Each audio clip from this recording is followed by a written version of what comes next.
Hello.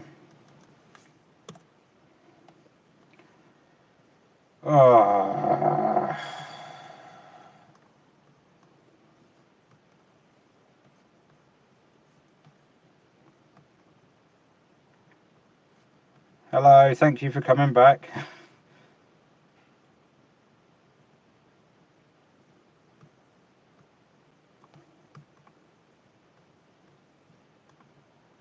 Hello. Bear with.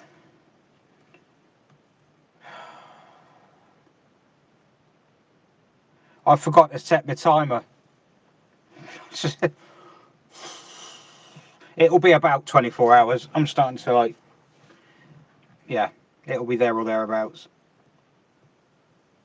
Right, so update at the moment is I can't add James Walsh. I've moved on to a different phone.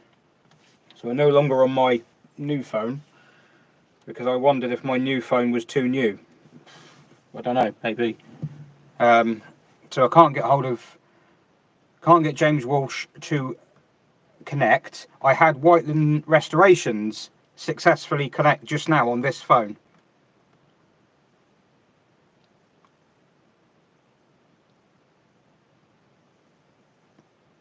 So that was working.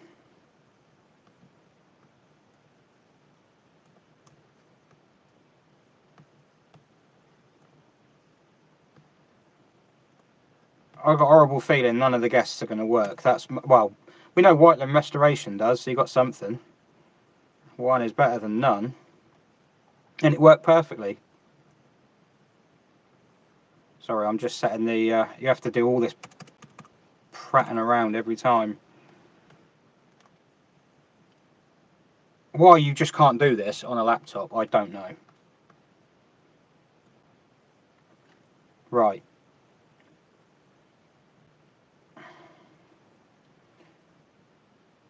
Right, what I'm thinking of doing...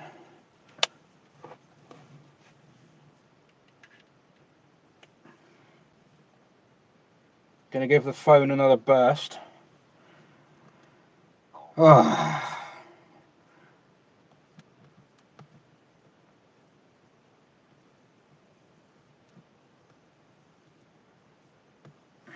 Might not be any more live streams for a while after this one.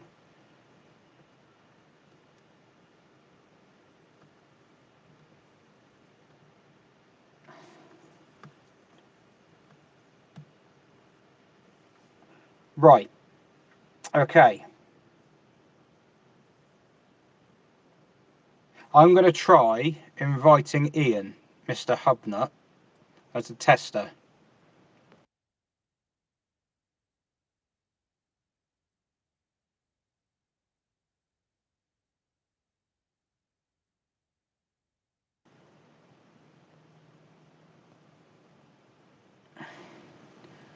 I'm on.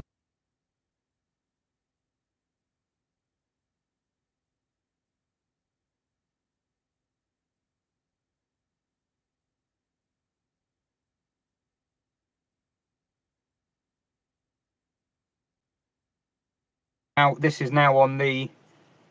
It's coming through on Twitter direct message. Oh, I can take the shoes off now. There's no one else here. He's got the link. Right. Oh.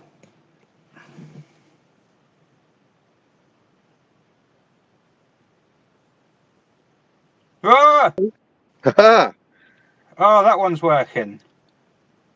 Right, I figured out what it is then. It only works to people who are in Wales, obviously. There we go. You're working. Yeah. You've jumped the queue. You're only supposed to be on at 9. Technology actually works. It's because you're in Wales. Yeah, you're a bit glitchy. You might be pushing our internet to the limit. Oh, is it? Kick the children off. Yeah. We'll try and kick some children off. Okay.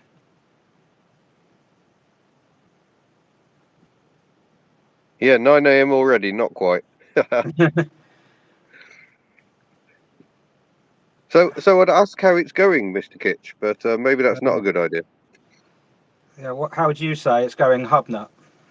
It has been quite HubNut, yeah, which is ironic, but this is now working. Yeah. Yeah. Yeah. Well, I'm trying to get James on still, but I don't know. I tried him on this phone just now. No, the one you're on there, and it didn't work.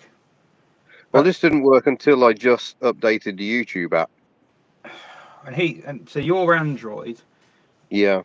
and Carly's Android, Whitelands are Android. So I don't know what Matt Tyson or Dave were. I think Dave was using a laptop and he put WhatsApp on his laptop, if I remember Oh, rightly. okay. Because I was frantically trying to do that but couldn't quite. Okay. Or maybe it's just beards. I haven't got a Maybe. beard. You could arrange your hair like a beard. It's a good thing you're alive. I was reading someone else's comment. Maybe there was some beard DNA on the bed. Yeah, maybe that's Oh, it. that Yeah. sounds That sounds lovely, yeah. It was just enough, just to. Yeah, I Right. apologise for being absolutely full of cold. No, that's all right. I'm honestly, like however many. So it's 5 to 10. I'm supposed to be having.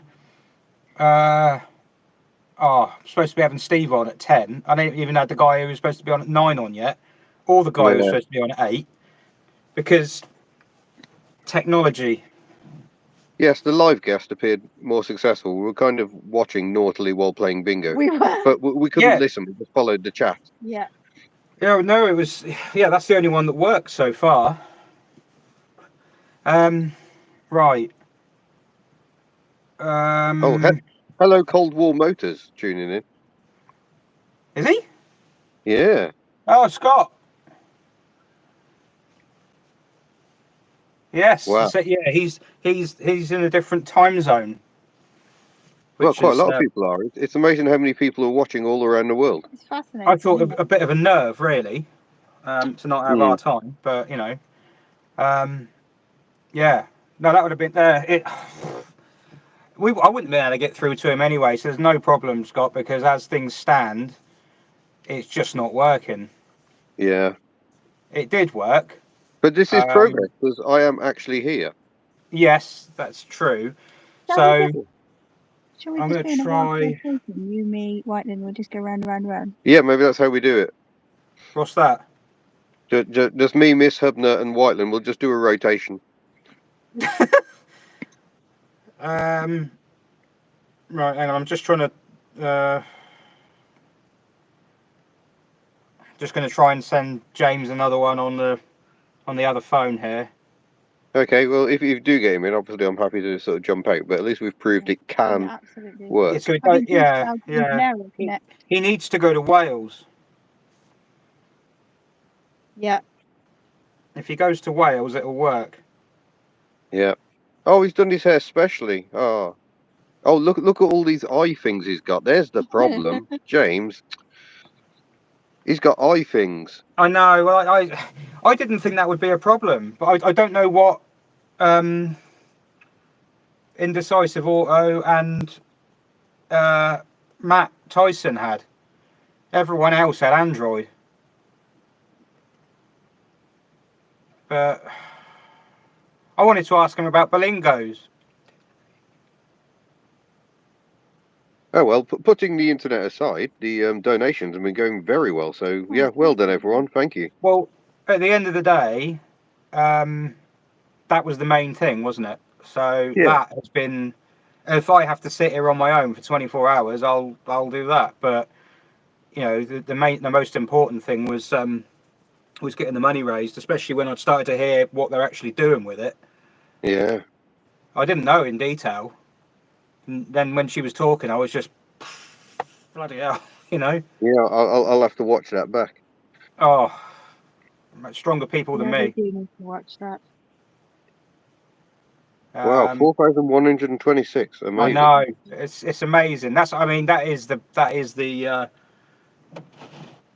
good, you know, the what word am I looking for? I'm tired already. The silver lining. Mm. He's on his way to Wales. Oh, there we go. We'll make it work somehow. I love the fact James Walsh comes into the chat. It's just all full of Berlingos now. Yeah. I know as soon as it comes in, as soon as it involves him, it's got. Is it got to be the iPhone? Do you think? I don't know. Someone's just said that it should work across Well, gadgets. I thought it would. Hmm. But Oh, it is well, a new thing, isn't it? So maybe it is just very glitchy. yeah, I've just got him. Hang on, put the phone up here.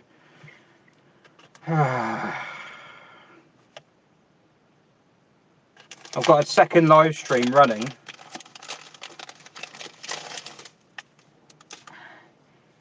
Is Steve on? Is Steve in the chat? 16 Valver, is he here? I haven't seen now. I'll just scroll through and see if I can find him. Yeah, I'm not sure. We're just having a bit of a scroll. Raise your hand, Steve, if you're here. Maybe he's not. Blink once for yes, twice for no. He's here, right. Oh, there he is. I'm going to send you a link, Steve, on WhatsApp. Is that your dinner you're eating? It's a Crunchy Nature Valley bar. Well, it was And the close guy to who dinner. used to do the advert was Welsh. Mm-hmm. And I always do an impression of him saying Crunchy Nature Valley bar in Welsh, but I'm not going to do it. There's no point asking me. Right.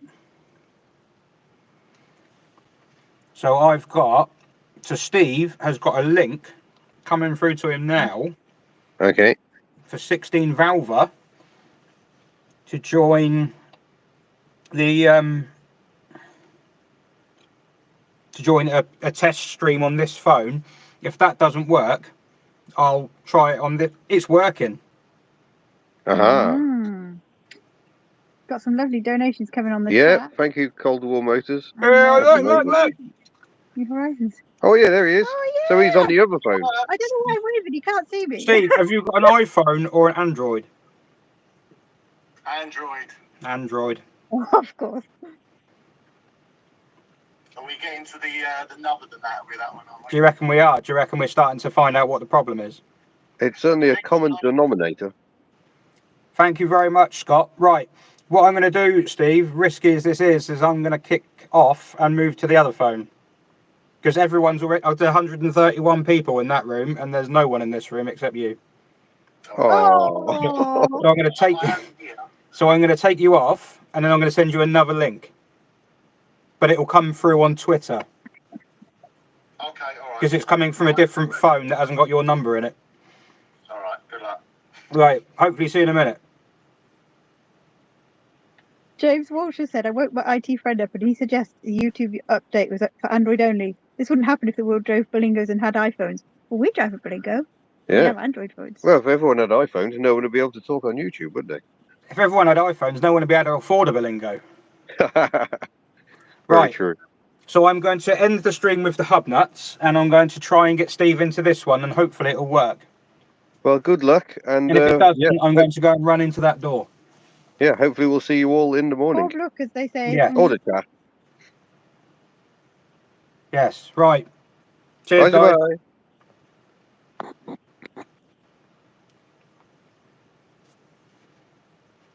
Thank you very much, Cold War Motors, Scott. Very generous. I know when you've got an SM, you cannot be giving money away. Right.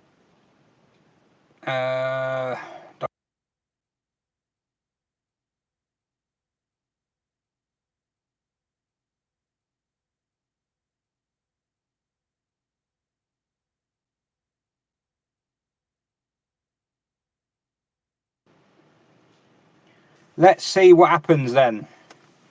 The message has been sent.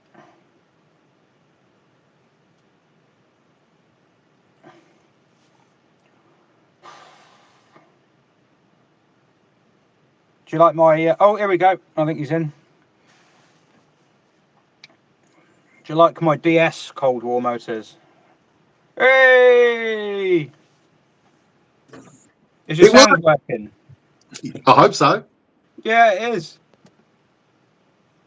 Praise be, it works. People, look, an actual guest. Thank Android for everything. Yay! We can all go home now. Just say no to those iPhones. Don't follow the sheep. No. Can I just say, probably on behalf of everybody, well done, Rich. Well done, mate. You've gone far longer than I think anyone would have done. They would have turned into the webcam that you threw out of Clement. Let's put it that way. They would have. It's webcam plural now. Webcam in a component sense. But well done. You did. You've done very, very well to get here. Very well. Sorry, it's me. Great personal cost. Sorry, it's me, and obviously a lot of people wanted to see James. I wanted to see James as well. So yeah, sorry you're stuck with me for the moment. You've got a Berlingo. Sure, I'll have a Berlingo if you want. Yeah, fine. Yeah, they're great. Really, really good. What colour is your Berlingo? It's green. Green with a question mark on the end. I'll tell you what, actually, they did a great special edition. I'm sure it was the Berlingo. They did a great special edition, and it was like Tweety Pie and Sylvester. So it's like the cartoon thing, and it was like stickers and stuff all over it. I don't know. It's not for here. This was like a French or Spanish market thing or something like that. But if you can find one of them on, what's it called, for parking? You know the website you go on to look at, what, like French? You know, like Lebanon coin. Yeah. Well, like the parking just shows everything from Auto Scout. Oh, is that how you pronounce it properly? Well, no, it's the parking. That's all it is. It's the parking, isn't it? Is it? Yeah. Like the website. Anyway, on there, I'm sure someone needs to find one of them. That would be awesome. Tweety Pie and Sylvester Berlingo. A Tweety and Sylvester Berlingo. I'm sure it's a Berlingo. I'm sure, and it's just daubed with loads of like decals for it. I've never seen that. Hang on, I have a spare phone. Oh, I can show everybody if I can find it. If you can find it. It's a bit of a rarity. Berlingo, Tweety. Yes, Ian, it is way too dangerous a thing to look at. Yeah. I've gone on Google and it says that Steve is a liar. No, it's true. It's true. If I had something I could look it up on, I would show you. Hang on, let me just search Berlingo stupid special editions. There'll be lots and lots. Yeah, this contains many search results. We've whittled them down for you. James would know. Where's James? Yeah, of all the people, James. He's off looking for one now. He's already writing next month's column, isn't he, in the Mac? Honestly, unless of course I've got it horribly wrong, and it's the Berlingo's arch enemy. What, the Doblin? Well, I mean, no, more Renault than Fiat. Ooh, the Kangoo. I can say that. I'm not a Berlingo owner. I can say it and nothing happens. You can't say that. Not with so many Berlingo owners around here. They can't get me. The door's locked. Some of them know where you live, so be very, very careful. Yeah, true. I might come back and find my tyres slashed or something. Maybe it's that. Maybe I'm getting confused, but it's definitely one or t'other. I'm sure it was a Berlingo. But you're going to have to buy one. No, I'm not going to have to buy one at all. I've got far other ones. Categorically, no, that's not happening.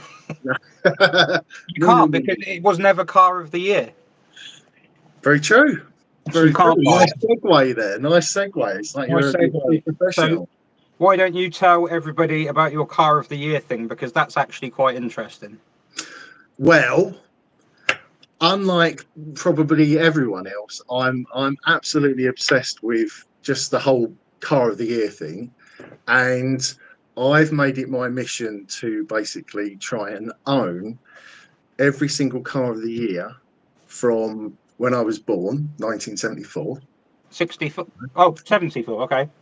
74, all the way up to random number in the noughties, because I'm not really bothered about more modern cars. 20, I don't know, 20, 2010, So you're kind of something like that. you're cherry picking. Yeah, basically. So, but I want to own everything, and it's own. Whereas I could try and borrow, beg, and even steal, I suppose, whatever cars are in that list, and then obviously put them on YouTube or whatever. I don't want to do that. I actually want to own every single one. My stupidity, I know, but I want to own every single one and just experience it, and just experience exactly what it was like, and try and get an essence of why it was car of the year. Because let's face it, amongst all the brilliance that's on the car of the year list, there's some stinkers as well. No. So, I know. I shouldn't say this because obviously I enjoy car of the year, but there's some absolutely hideous ones. I'm not here to tell you what that is, but I'm sure you can probably guess some of them. No, I don't, because I don't really know which cars car of the year were, because I didn't follow it out of principle. Okay, go on. What was just because it's a bit contrived, or because in 1970 the Citroen SM was robbed. 70? 1970. Do you mean 71? It was 1970, wasn't it? What, for the GS? Yeah. Was it not 70? What was the 1970 car of the year? Fiat 128, I think. Oh my God, you're sad. I told Steve, you. I didn't know it was that bad, mate. Can you do it? Have you ever seen that YouTube video where they ask all the F1 drivers who've won the championship right way back to when it started? And Sebastian Vettel names every single one. Really? Yeah, because he's like the best guy, and he's got like load of respect for history and everything, and he knows every single one. He's there. All the others have timed out after like 5, and he's going. Even the ones like Mick Schumacher, whose dad won it, and Vettel's going like Phil Hill, Jim Clark. He's like back into the 50s. Can you do that with cars of the year? Pretty much. Give us a second, Really? and I'll go on. Give us a year then. People put years in the chat. I would say, all right, the first, I'll give you my birth year, 1983. 83? I mean, 83, right. Well, 83 was Audi 100, fine year. Is that the Audi 100 that was all slipstreamed? Yeah. Okay, that's not a bad one. That's not a bad one. The slippery one. It didn't look slippery at all, does it? Not really. It looks like a brick. It's a brick with a very, very slightly curved front, but it's still a brick at the end of the day. Yeah. Well, that's a good car. That's a good car. What have we got on there? I'm missing the chat on there. You've got, so the first one was, oh my God, it's gone fast. Oh dear. The first one was 1983. That's been done. Yeah.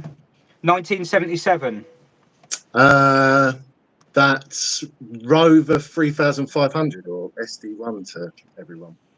Oh, okay. Yeah. That was a good year. That was a good year. That wasn't bad. The Mini Scrof says 1975. 75. Ah, well, you like him. I like him. It's the Citroen CX. Ah, the CX. Yes, that makes sense. Oh yeah. 1974 says Raymond Briganti. The blessed year of my birth. The Mercedes 450 SE or the W116. So, are you getting one of those? I mean, the only ones I've seen that I could possibly afford are in worse state than the SM is. So, Wow, really? I mean, I could possibly push it and does push it down the hill. Does that even qualify as a car? Not really. It's got to that condition. I think it's just the sum of parts. I've got more chance of getting a toy car than one of them at the moment. But right, who knows? You got to start somewhere. Stevie says 1989. 89 was the Fiat T-Town, Fiat Tipo, lovely car. Oh, right, yeah. They were quite revolutionary cars, weren't they? Yeah, that Didn't was look great. it, I but they mean, were. everyone basically just says digital dash with that, don't they? I don't think of the digital dash. I think of the kind of like the body, the size. It was like the first hatchback that, when you compare them to a Mark IV Escort or something like that, the space difference. It's Yeah. like they're 20 years newer. Yeah, it was definitely way more advanced, wasn't it? What's Yeah. the how do you pronounce the sporty one for the T-Pro? I think it's Sedicia Valvole. I think. I don't know for sure. We have not rehearsed that at all. No, I promise you I haven't.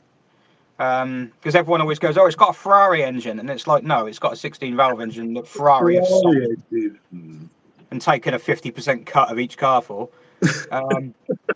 1987, says Chris Stewart. Well, this, I have a small vested interest in 87 because this is what grabbed my attention with Car of the Year. I said it in, I think, the first video I did. And it's basically that my old man had, for a company car, he had brand new Vauxhall Colton. And on basically, or I say a brand new, it would have been a year old, sorry, so it would have been a year into it. Right. And on the window was this sticker saying Car of the Year for 1987. And that just... Like, Daddy, what's that? What's that? Why is there flags? Why are they multi-coloured flags on the back? And he said, "Shut up, son." And that was that. But or something. That's what got me sort of hooked, because I just thought, oh, there's like they have best cars, do they? Wow. And then did he turn around and say, actually, son, it's like a hugely corrupt award thing where manufacturers bung judges' money and then they just vote for a car? You're such a killjoy. I mean, there's an award ceremony and people get to drive all the nominees, and spankly star-studded sort of champagne ceremony at the end. And then because how could the GS beat the SM? I like GSs; they're great, but how could that beat an SM? Well, I think it's all criteria based. So it's not just what's the fastest, most expensive car on the list. Oh, look, it's a Citroen SM, you're the winner. It's more, does it fulfill certain criteria? The most expensive, fastest car on the list? No, I'm a winner. Oh, well, yeah. Why would you be a winner? I mean, it's not like you've got a Citroen SM. I have actually got one. What? Yeah, I know. I've not made much noise about it. That's the thing. It's understandable if no one knows. If you've got one of them, wouldn't you just be like shouting it out everywhere? I'd probably do a lot of posts on Twitter about it. Oh, right. I must and keep telling people that it's got a Maserati engine in it. And it came third. Doesn't work. And it came third in Car of the Year for 1970. Third? Well, it wasn't even runner-up. Yeah. What was runner-up? Morris Minor? What was it? Was it like an Opel Kadett or something? Oh, jog on. Opel Kadett? I don't know. I'm not sure. I just remember the headline being... Did they not see the headlights of the SM? Not mine, but that GS was awesome though. Like it's the everyman's SM, right? Am I right? All right, some tumbleweed there, but I'm like, it's not really that much like an SM. But more practical. There's less mice in this, and it's got Citroen badge on it. It's actually very similar to the SM underneath. Is it? Well, yeah, very similar. Yeah, like the suspension's the same. Yeah. Right. Yes, you could, in theory, put the engine from the SM in this. Really? No, I'm not going to. No, oh, here we go. So this is my era. More. Someone whose username is ***. He says 1996. Oh, 96 was two cars built around one vision. What's that? Galaxy Chiron? It's the Fiat Bravo. Oh, right. Yeah, see, there's definitely something off with Car of the Year, isn't there? Because they were like thoroughly bang average. Have you not seen the tail lights on a Bravo? What? All three of them? Each. Yeah, it is. Yes, like that. Like Two dice die. yeah, who's that singer? Brava. Yeah. But they're All right, not. yeah, that is, look, it's stretching the point with that one, definitely. But you know, I mean, they, instead of just making like the one car with 3 doors or 5 doors, they made 2 cars that had 3 doors and 5 doors. So No, because Oh no, I see what you mean. Yeah, because the yeah, Bravo was yeah. 3-door, and the Bravo was 5, wasn't it? Brava was 5, yeah. Yeah, and the Maria was a saloon and an estate. Yes. And an estate weekend. Was it the Mariah weekend or just the Fiat weekend? Maria weekend, yes, and you could get it with a 5-cylinder engine. Yeah. Yeah. Actually, Fiat Maria, They must another they car must that be- didn't make it into BTCC. No. Xantia and the Maria. Mm. Any others?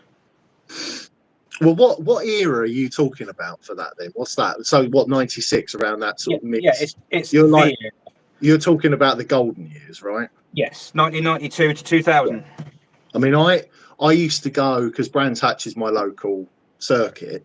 Best So I circuit used in to, the calendar. well, it's very good. But I used to go there for BTCC, and it was in the era where the 406 had just started.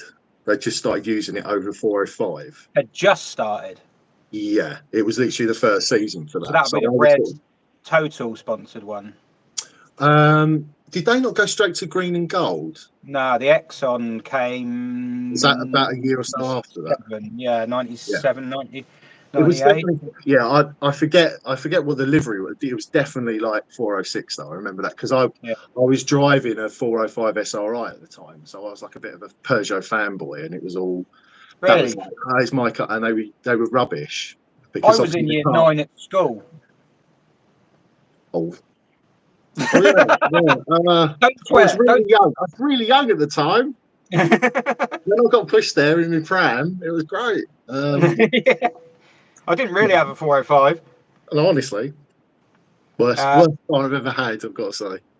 Cauliflower McPug says 1981. 81, Escort time. Really? Mark 3 Escort, yeah. I mean, it was pretty. I suppose it was kind of revolutionary for Ford. Yeah, I mean, if you consider what Mark 1s and Mark 2s were compared to a Mark 3, it was miles away from it, wasn't it? Actually, no offense, because that had independent rear suspension, didn't it? The Mark 3. Mark 3? I suppose it did, yeah. It wouldn't have had. Yeah. Wouldn't have been anything still had like, twitch beams. yeah. So I mean, it was probably. I'm trying to think what its peers were around 1980 then, because actually, Citroen GSA. do you know? Do you know what 1980? The winner for 1980 was? No one's done 1980 yet. Ah, well, You can't say it. Lancia Delta. Oh, 1980 was a Lancia. The Lancia Delta is older than the Escort Mark III. It really doesn't look it. It's a good design, eh? Yeah. Just the time that has. Noah Denwall, I think. Sorry, says 1977. His favourite car. I think you've done that. It's the Birmingham Daytona. Oh, the SD1. Yeah. C4 Robot VTS, which is a nod to the advert, I'm guessing. Says 1984. It's Uno time. Another Fiat. I'll tell you what, they've won a few. With the old backhand. Whoa, fine designs. That's all it is, Rich. Fine designs won through on that year. Take, for instance, the Fiat 124. I mean, what a fine design that was. Is that the one that became a Lada? Yeah, 124 was, wasn't it? Yeah. 1980. Oh, Vanny, BX Project Vanny says 1987. Like I said, I've done that one. It's the Opel Omega, just to not get caught out by people saying, oh, it's not a Vauxhall Colton. Oh. Oh, yeah. Oh, God. A bit behind on the chat. dear, sorry. Oh man, I'm far behind on the chat. Did you do 1982? That was the Escort. No. No, 82 was a Renault 9, one of my personal favourites. I've got a story about a Renault 9. Does it break in half? I'm not going to tell it. I've just said I've got one. Was there illegals going on? No, but if it gets dead at 4 in the morning, I'll tell it. 1979, we did that. No, we didn't. 79 is everyone's favourite sewing machine. It's the Chrysler Horizon. Tappity tappity tap tap. It's just like a thoroughly unremarkable car after unremarkable car, isn't it? I mean, you remember when I said at the start that there were some, slightly debatable cars winning Car of the Year? I mean, don't get me wrong. If I saw one at a car show and someone had one, I'd be like, fair play, that's really cool. I like to see that. But you got to think back in its time when that come out. But it beat everyone would have just gone like. It beat the Strada. I'm not surprised by that. I think the Strada would have scared people off. Oh, what, the Ritmo? Oh, what a machine! I think they're quite cool, but I think it would have scared most people off. Built by robots rather than whoever. Who do you think built Chrysler Horizons compared to robots? Some bloke called Ted. I think weren't Chrysler Horizons built at Linwood? Well, they were still. I think at the time, weren't they still Simca? Yeah, it might have been actually. Yeah, still a Simca connection. Jeff McCormack. No, sorry, Zadster says. Well, here we go. This will test you. Well, it won't test you, will it? 1967. 67 was. I think I said this actually. It was a Fiat 124. You did mention the 124, yeah, but you didn't put a year to it. I didn't put a year. Sorry, yes, 60. So, yeah, another Fiat. Well, I told you. And then the 70s, there's even more Fiat. So I'm not surprised by that at all. Belt and braces and all that. Jeff McCormack says 1997. 97 was the McGann Scenic. Very nice. Okay, yeah, I'm not mad on them, but I get that. That makes more sense. That's a forward thinking. Right? That's something that, for good or for worse, changed a lot of cars. Yeah. No, 100%, 100%. Although I don't think everyone says it's the first mini MPV, and I'm thinking Prairie. I think that was the first. I think you got a good point, because it's definitely nothing to do with like rear seats. It wasn't a 7-seater thing or anything, was it? No, it was just the same. It was the same MPV chat, was it? It's just it's like mini MPV, isn't it? So I think it's kind of like the footprint of it is a normal car, but it's just higher with a bit more width in it. Exactly. Although, don't they? Isn't there a thing about? Well, they didn't go into production, so maybe I should shut up about this. But wasn't the Lancia Mega Gamma the first sort of mini MPV? I got to be completely honest, and I feel ashamed to admit this. I've never heard of a Lancia Mega Gamma. But it wasn't a production car. That's not the coolest name of any car ever. Fancy having that is now the coolest car name I've ever heard. What do you drive, Rich? A Mega Gamma. A Mega Gamma. A Mega Gamma. Oh, what engine's in that? Where is it? Is it in the car park outside? No, I've landed it on the roof. It's got VTOL. It's got lasers. A Mega Gamma. Oh, man. Oh, yeah. Imagine that, eh? Lancia need to bring that back. Oh, yeah. For no one to buy. Now they're what they're called, Stellanos. Mate, don't even. The last Lancia, I think, is it a Thesis? It's like they saw the Ford Scorpio from the 90s and went, that's a brilliant idea. And then made it worse. No. I absolutely adore the Thesis. I am I'm a lover of those. What, the one with the little beady headlights? Oh, it's beautiful. Let me guess, what car of the year was that? Small, well, they're not. They should have been. Maybe it's an Italian car of the year. I mean, just for having the balls to do it. That should have been here. Yeah. I would have taken care of all of them. I love them. Throwing a wobbly says 2021. Oh, we see. This is it. I did put a bit of a disclaimer here, You should have a disclaimer, yeah. which So if was it's all pretty boring much cars, after 2010, which was the Volkswagen Polo. I'm a bit. I know that the last one that won was a Kia. I know that. I know it's like the KV6. What that looks like, what engine it's got, I have not got a clue. But I someone just says know. KV6 to me, I think MGZS. Yeah, maybe I don't think- maybe it's had a comeback. Maybe they bought the design and They have bought the MGZS back. Have they? Yeah, they slapped it on some really generic hatchback or SUV crossover thing. Oh, okay. Yeah, that's what I said. I said, Yeah. does it come in trophy yellow? They were like, no.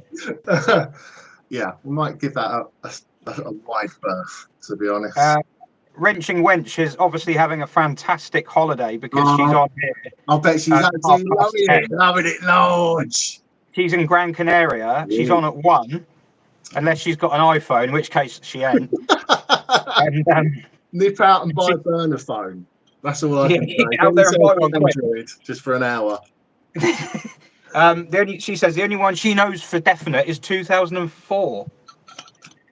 And you know why, don't you? Because she owned a Fiat Panda. She hasn't got. Has she still got it? Well, I think she had a Panda. Yeah. Wasn't it her first car? I think. I mean, that sounds a bit stalkerish, but I'm sure I remember. Yeah, you tell me, Steve. I don't know.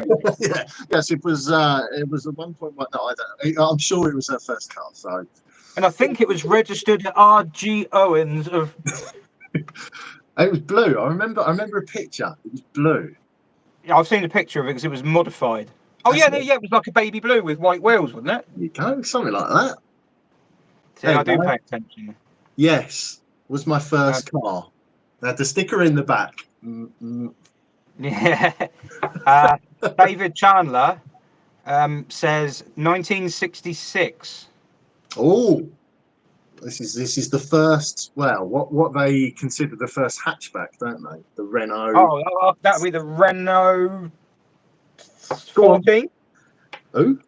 No, not Renault 16. There you go. Renault 16. Yeah. Was it? Well, it's not the first hatchback because the Imp had a hatchback. The first, don't they say the first production hatchback? I suppose they mean one like tailgate hatchback because the Imp had a. The Imp had a window, didn't it? That opened at the back. Yeah. I climbed but through only the Imp saloon, not the coupe. Anyway, that's a different story. Mini Strone says 96. You did 96, didn't you? Yeah, it's the Bravo thing. The Fiat. Nah. Fiats, not Fiat. Fiats, sorry, yes. Harry Smith says 1897. 1897. That was a fine year for car of the year. I would say maybe that was that the first ever car? Was that maybe Daimler? I don't know. But did Europe exist then? I don't think so. No. Probably not.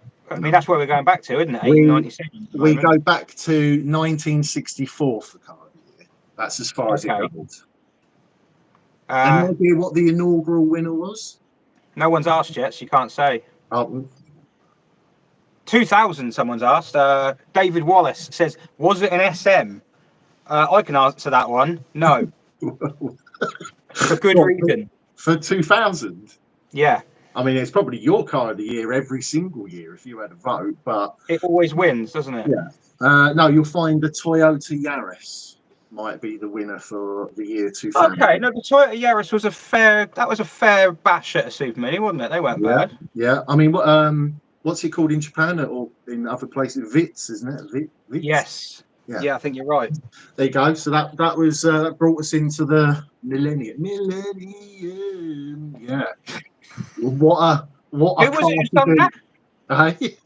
Who was it who sung that? It was much better than me. It was Robbie Williams, wasn't it? We should probably keep it that way. Yes. Let's never. It's lucky it's only me and you chatting, eh, Rich? Yeah. And then lots of people just abusing you generally. Miss HubNut says, "What are the factors that make a car of the year?" And it's obviously the size of the envelope. Honestly, it's basically a team of well-respected car journalists that have absolutely no financial incentive to make these decisions, and it's purely based on how good the car performs in lots of different areas. Obviously, the cost of the car, like how spacious it is, practical, how easy it can be fixed, what it performs like, and then and then any other corporate hospitalities that can come their way. Obviously, all in the name of science. I remember it's all. And how nice the steak was cooked from that restaurant the night before. No, people have stopped putting years. Definitely. People have stopped putting years down. Maybe we've done all the years. Well, we probably have. We haven't said the best year though. Someone. Oh, now James G has challenged you. No one likes a challenge. challenge. No, maybe he hasn't. Maybe I'm falling for something.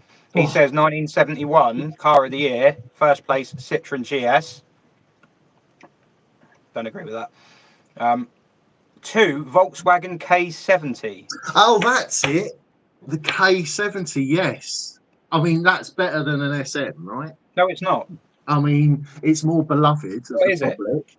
Car journalists are always going on about how beautiful and how, evocative of the time the K70 is. So, yeah, I totally get it. Are you taking the piss? I beg your pardon.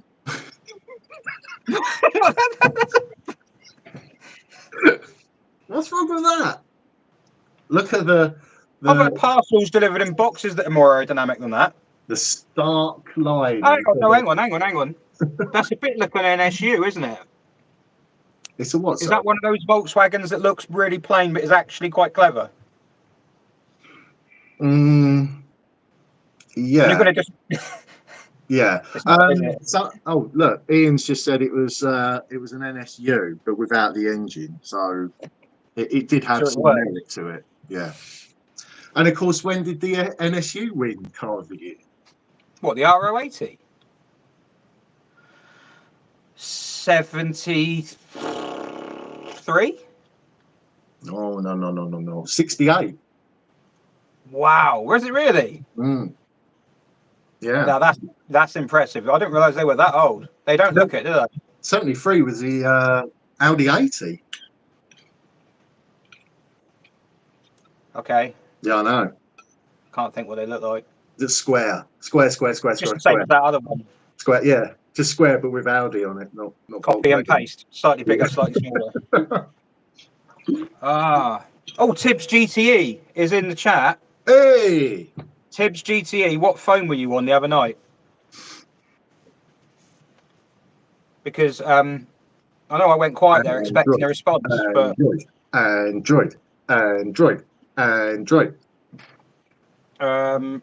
Steph from idriveaclassic has asked me, how does is the software working? And I'm asking her what phone she's got. Because if she hasn't got a Android, then she might as well just have a lay-in. What a nightmare. Ellie Vivienne says 1974. I've done that one.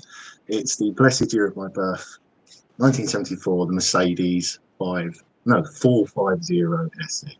450 SE. Oh, it's not the one who's got Star as his name. I think he's put the number of votes on 1996. Oh. He says Fiat Bravo / Brava 378, Peugeot 406 363, Audi A4 246. It beat the 406. I mean that. I think those numbers might be the average bribe. I don't think, because no one in their right mind would say that a Fiat Bravo was better than a Peugeot 406 or an Audi A4. To be fair. Yes, I mean it has a few issues with some of the winners throughout the years. But if you want my personal take on what the worst one is, I'm going to go for 2002. 2002. Think of the worst update of an exceptional hatchback from the main manufacturer you could think of at the time. A car that was always lauded. Its handling was excellent. It looked beautiful, but it had run its course, and then they replaced it with a blob. And that one, 2002's Car of the Year. James G, you are the winner. 2002. Handled really well. Yeah, its predecessor handled exceptionally. It was always lauded for being a fine handler, and it looked superb. Normal 3 or 5 door hatchback, and then something came along. Peugeot 307. Is it? Yeah. What an absolute atrocity. Peugeot 307. I mean, I've had a C4, which is similar underneath, but yeah, the handling was not something you'd scream about. I'm determined to own one, partly because they did some really weird color concept stuff inside it, and they did this really weird green interior. So pretty much everything, or the top of the dash. I know the one you mean.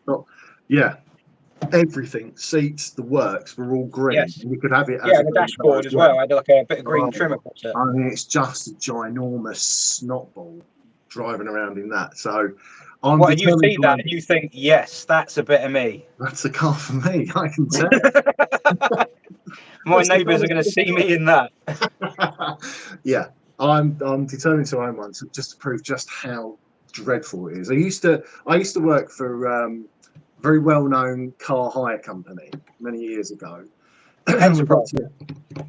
And we got to drive lots and lots of the cars at the time, and the Focus and the Astra G was on it, and Mark whatever Golf, and the 307 was there, and we were all really excited until we drove it, and then that was You're like, Peugeot, what are you doing? Oh no! If you didn't like someone renting the car, you gave them a 307. That's all I'm going to say. Well, if they came in and gave you jip about the about the deposit. Yeah. I'm here what for the car upgrade. am I? You're in a 307, sir. The upgrade, they'd say, from like a Corsa-sized car, and you go, yeah, no problem at all. Here's your 307. Oh. So if anyone in this chat now is thinking, I hired a 307 back in 2000. Was I an absolute? Someone thinks you're a knob. There's a big chance that you was. I'm just looking to see, did the Rover? That's a good question. I bet it didn't. Did the Rover R8 get it one year? The R8? What? Oh, yeah, like the 200 and 400? Yeah. No. That's what Rover people call that Rover. No. See, that was a good car. It's a shame because it was a lovely car. I had a 214 SEI, so it had that kind of half leather stuff and fancy alloys. It was a very nice car. I had a 216 coupe. With the bubble dashboard. Oh, it was N-Reg. That was quite a late one then, right? Yeah, and that meant it had a K-series, not the Rover engine. Oh no, hang on. That's not good. I just thought about that for a second. Well, Alex, who's coming in the morning, he went to see it with me, and I took him as my voice of reason, despite the fact that of the two of us, I'm the one who looks at mechanical things. But I said to him, look, you've got to go, because when I see it, I'll just get excited.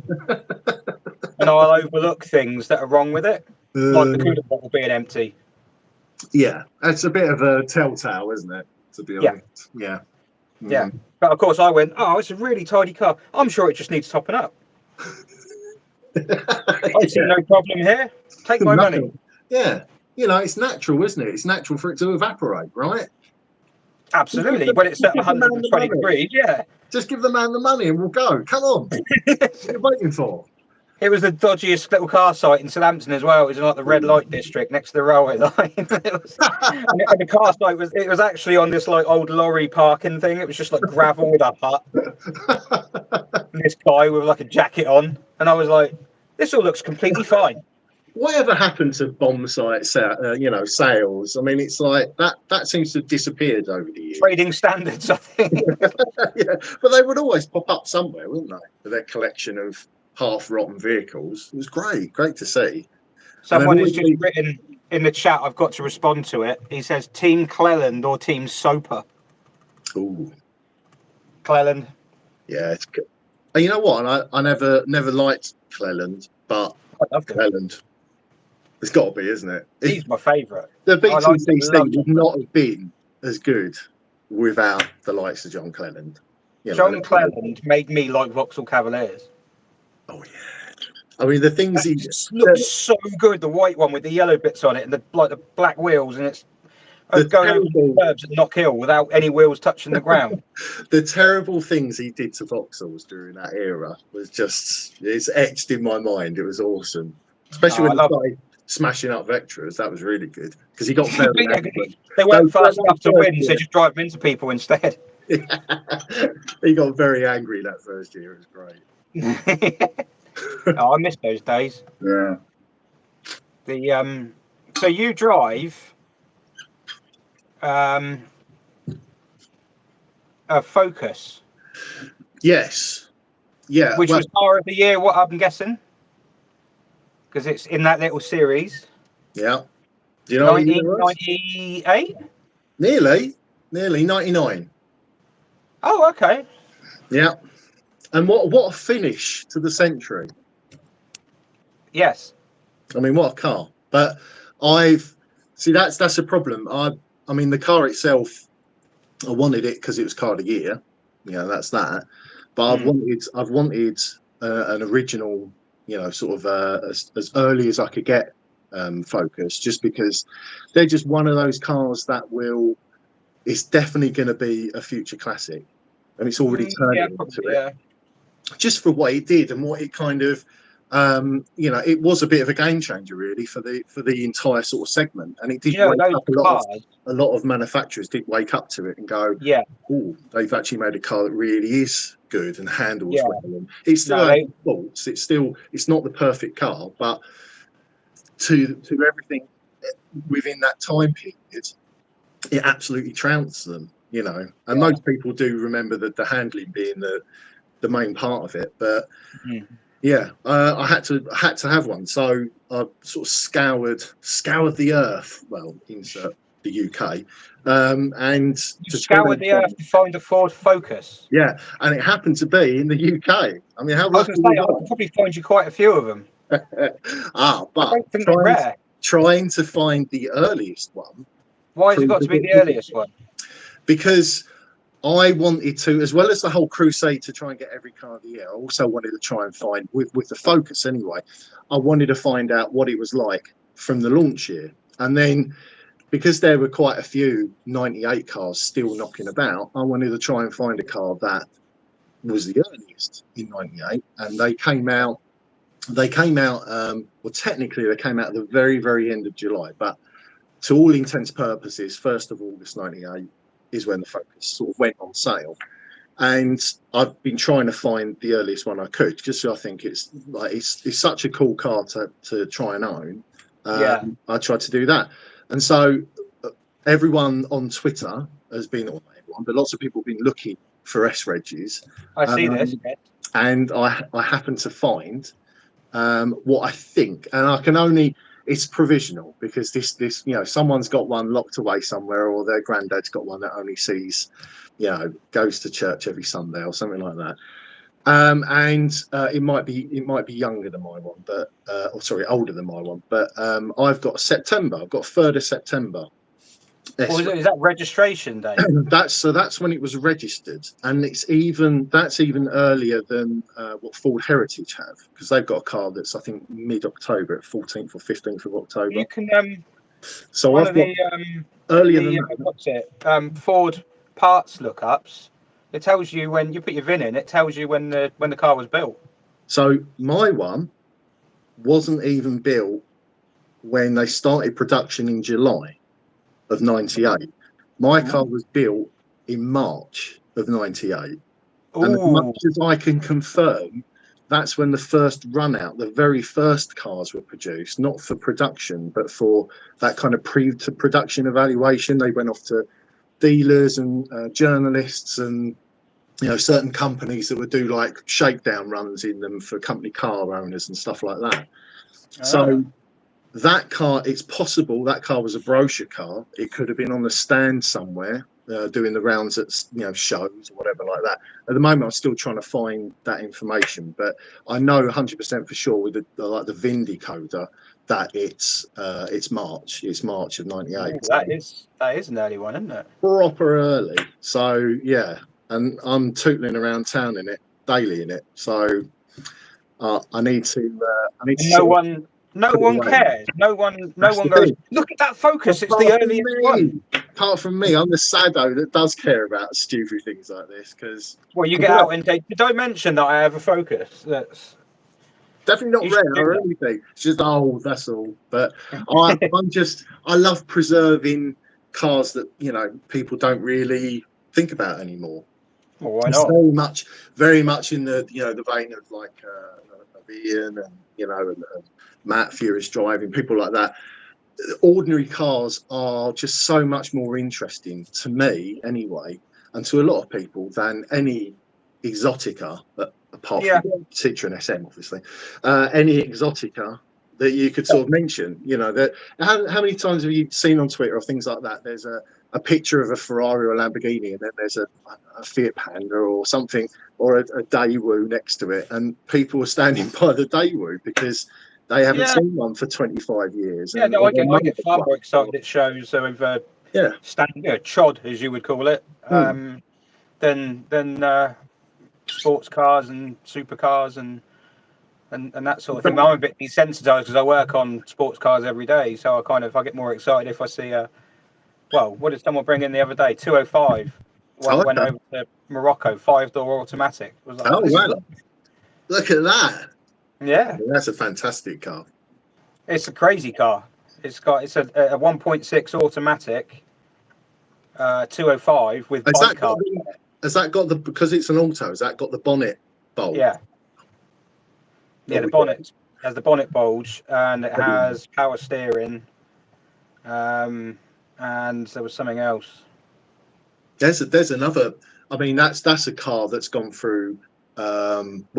That's gone through hundreds of special editions, isn't it? A Peugeot 205. Oh yeah. Well, not. It's probably. I'm trying to think. That's had the most. Been through more. Do you think that's had the most special editions of any car model? The BX had a lot. I think the Saxo has got to be up there. Yeah, that's true. Because the Saxo, they facelifted the special editions. Oh yeah. The West Coast became the Furio, and the East Coast became the Forte, and they just kind of kept it going. The Saxo had one of my favourite ever special editions, was the Bic. Oh, that's a triumph in what, black, blue, red, and green. I mean, that was the Bic. Yes, the Bic was the. Oh, that was West Coast. Was it West Coast over here? Because they just had to use up all of the seat belts and I think you could. I don't know actually. I want to think you could get a limited number of Bics over here, but they became mainstream and a full-time model as the West Coast, which had a different colour seatbelt on each side. Oh, I didn't know that it had the Bic decals, did it? No, it didn't have the Bic decals. The West Coast. Right, okay. Yeah. It came in Bic yellow. Oh right, yeah. I know that they did it. Yeah, they used it as the West Coast, but I thought it was just purely because obviously Bic's synonymous, like French, French company and everything else. That's why it was Bic. But over here, it didn't have the same draw, so that's why they just you might. Else. I don't know, but you might be right. I know the Bic yellow, which the cars came in, was renamed Mango. Right. So you could get Saxos in Mango over here, which was the Bic colour. Yeah, and it also had the interior stuff as well, didn't it? Yeah. I'd love Yeah, one. it had the little yellow bobble on the door That's lock it. button On the door and button, the yellow with gear gear knob. stick, wasn't it? Yeah. And and then when the Fiero came out to replace the West Coast, the Fiero still had all that as well. It had all of that. To late 2002, no, Wow. late 2001, and then they got rid of it and just put all blue or all red seat belts in it. Oh, how very boring. I know, I bought one of them. But yeah, Well, at least it was- you use yours properly after seeing that video.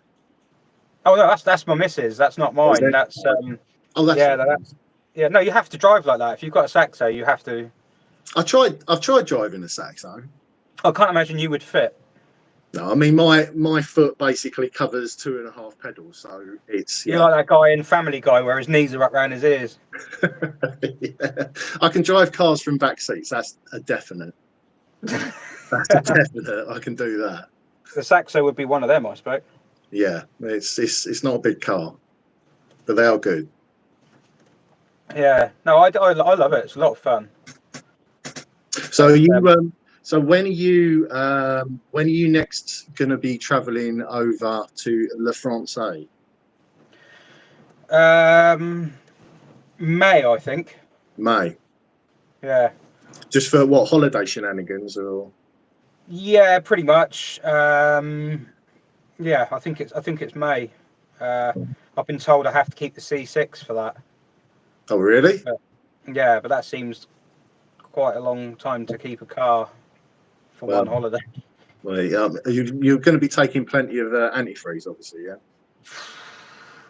I'll be taking breakdown cover if it goes over like it is at the moment. It's not too bad now. I think it's got a leak still in the V, but I don't know for sure. Right.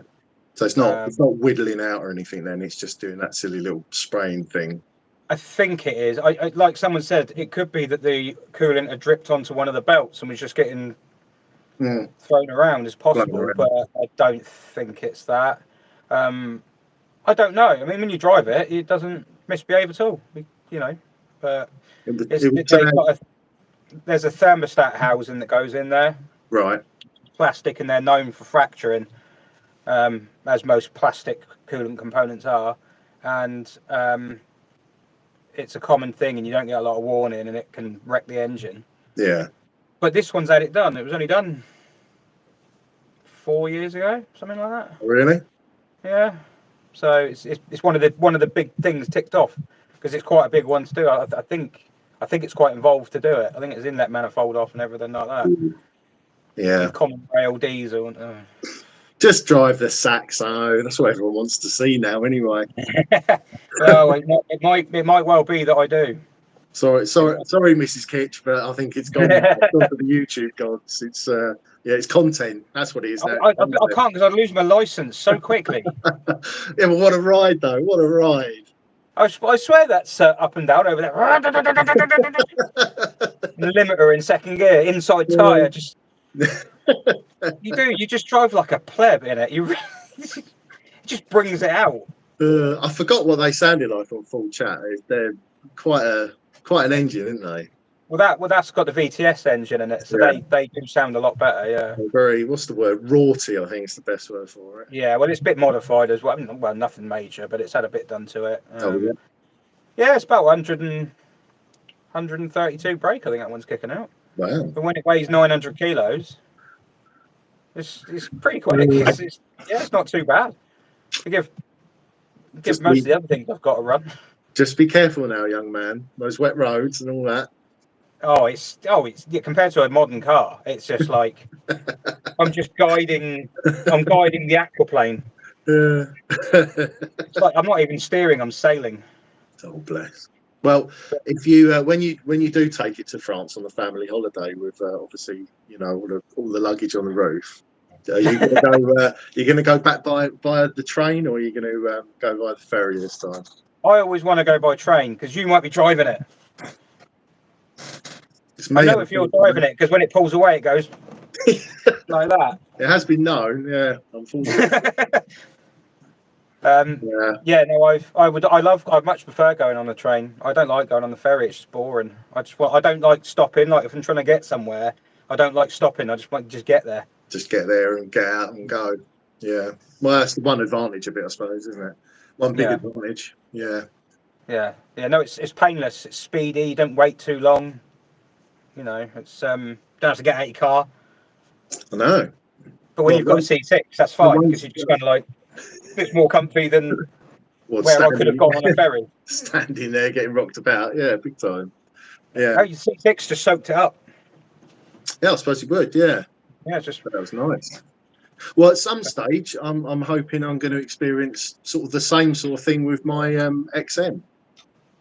oh, definitely. I've just noticed Well, that it's I am supposed to be going to regular car reviews. oh my giddy eyes, that blimey, that's Yeah, way it's sped on, but he might not work because he might have an iPhone. and he hasn't updated. And, yeah. Maybe. Well, So flash him a text or something, see if he's available. yeah, I'll try that now. Well, yeah, I really appreciate you coming on, mate. Good laugh. All right. Thanks very much, and obviously, well done for everything that you've been doing, and everyone that's watching that hasn't given anything towards like this brilliant charity, then please do. Please stick your hand in Yeah. your pocket and give a couple of quid. Doesn't matter how much you got, just give Yeah, a little because it it's makes not an easy such time, a but difference.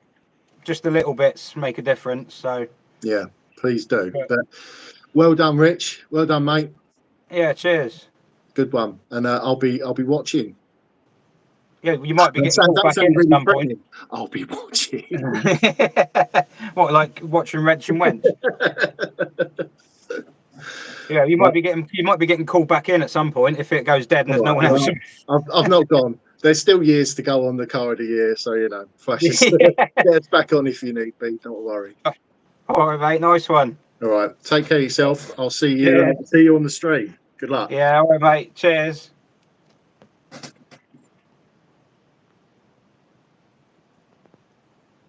Right, let's go straight in and see. I just hit the wrong button.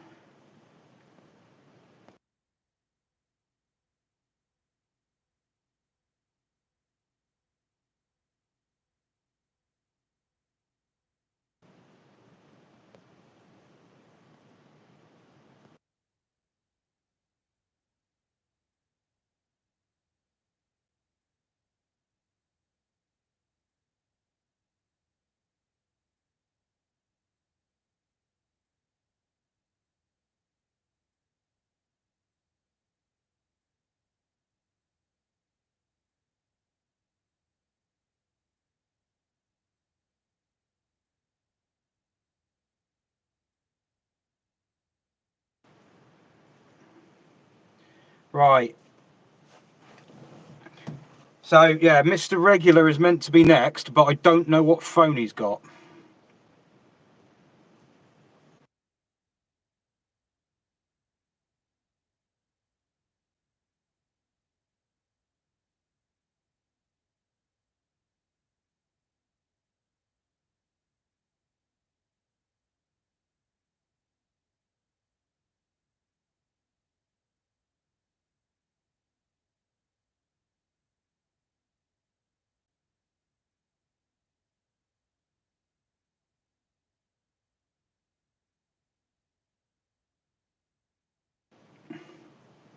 Right.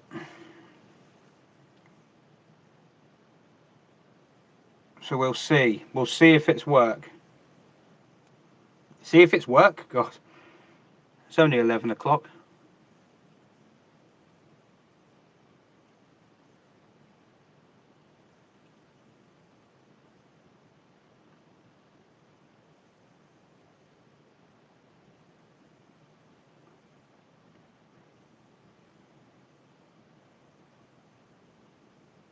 Talk among yourselves. I'm still streaming. There's still count. Oh no, balls. I'm not even worrying about the timing at the moment.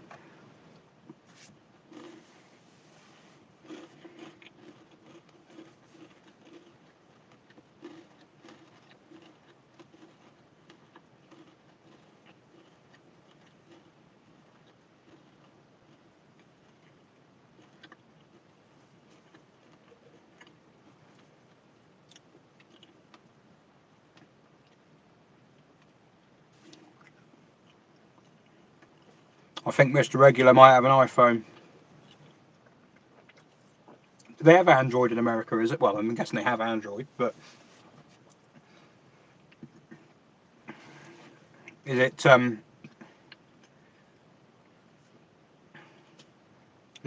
as prominent as it is over here?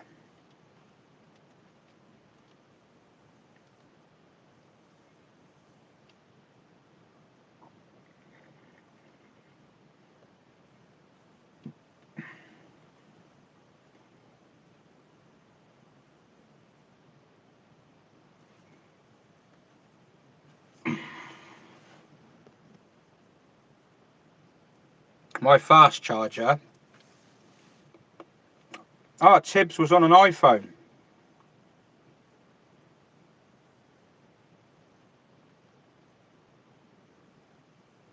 Interesting.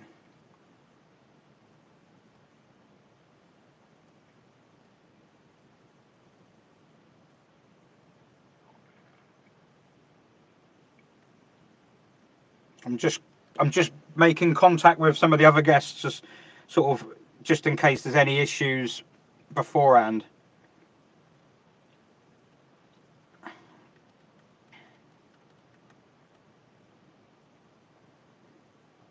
iPhone 11.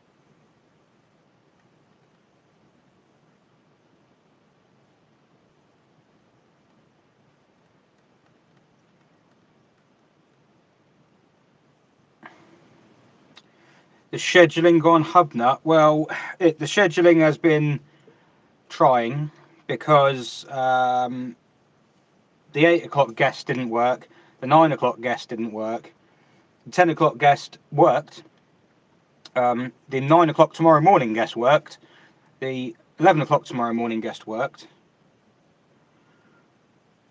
Miss iDriver Classic has iPhone 13.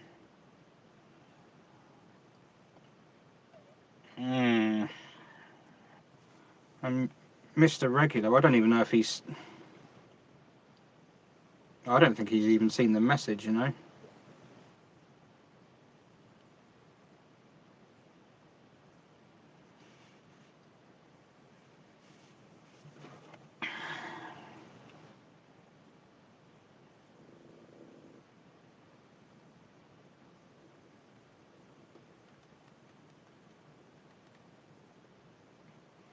Um, um, um, um, um, um.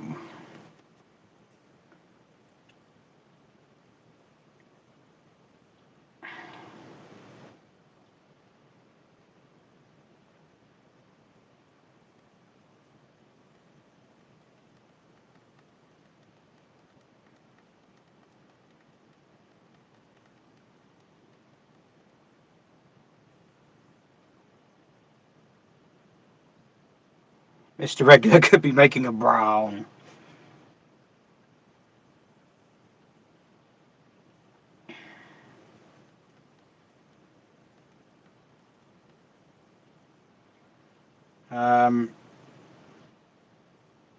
What I'll do, I'm going to try and that's not working, is it?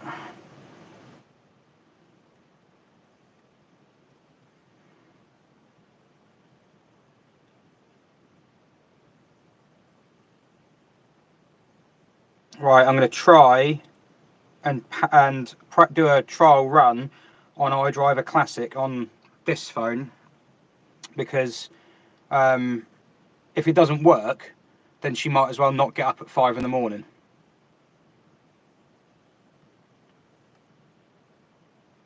So we might as well try a trial run on this. And if Mr. Regular isn't about, I'll try a few others and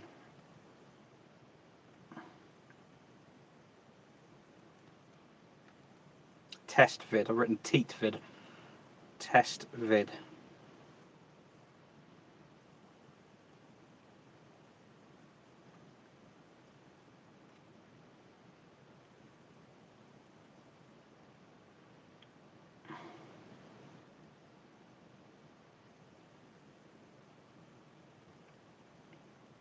Right, so this is trying idriveaclassic. And it's on the other phone. So see if it works. If it doesn't work, she gets a lay-in. Or if it doesn't work, it might be I try on that phone, but I don't think... I've got Steve working on this one, didn't I, as well? He worked on both.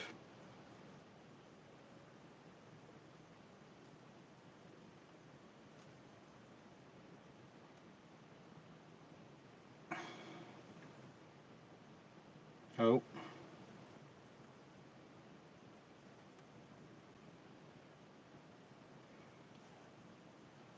Right, okay.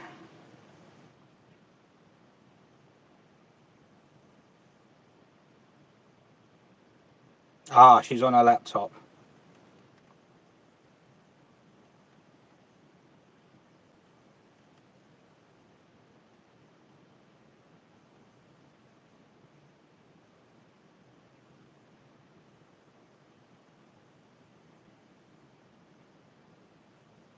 I've gone dual mode on my phone and I can't figure out how to get rid of it.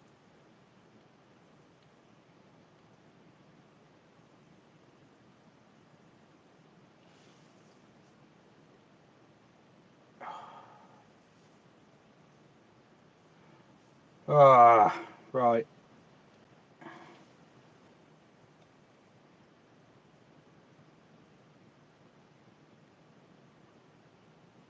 This has not gone as smoothly as I was hoping.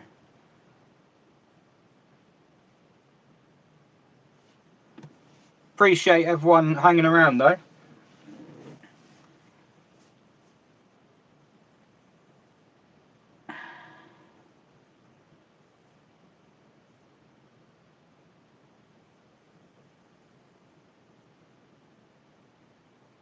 The disco lights, no?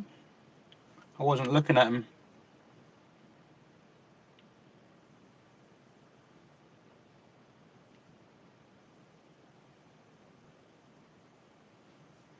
I've got a feeling Miss idriveaclassic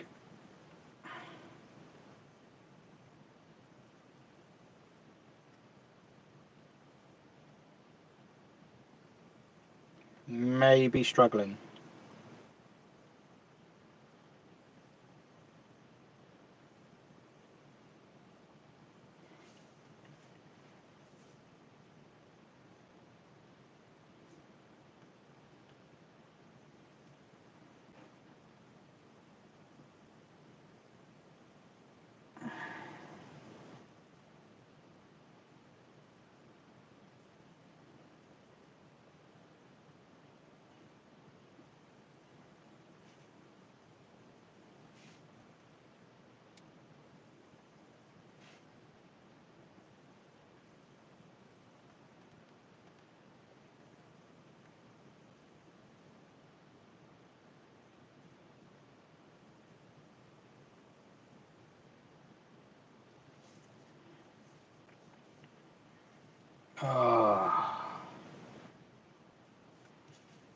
Don't think Mr. Regular's coming.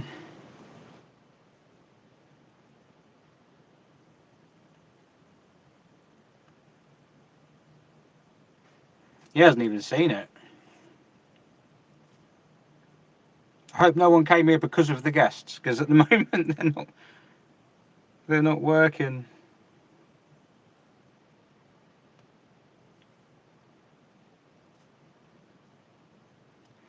No, Steph's up. She's I'm texting her at the moment. She's got an iPhone. She tried on her laptop and it wasn't having any of it. Is it at 4.5? Wow. That's amazing.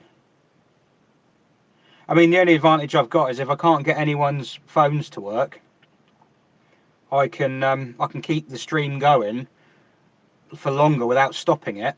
It means I can earn back some of that stoppage time I had.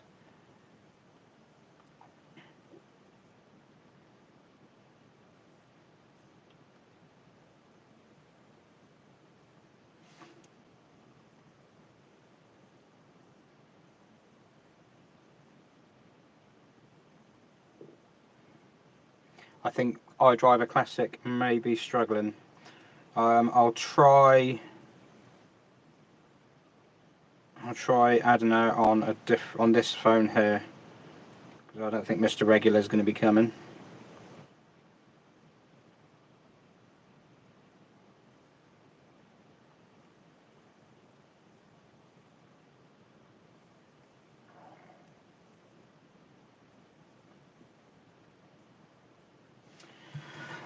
Right.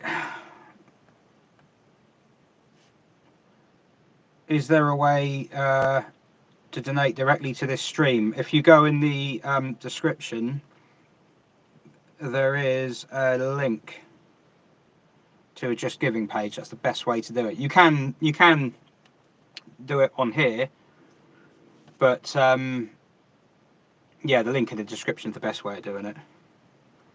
Right. I'm going to try and see if Steph will work on this one.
This is what she's getting.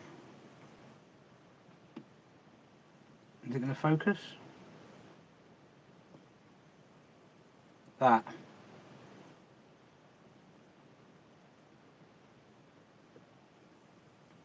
That's what she's getting.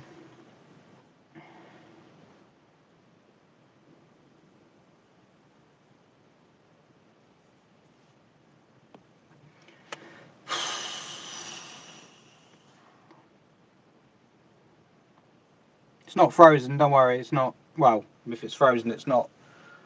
It's your end, not mine.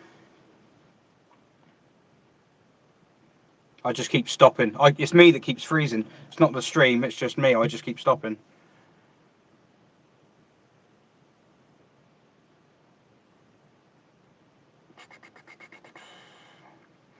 The standard failure page, I get that if I click the link that worked on my laptop.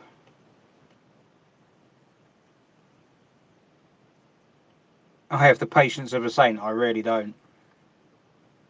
But at the end of the day, you know, I wanted to try and put something big together that would be, you know, good fun and everything like that. But it's, yeah, if it's not happening, I mean, the main thing is to raise the money. That's the main thing. I'll try. Oh,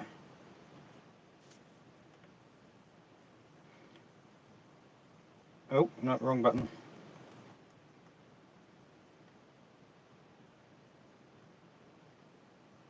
Yeah, she's got the same problem.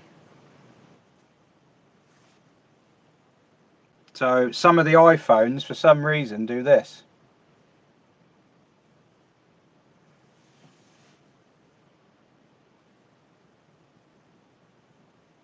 A demonstration of the centre armrest. I can, but then I've got to sit to one side. Can you even see it? It's nothing really exciting. It's quite soft because it's a DS, so everything is soft. She says she's updated the app. Yeah.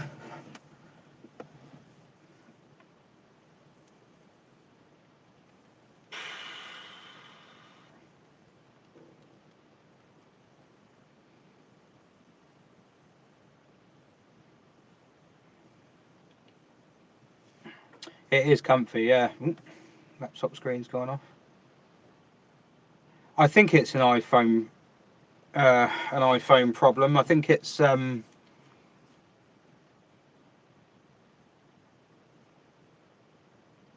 think it's something to do with the iPhone, but I don't know exactly what. Some iPhones are working. Tibbs the other day had an iPhone 11.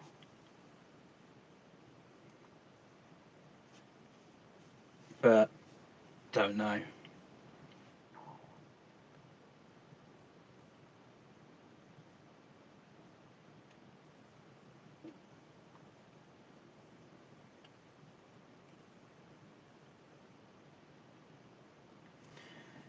So it works like it only works on Android that's had the update. I mean, has anyone whose Android's failed so far? I don't know what Jack was on, number 27. So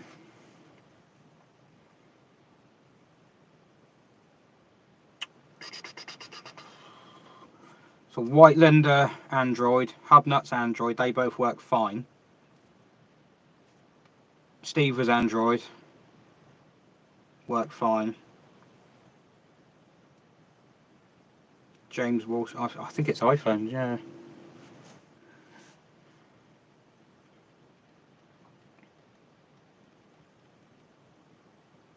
Right.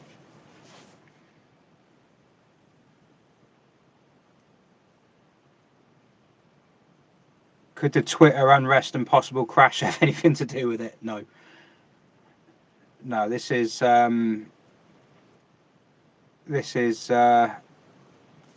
what's it? I think this is a this is a thingy issue, isn't it? Someone just donated £30. Thank you very much. Yeah, this is I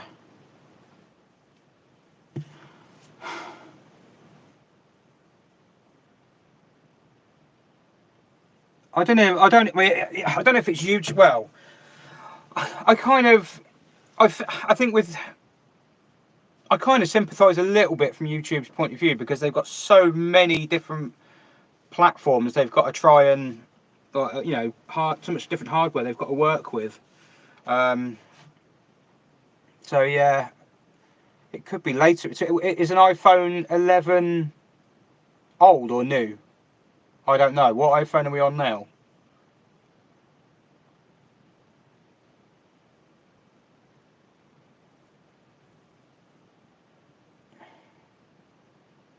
I'm going to text Passenger Seat Podcast and see what phone she's got.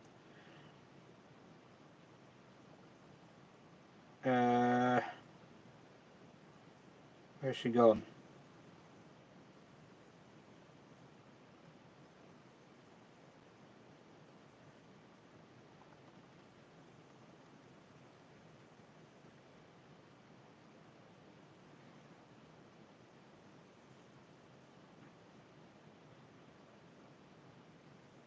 I'll see what she's got.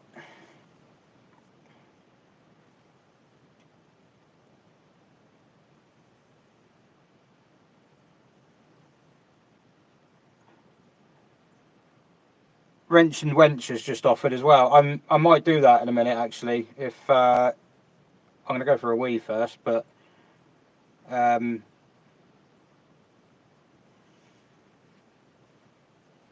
see what Becca's got. Well, she's probably gaming at the moment. She'll be on her headset.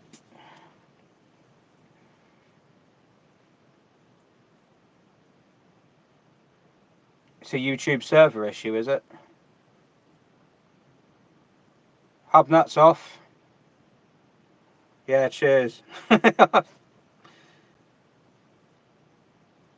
Yeah, it's just... Well, we know HubNut works. So you got HubNut tomorrow. iPhone run a lot of security layers and don't like to talk to Android.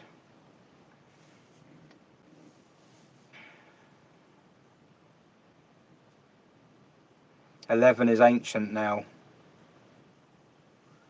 But I think Katie said hers is older than an 11, which might.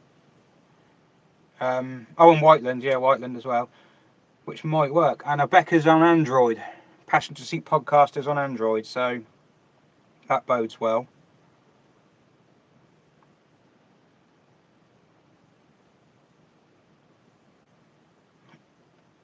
We should all just have the same phone, shouldn't we? And be happy.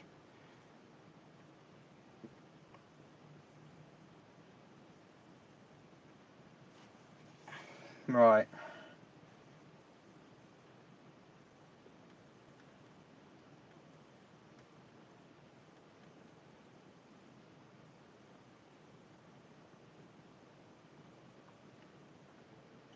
Right, what I'll do,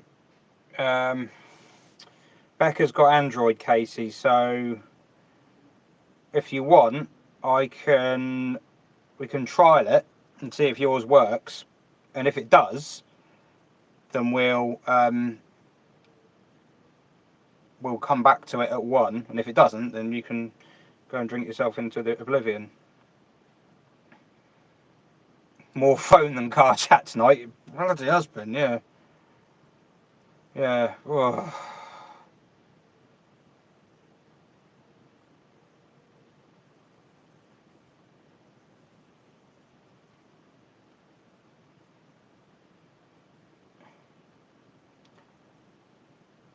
Right. Don't worry, there'll be plenty of time for car chat in the hours when there's not a lot going on.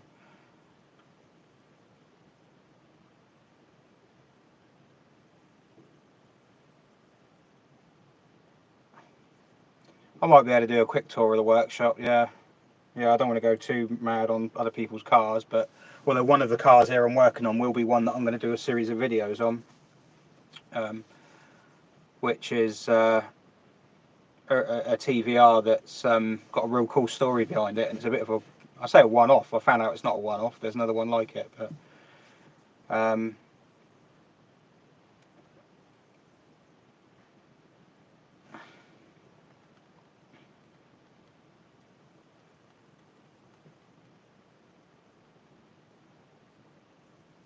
I'm just going to see if Wrenching Wench's phone will have it, and if it does, then we know we're still good for 1. And if it doesn't, then I'll have to come up with something else to do. At the end of the day, I've got money. I've raised way more money than I thought I was going to, so this is still a win, even if this doesn't work. What's the most annoying, hardest car you've worked on? At the moment, the TVR Tuscan 2. Ugh, an absolute pig. Right, we're going to try... We're going to see if Wrench and Wench works, because then we know we've got something for...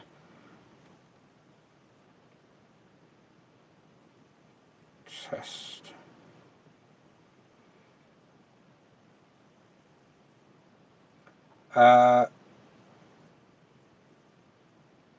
Windows isn't working as well as any form of anything other than a phone isn't working at the moment.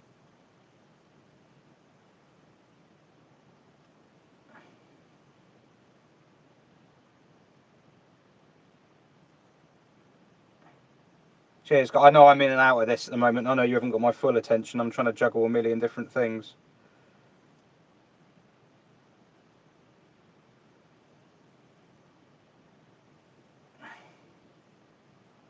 Right, let's see if...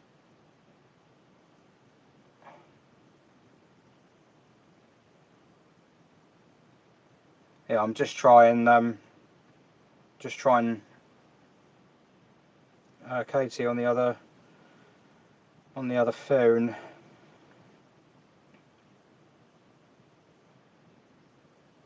Oh, the temperature's going down in there now. This thing will tell you how cold it is.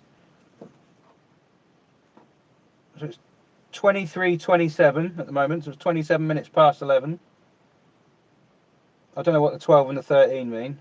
It's 13 degrees in it. I don't think Katie's going to work.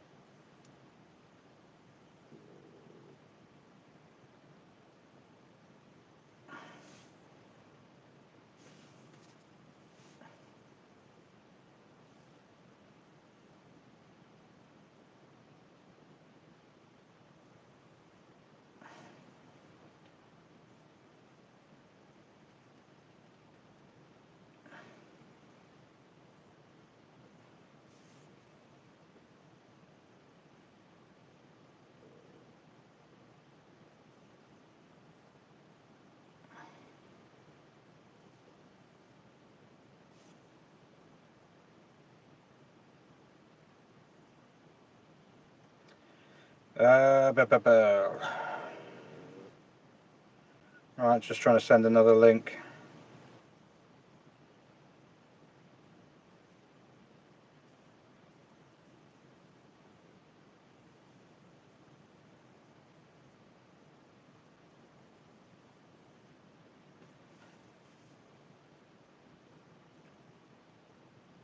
Yeah, basically the issue so far, for those who are wondering what the hell is going on and why there's not much happening, the guests on this YouTube dual function thing, it seems if you have an iPhone, it doesn't seem to work properly. In fact, it's only worked on one iPhone full stop so far the other day, unless Indecisive Auto also has an iPhone. I don't know what he's got.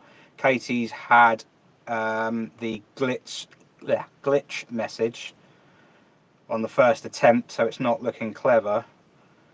She's got an older iPhone, so older than 11, I think. So it's not looking good. It's not looking good. And then I think Rusty Rose also had an iPhone, and that's not looking good. And oh, hang on, no. I think she might have figured it. Yay! Is that an iPhone? Yeah, hang on, let me mute this. The other one. Right.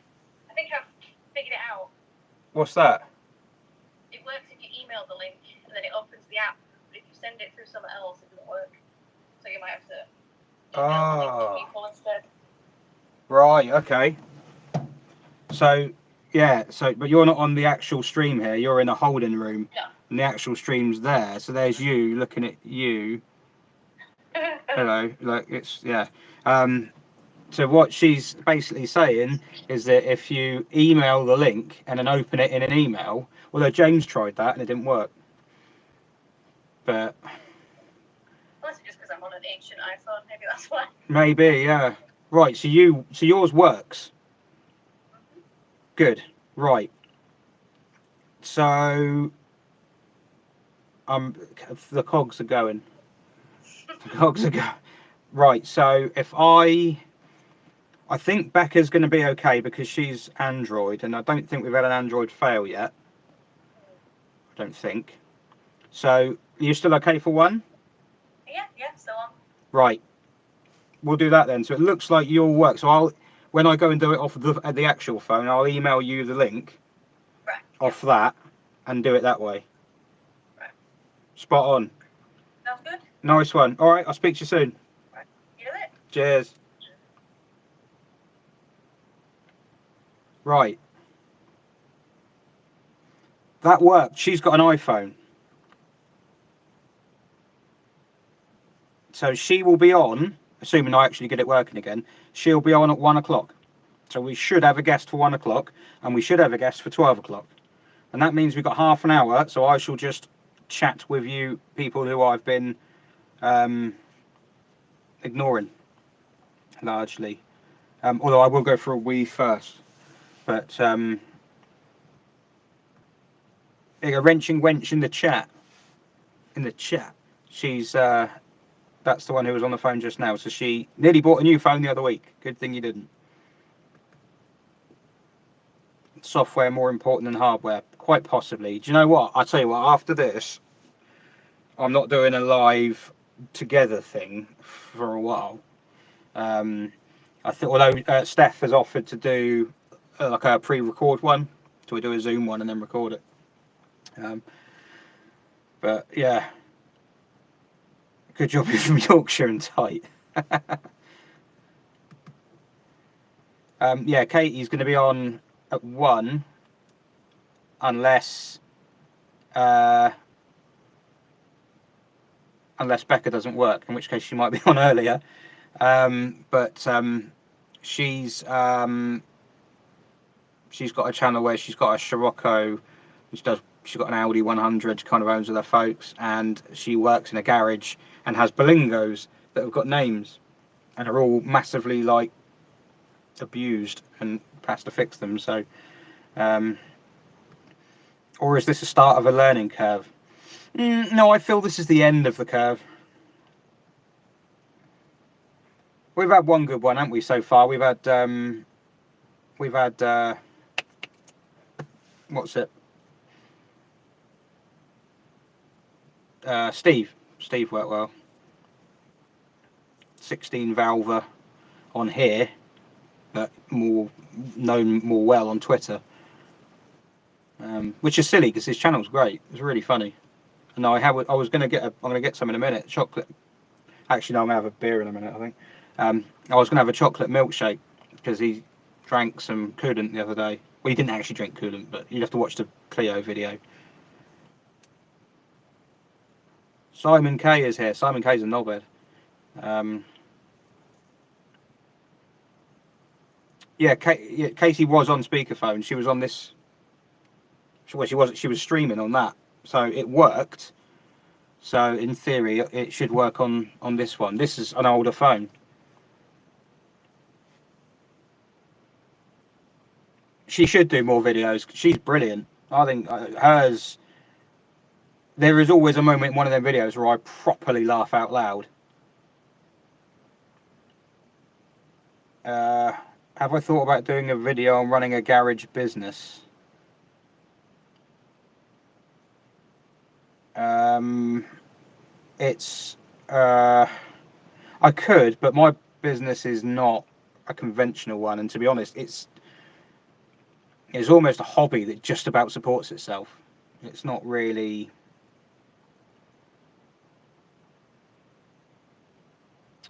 How has it been so far? So we didn't get number 27. Well, Charlotte came in first. She was golden and like jaw-dropping. Like that woman, man, she's made of some stuff. And then number 27 didn't work. We ran late, but he didn't work anyway because he's got an iPhone. I think. I'm guessing he's got an iPhone. And then James Walshe didn't work at all. iPhone. Although he said that if he's about tomorrow, I can phone in and do something with him. So I've got possibly some space in the afternoon. I reckon I could probably use that now. So yeah, so he didn't work. Steve 16 Valver worked a treat. Great chat.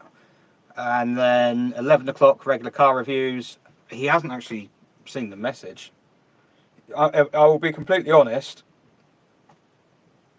he was at a party,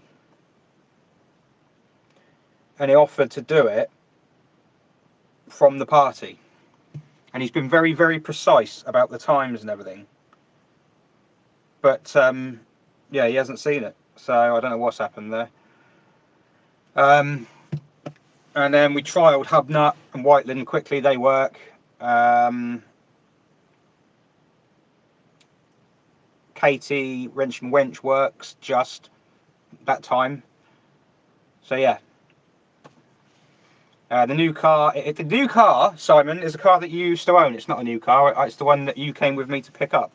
But it's new in that it's staying and it has a new lease of life and a new purpose, which is a different purpose to everything else. What is my new phone? This one is a Oppo Find X5, which is perfectly nice. But to be honest, the old one was a Find X2 Neo, so it wasn't even a mid-range one, and that was awesome. And to be honest, this doesn't actually feel like an upgrade. The camera's a little bit better, but in every other regard, it doesn't actually feel any better.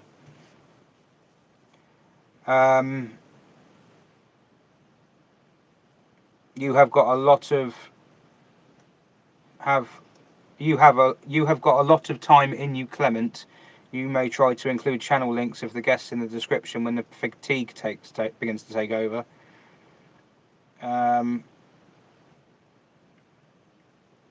Yeah, Katie's right there. She's got a lot of footage, but it's finding the time and motivation to edit. Editing it takes ages, especially if you've not nailed down how you film, because it took me a while, but the Cecily videos are still not finished. So that's, yeah. Yeah, it's hard. The motivation's okay once once you know that people will actually see it.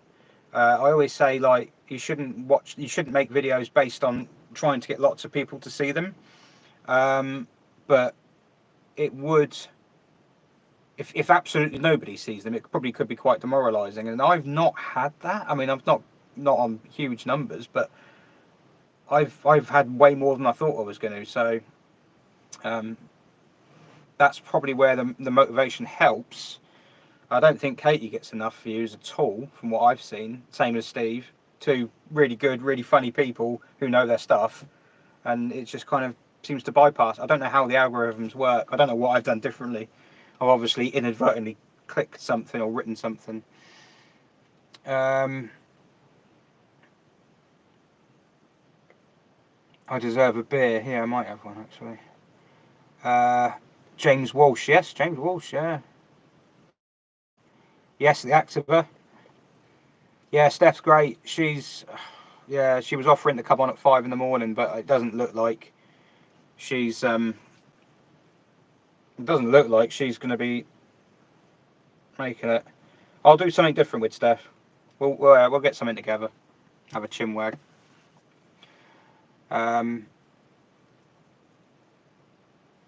Mark's NTL. What are you trying to use? Well, at the moment, I'm trying to use YouTube.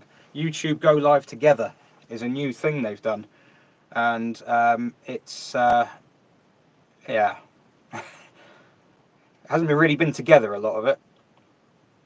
I did look into doing Zoom and Teams and Skype with OBS, but I'm not technical at all, and I get really frustrated and lose patience with it all quite quickly. Would you believe I've actually got an IT qualification? I went to college. I did IT. I have a qualification, but I get massively bored of it all. So I might go on Twitter tomorrow and say, anyone got an Android who's got a YouTube channel want to come on? There's someone I want to check on actually. There's a lady on Twitter who's, you think 24 hours streaming's mad. There's a lady on Twitter who is currently, oh, I didn't donate. I need to donate to her thing. She's doing 48 hours on the tube. So she is just spending 48 hours on the London Underground.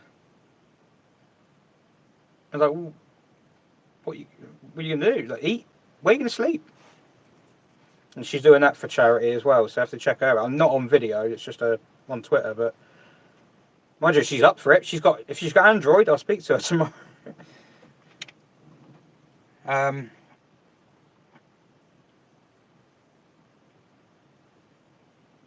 Betty, the AU Falcon shone the light on your channel. To be honest with you, yeah. Getting involved with the Betty, bringing Betty over, certainly didn't do any hurt, any harm rather. But it's the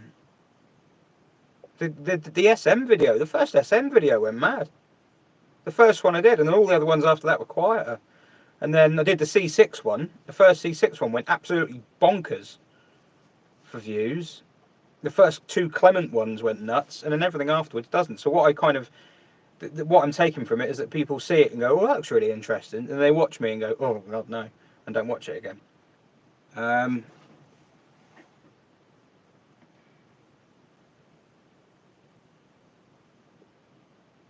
Jason Mulling says, try copying the links from email / Twitter and paste them into Safari.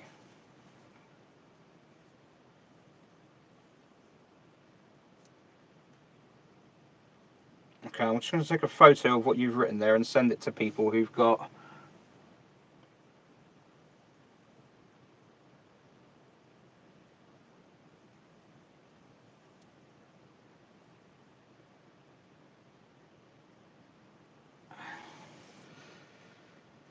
I'll try sending that. I'll see if Steph's still awake. She's someone who wasn't working before.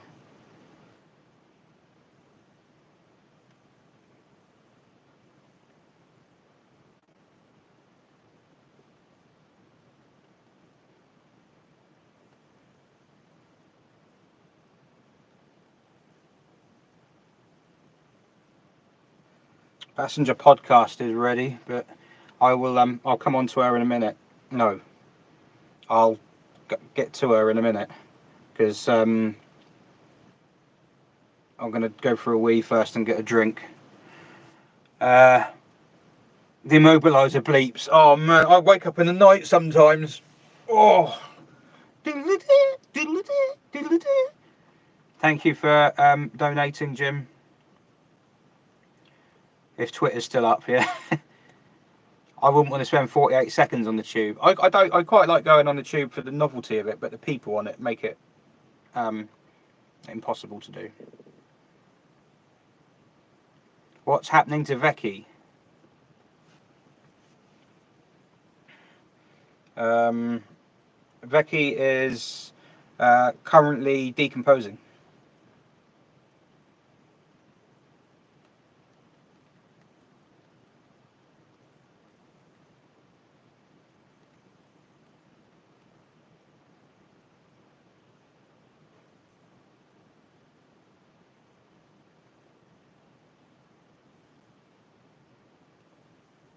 What's Safari then? Is that a iPhone browser?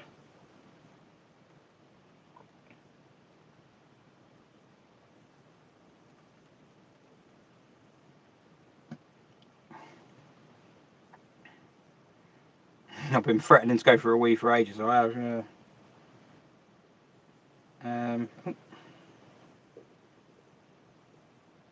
Right, I'm just trying something else.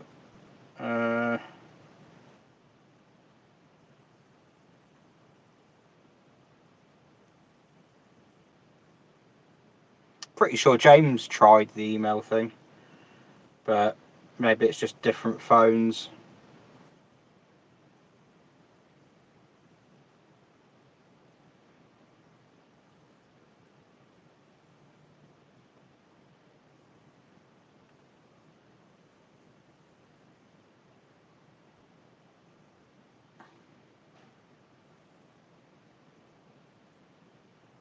If this works, then it rescues a lot. Right, so that is currently sending a link to Steph.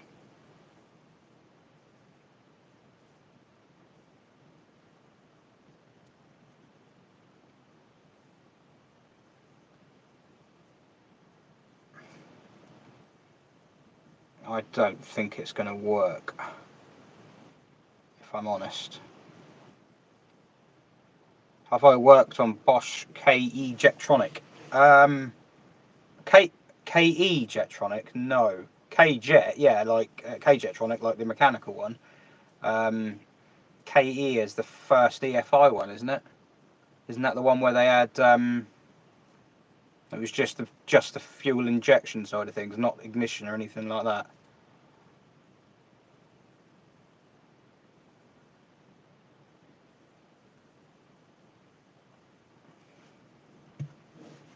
I believe. If you're in the chat, Becca, I will be. It should still be about 12.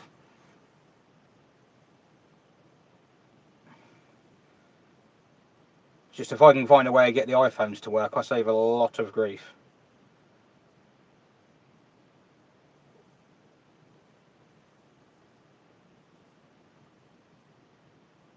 The Italians thought about the planet when they made the biodegradable van. Yeah, they didn't mean to, but I think the Daily was built in the same factory the Alpha Suds were. I think. I could be wrong. Someone who knows about Italian vans might be able to tell me that. Bladder pressure now at 200 psi.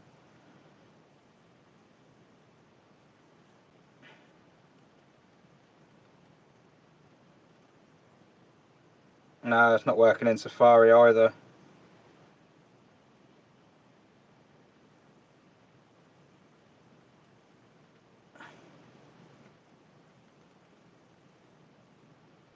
I'll try it see if it's direct off the email. If not, so who else should you be watching? Wrenching Wench, yeah. Any of the people who are putting their time to this. Wrenching Wench, definitely. 16 Valver, definitely. Passenger Seat Podcast, totally different thing to those two straight away, but worth watching. Especially now she got a mic and you can hear her over her Morris Minor. HubNut?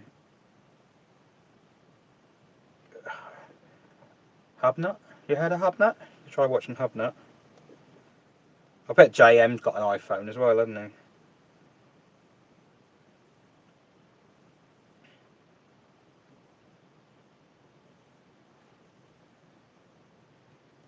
XR3 had K-Jetronic.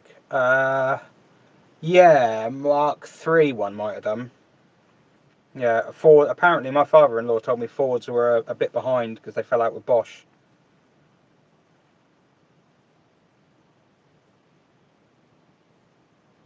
Oh. Steph has now sent a screen recording of what it's doing.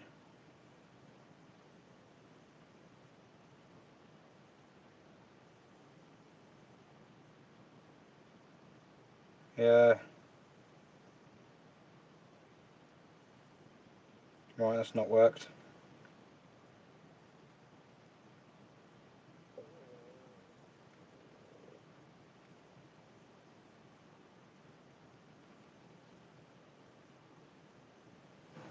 Right. Yeah, I'm going for a wee. And then I'm going to answer. Well, I'm going to see if Passenger Seat Podcast will work.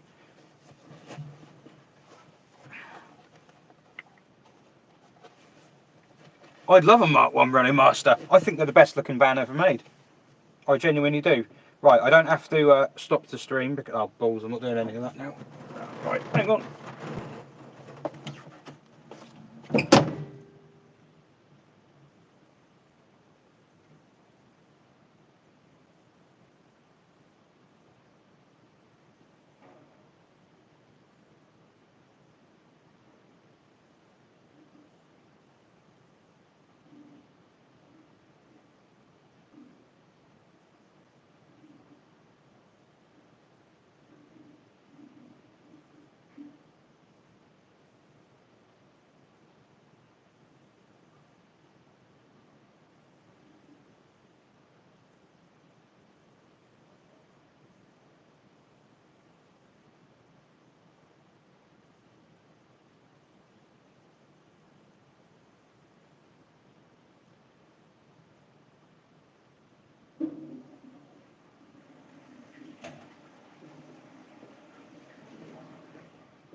Hello, hello.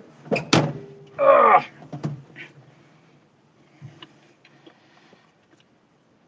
You heard the flush.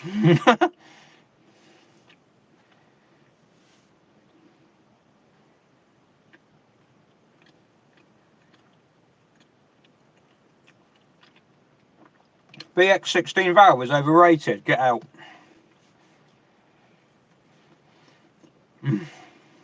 Yes, I wash my hands.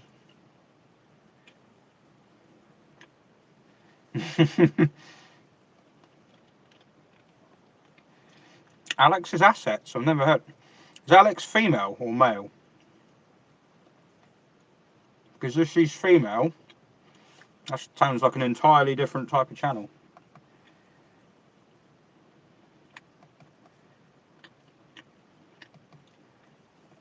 $4,684.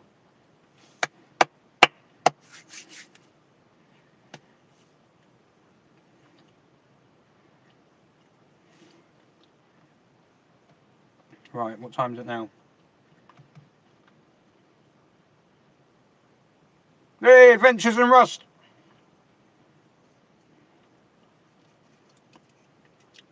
Alex's assets is female. Are the assets cars?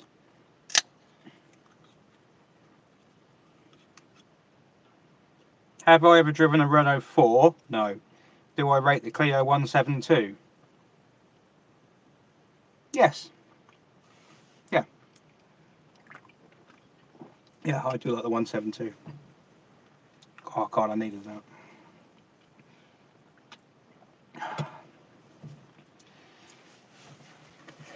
Right. Ooh. Let me try. So...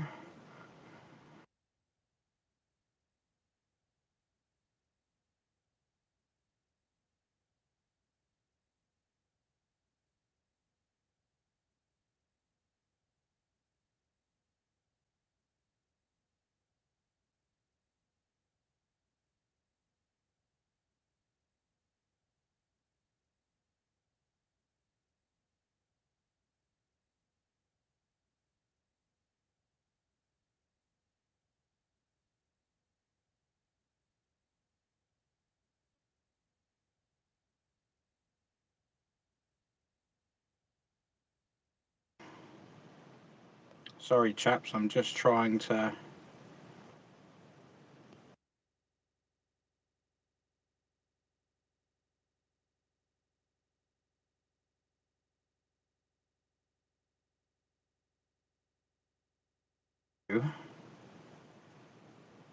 Let's see how you go.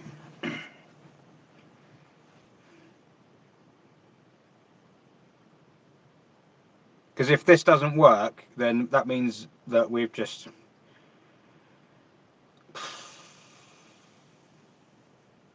I'll just sit here until tomorrow.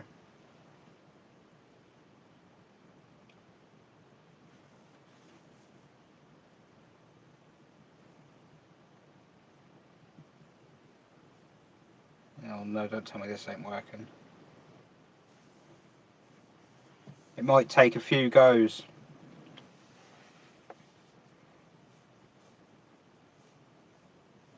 Make sure you're on your phone as well, podcast. What's my favourite beer? Probably that one.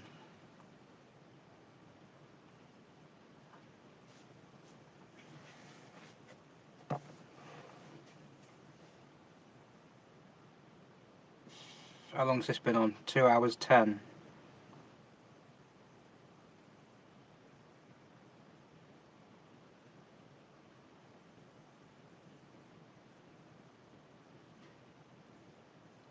That's not beer, it's chemical effluent.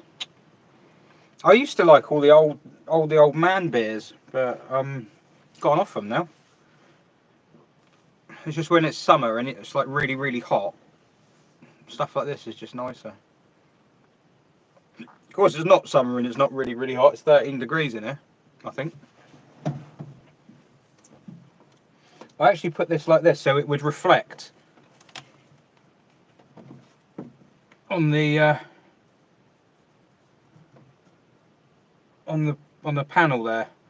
So that's the. Oh, hang on. That's why it's not reflecting. I got it run the wrong way. So that's the actual time. Look, 23:57. 23:58.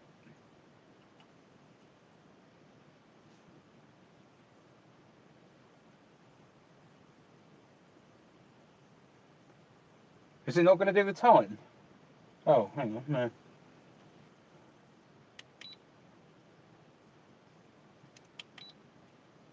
Yeah, it's 13 degrees still. No, 13C, not 13F. If it was 13F, I'd probably be dead.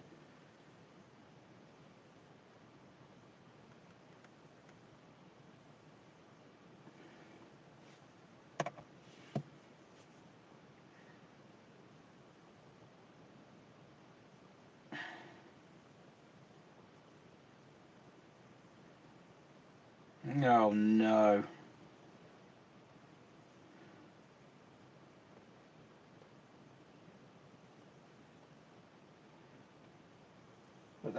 We might have a podcast problem. But that's Android.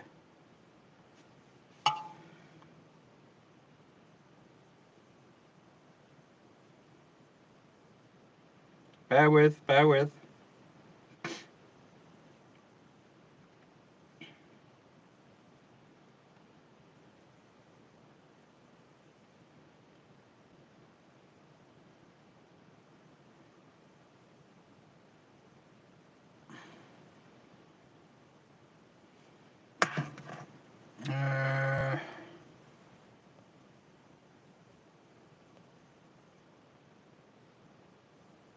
Right.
Oh, I think we might have podcast. Yay! She made it work. Yeah, so it's oh, hang on. Let me just mute you over here. Yes, it said something about not liking the way that it was sent. So I thought if we tried it sent somewhere else rather than through what it was.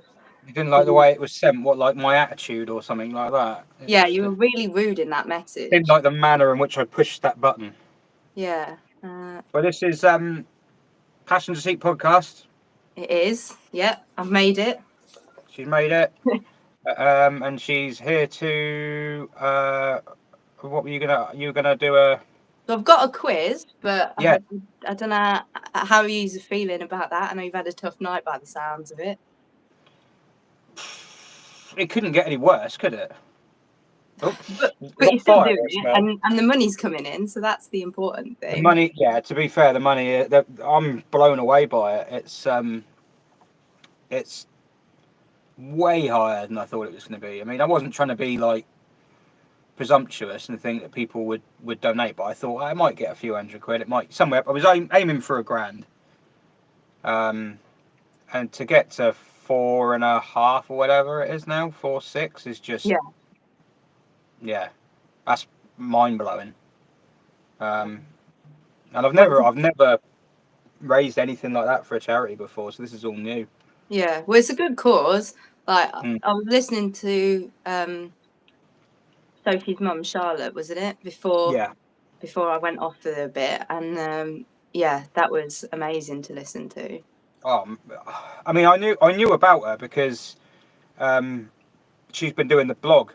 Yeah. So before it was Sophie's Legacy, it was Sophie's Journey, and we used to read the blogs and things, and even then you were like, wow, like it hit, you know. And like I said to one of the others before, I kept my distance from it a little bit, not intentionally, just like, you know, you're watching Comic Relief or whatever, and you see a poorly kid, and you're like, I don't want to see that. It's upsetting. You just want to watch the funny stuff, you know. You just human nature, I suppose. And it was when I saw her dad walking back down the road, recognised him from the photos, and just that look on his face. I'll never forget that. It was just, yeah. And so I started reading them, and I sort of went backwards and went through them there. And they only live up the road. I mean, they're a couple of 100 metres up the road.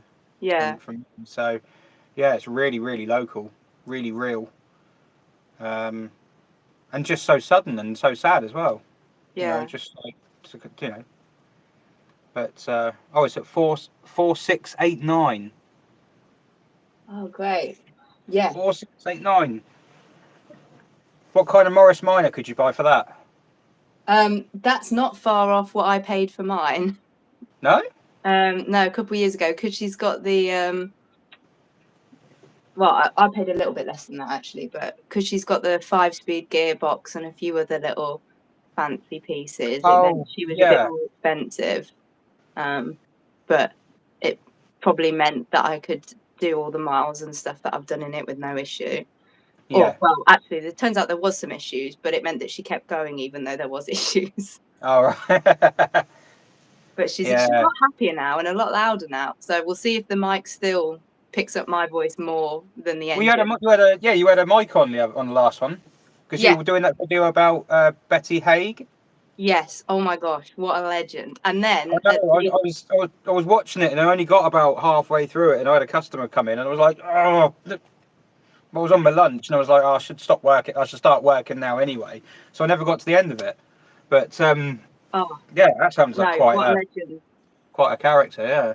And then it turns out that at the NEC at the weekend, in the auctions bit, one of her cars was up for sale. And my sister texted me and she's like, one of Betty Haig's cars is for sale and it sold yesterday. Obviously, it's still in that little penned off bit. So I went in and had my photo with it because I was like, yes. Fangirl. Another one for my collection. What car was it? It was a 1954 Turner. It wasn't one that she'd raced. It was that I think it was one that she just had as one of her cars because she had a massive collection of cars that she just like went through. So because this is the really interesting thing I learnt in that was that they had motor racing in the Olympics. Yes, this is my favourite fact, and like everyone who I tell about this, it's just the coolest story because Hitler put motorsport into the Olympics because he was like, we're going to win this because, you know, we've got Mercedes, we've got all these big, you know, car brands, and he's like, we can put some lovely Aryan gentlemen in this racing seats and prove how strong it all is. And she and her female navigator drove from London in the car, did all of the mechanics themselves on the way there, did the race, got gold, absolutely like whooped Hitler, and then did all the mechanics for themselves there, and then drove back in the car. And it was just like, so good. That's amazing. Yeah. And it's like nobody ever knows. Like every time you tell people a British woman in a British car, it's like the first person to knock Hitler down a peg. Well, to be fair, a lot of the people in the car, I mean, I'm not speaking for everyone in the car world, but I imagine if you're a female in the car world, you know, you could have just as cool a story to tell as the guy next to you, but they won't listen to you as much as the guy next to you, which is just like, well, hang on, what?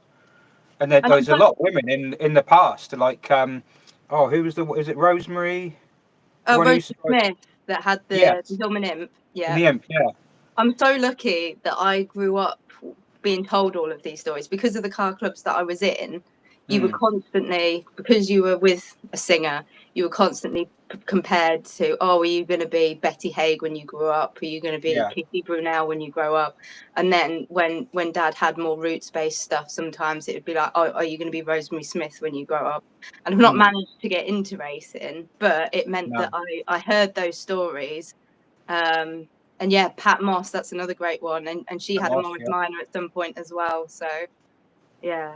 Michelle Mouton's the one who always, I sort of, because that was the most recent one I remember. Yeah. In Group B, she was an absolute animal. I mean, I can't remember where she finished one year in the championship. I think she finished 4th. Yeah. And it wasn't, that was like the craziest level of motorsport there was. Group B was just insane. And she was mixing it. She wasn't just there for, she wasn't just there to, to sort of take part. She was there to compete. That's it. Like a lot of the obituaries that came in for Betty Haig, which I say about at the end of the podcast, none of them said that she was there to be the fastest woman or to be the best woman in her sport. Yeah. She had always said, I'm there to be the fastest, to be the best, regardless of gender. And in a lot of the pre-war sport, there wasn't a lot of differentiation between the genders in terms of it was whoever wanted to race. It was quite good like that. It seems like we went strange in a way. It was actually more progressive than it is now. Yeah. If you were willing to get in a car and probably risk your life, they didn't care what you were. I think the problem you have today is that, and it's not a sexist thing or anything. It's that the highest level of motorsport they say is F1. It probably is. It's a bit of a circus and it's a bit money and everything like that. And the thing is, I don't think women can do that. I think they struggle because of the extreme like forces and everything. It's just a genetics thing. It's not about talent. It's not about determination. It's not about ability. It's just like the physical handicap of it. And that's always seen as the top level. And if you can't get the women into the top level, they have the W series, which I follow. But you can tell the cars are not. Yeah, they're like F4 cars. They're not, anything like the ones at the top. And it's. And I think the other thing is that like racing today is so different to what it was when people like Pat Moss or Betty Haig or anyone like that was doing it, because it was all kind of mechanical and knowing the mechanics and stuff like that. Yeah. Whereas now it's also knowing the technology and a lot more of the mathematics and stuff like that. So it's a completely different thing. And I suppose back in the day they used to do. Just see Michelle Mouton came second in the WRC. In Group B, 1982, she finished second in the championship. There's always someone who knows. Yeah, well, I'm doing her a discredit. I thought I'd correct that. Yeah. But yeah, no, she was great. But I think with the older motorsport back in the old days, it was like rallies were like 1,000 kilometers or whatever, and there was navigating involved, and it was about using your brain and being strategic and knowing when to push and when not. It is now. Like, it's not saying that the skills now aren't good, but they're completely different. They're totally different. Yeah. That's why I think like people who compete in like the classic Monte Carlo wouldn't necessarily be good F1 drivers. No. Yeah. No, and that's probably why women did better, relatively speaking, in those days, because if there was a bit more thinking involved and a bit more strategy and staying calm under pressure and everything like that, that's where women start. They've got that, and so if it's down to sort of navigating somewhere and knowing how to finish, not necessarily how to drive as fast as you can, how to be sensible and finish the thing, because of course, in order to finish first you've got to finish. Yeah. I can imagine women probably would do quite well at all that, because men would just go power like that and then into a wall, or break a drive shaft or something like that. And whereas the women would have thought about when to go fast, when to go slow, and they won't argue with each other. If there's two women in the car. I think women can have a good fight with each other. Oh, can they? Oh yeah. But I think some of them that were doing the motorsport had fantastic relationships with their fellow drivers. Like, I'm pretty sure at some point in her life, Betty Haig lived with her navigator for a while. So it was like, really? That's probably why they were so good at it, because if you can cope with living with someone, you can cope with giving you instructions occasionally. Oh, I did a slalom, a motorsport slalom event with a mate once, and we were at each other's throats after 10 minutes, something like that. Because it was like they were like, do you want to walk the course? Do you want to walk in and out the cones and like walk the course? And you're looking at the course notes, and we're just like, I'll be all right. And like you go in and out of a few cones, and it's, oh, I've gone the wrong way. Well, it's your fault. You didn't tell me. And it's like blows. In fact, no, I tell a lie. We got lost on the way to the place and had a bus stop. So yeah, I forgot. We did. We got lost in Dorset somewhere in my MG ZS down some farm track, and I blamed him. And I was like, how the hell are we supposed to go in and out the cones properly? You can't even get us to the place. Oh no. Me and Jamie have done blindfolded driving in my Morris Minor. Blindfolded driving. Yeah, so I'm blindfolded and he's given me instructions as part of like gymkhanas and stuff at events. Firstly, we didn't do too well, but we've got a system now because my left and rights are terrible. So it's a case of he now goes my side, your side, my side, your side. And we did really well this time, like for a second attempt. The only problem was that we'd messed up on one of the previous events, but we'd done pretty good on the year before. So it meant that we placed about the same as we had. So we're working on it for next year. We're hopefully going to do well next year on it. But So that's quite an interesting one, blindfolded driving. yeah, so there's a lot of events like that with classics in terms of like you're not necessarily doing speed trials, but so we'll do one where somebody leans out of the window and puts hoops over cones. So you've got to get them in the right position to get them on the right cone, and throw bean bags out of windows. And we put a big tray on the bonnet with a tennis ball on it, and you've got to try and keep the tennis ball on as you go through slaloms. And then the last bit is usually blindfolded, reverse into something, drive into something, and then reverse in. So Not another car. No. Hopefully not. If you drive, I'll take Clement for that. The tow bar on the back will take it. Pardon? I'll take Clement for that. The tow bar on the back will deal with that. Yeah. Not a problem. But I see one they did with the TVRs. One of the TVR clubs in Europe it was on the track at Zolder. Yeah. And they had to run to both of them had to run to the car, get in, drive it forward up to a line, stop, passenger got out, had to go and apple bob in a barrel, pull an apple back out, get back in the car, and then do a lap. So there was like speed involved and how good your passenger was at apple bobbing. Yeah, we've done ones before where you like are parked up from a distance away from essentially 2 bamboo sticks and a limbo bar, and you have to from a distance judge how low you can get it to get your car underneath it. You have to kind of know the height of your car, so it's not. Oh, what? You set it first and then have to drive under it? Yeah. Oh, I'm going to do that in a Citroen. Yeah, set it where you've got the suspension up. I'll just rock up to it, and I'll be like, and everyone will be like, "Oh, you've been aggressive. You're foolish." And I'm like, "Haha." Tick the lever. Cool. Down you go. Yeah. Get it grounded out on the grass. Can't move. Yeah, that'd be class. Doesn't matter. Yeah. There's a lot of fun to be had. But so you've got a quiz, you say? Yes. So for people who don't know me, my day job is being a criminology lecturer. And there was a podcast I listened to a little while back that mentioned the car that was owned by a serial killer. And then I went down a rabbit hole looking at cars owned by serial killers and cars owned by criminals. So I've got a bit of a quiz for people who if they want to play along in the chat, and you can have a guess as well at some of them about the cars that were owned by them. And I've got multiple choice as well in case people are struggling. So it's over here. If my missus is watching, her ears just pricked up. You say like criminology, she'd be like, "Oh, hello." Yeah. There's so many people come because they're like, "Oh, crime," and the serial killer documentaries on Netflix and stuff like that. Weirdly, just morbid, aren't they? Yeah, I'm not that into it, but I am into why people commit crimes, and I into cars. This made quite an interesting thing to research. I was trying to work out if there were any particular models that made you more likely to be a serial killer. And I've not found one yet, but yeah. This one. Yeah, spending 24 hours in a Citroen definitely makes you Well, more I'm likely. just about all the stuff I found in the boot, like all the bits of rope and the twine and the knife and the tape. Yeah.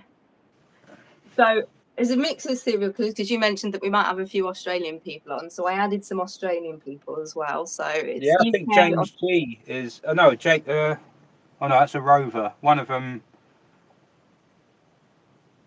I can't remember. Yeah, it might be. Yeah, hopefully there's someone from Australia or New Zealand.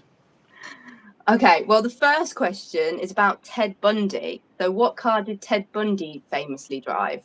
Was it a VW Golf, a VW Beetle, a Renault 4CV, or a Morris Minor?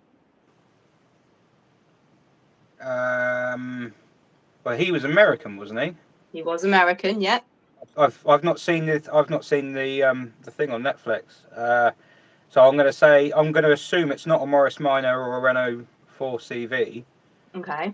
So I would go Beetle, because if it was in America, it would be a Rabbit, the Golf. That's some good use of deduction there, and there's a few people in the chat who've got it as well. It is indeed the VW Beetle. Yes. So I'm not taking it serious. I don't get competitive. Yeah, we'll see. And interestingly, his VW Beetle is actually in a museum. There's a few of them that have ended up in museums, so you can go and see. America. Yeah. So Steve Wright, who was in Suffolk in the UK, he murdered sex workers. He murdered sex workers. Steve Wright. Steve Wright. Yeah. Right. Steve Wright in the afternoon, man. No, he was Steve Wright in the evening with a Ford Mondeo. Okay. Steve Wright, the dead of night.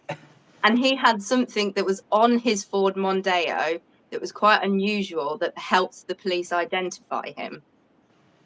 Oh, okay. So Very interesting quiz. Okay. there's 4 things that it could be.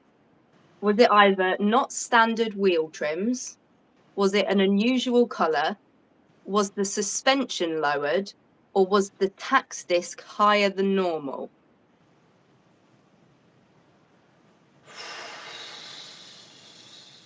I think I remember this guy on the telly. I remember them looking for a Mondeo. Yeah. So it was wheel trims non-standard. Yeah. Unusual colour. Unusual colour. Lowered suspension or higher than normal tax disc? I'm going to go higher for the normal tax disc, because that's just so specific. Okay, well, a few people have said that in the chat, and I think a few people have said wheel covers, but it is the tax disc. It's like halfway up the window, and a few people. That's the mark of a serial killer. Well, it was Isn't it? certainly easy to identify from the CCTV in the area. That meant that he was able to be spotted. So, well done to a few people there. Was it a Citroen Mondeo? I don't know, because I don't know Mondeos very well. I've got a picture of it. It had to be Wrenching Wench who asked that, didn't it? This is Citroen Mondeo. A Citroen? No, it's not. A Citroen. Oh, that's a Mark III Mondeo. The Citroen Mondeo is the really light yellowy greeny Mark it's I. the colour, yeah. Then, no. Steve 16 Valve would be all over it. He'd be properly excited by that. So, next question for people is about Peter Sutcliffe, who was the Yorkshire Ripper. And this is actually the fun fact that made me start making this quiz in the first place. So he was caught because the plates on his Rover were stolen and they didn't match the car, and the police officer spotted this. But what had he stolen them off of? Was it a Skoda, a Citroen, an Austin, or a BMW? I think it was an Austin. I watched a program on him once, because he's the only one because I had a customer who worked at Broadmoor. Yeah. And I thought he was an IT technician. And he said, no, I work at Broadmoor. And I thought Broadmoor was like an IT place. And I didn't know what it was. And we got talking, and he was like, no, it's where the psychiatric hospital. Yeah. And I was like, oh, okay, fair enough. He says, you've not heard of, like, you know, and he went through some of the people that are there. And he goes, oh, is that where that Peter Sutcliffe is? He goes, yeah. He goes, I'll teach him woodwork. What? Yeah. Yeah. You teach him woodwork? And he goes, yeah, I'm in the room, and he's got all the tools in there as well. And it's like, yeah, I've met people that have done that sort of thing with like young offenders as well at like secure training colleges, and they were like, actually, there was only ever one incident that was a little bit dangerous. that's But what he said. yeah, there's only one. It only happens once, and then you learn from it, I think. He said, well, he said, though, I said, do you not get worried about it? He goes, well, no, they enjoy it. So they're quite happy. Yeah, if they're happy, yeah. Anyway, So, a few people have guessed correctly in the chat, and it was indeed the Skoda. So he'd gone to a scrapyard and taken the plates off of a Skoda to put them on his Rover in the hope that it would make the Rover less noticeable that it was in the area frequently. do you think there's an element of that where he's like secretly enjoying the chase? Because that's a really stupid thing to do. Yeah. Yeah, Right. and some of them just get bored of not being caught. So yeah, so they do stuff that makes them more likely. I don't know the model, but I think somebody has already said that it was a Skoda Estelle, and I believe his Rover was possibly a P6, but I've struggled to find photos of his Rover. They definitely used a P6, I think, in a lot of TV shows about him when they've done dramatisation. That's a really weird car to pick a plate from as well. Yeah, yeah. Well, no, I suppose they didn't have AMPR and everything. They'd have to ring it through, wouldn't they? Yeah, well, that's the thing. They would have had to ring it through, but it just so happened that a police officer in the car was quite good at his number plates and realised that the number plate didn't match the model and the spec of the Rover. Yeah, Like it was too new for it. Sort of thing. Yeah, exactly. Yeah. Oh, yeah, somebody said SD1. They might be right about that. But somebody else is saying brown P6. I'm not sure. Well, I don't know. We'll move on and we'll see where we get to. So this is one for our Aussie listeners. The Aussie police think that they can link the murder of Karen Rowland to Ivan Milat, who I believe is the backpack killer, if they can find evidence that he owned which car in 1971. Ford Fairmont. That is correct. What? No, I was joking. No, I put it in. I put it in purely because it was funny. Oh no, I've killed it. I was just trying to make out that Ian was a serial killer. Yeah, there is a Ford Fairmont. The other options were a Holden Monero, a Holden VB Commodore, or a Ford Falcon XK. But this one was a Ford Fairmont XY. And that, so if I probably would have said, I just said Fairmont anyway for a giggle. Yeah. Well, that's, you know, I just said, or maybe Falcon because the XK, it'd be like extra kills. Somebody saying that HubNut also owned a brown P6. So. Now. I didn't say that. You didn't say that. No, that was somebody else. Mabry said that. Yeah. I mean, it's information, isn't it? And he's just putting it out there. Yeah, just out there in case anybody needs to know. Yeah, what you do with that information is, and how you interpret it is your thing. But yeah, he might not be a serial killer. I mean, he might. You know, I don't know. He's got that thing about wipers. Yeah. That's a bit serial killery. I couldn't comment. Definitely not my specialist area. So we've got one about the Great Train Robbery now. Oh, I like this. Most of the Great Train robbers used a different getaway car and they all got caught. However, Bruce Reynolds used a different one and he was not caught for a longer time. Mm-hmm. So the choices are, did he use a Land Rover? Did he use a Range Rover? Did he use a Ford Cortina? Or did he use a Lotus Cortina?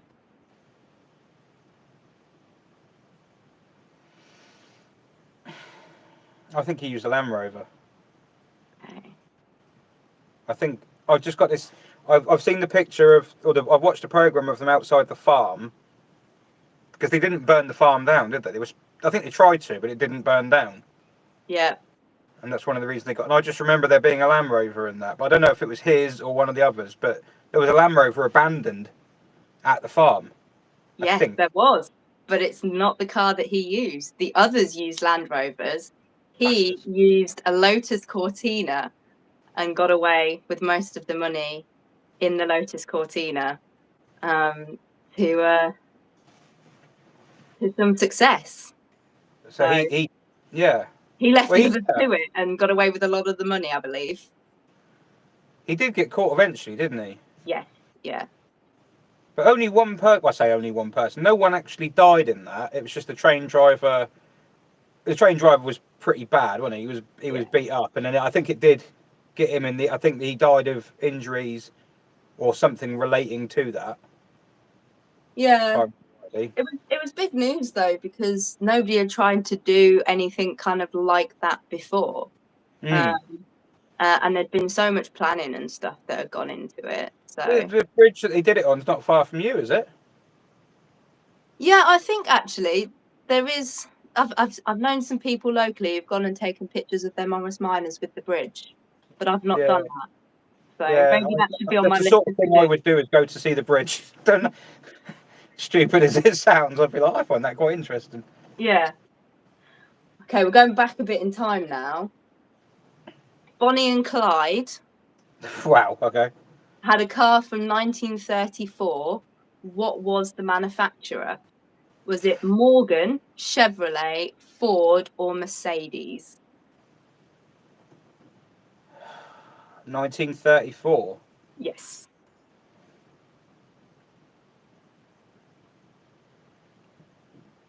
Oh, I'll go Ford. It's a pot shot. That just seems the most sensible one. Seems to be the most popular one in the chat as well. Yeah, I don't know. And that is the correct answer. Yeah. I couldn't imagine anyone import a Morgan to America in 1934. Yeah, that's a fair evaluation there. I thought the Chevrolet might throw a few people off, and I think somebody did say Chevrolet, but no, it was a Ford. And again, it's another one that's on display in America that you can go and see all of the bullet holes and everything in. And I think it also featured in an episode of The Simpsons. I was thinking of Thelma and Louise, because I was like, didn't they drive it off a cliff? That was Thelma and Louise, wasn't it? Yeah, no, not quite that one. Different one. Okay. So this is Son of Sam. Are you familiar with Son of Sam? No, that sounds like a cult. It was sort of a cult. He claimed that a lot of what he was doing because of the devil and stuff like that, and a hellhound talking to him. Sounds like a nice bloke. Yeah, and he had a 1970 Ford Galaxy. And it was properly registered, which is quite unusual for serial killers. They do sometimes mess with that so that they get caught less often. And the police were able to track him through something that was linked to his properly registered car. So was it tyre marks? Was it some broken headlight shards? Was it parking tickets? Or was it an oil leak trail? Well, again, I don't know, so it's a bit of a pot shot, but based on the fact it was correctly registered, I would say a parking ticket, because it's the only thing you can trace back. Okay, see if anybody comes up with. So we've got an answer for headlights in the chat. A couple of people saying parking tickets as well. They're very knowledgeable people in your audience, so that's good to see. They just copy me. Whatever I say, they just do the same thing. Well, it works for him, because it was a parking ticket. He'd parked the car in a neighbourhood quite far away from where the car was registered, late at night, in an area that was quite, let's say, dubious. And the police were concerned why somebody who had a car that was quite nice and was registered somewhere quite wealthy, what they were doing at that area of town late at night, and why they were receiving parking tickets. And he hadn't paid his parking ticket, so they were still on the system. So they were able to track him down and realised that he'd got parking tickets a couple of nights when there'd been murders in the area. These people are numpties, aren't they? If I was a serial killer, I'd keep everything squeaky clean. Well, I'd be taxed, I'd be insured, I'd have legal tyres, I'd have MOT, I wouldn't have parking tickets. there's And the one that driver- comes up that happened not far from me that the reason they got caught is kind of ridiculous. So that one's coming up, but we'll do that one in a Okay. bit. We've got Al Capone now. He had thick bulletproof glass and steel armor plating fitted to his 1928 car.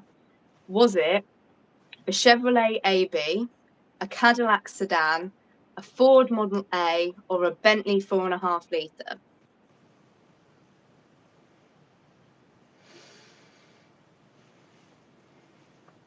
I'll go with a Cadillac. It just seems like a bit more of a, at that time, a bit more of a gangstery type brand.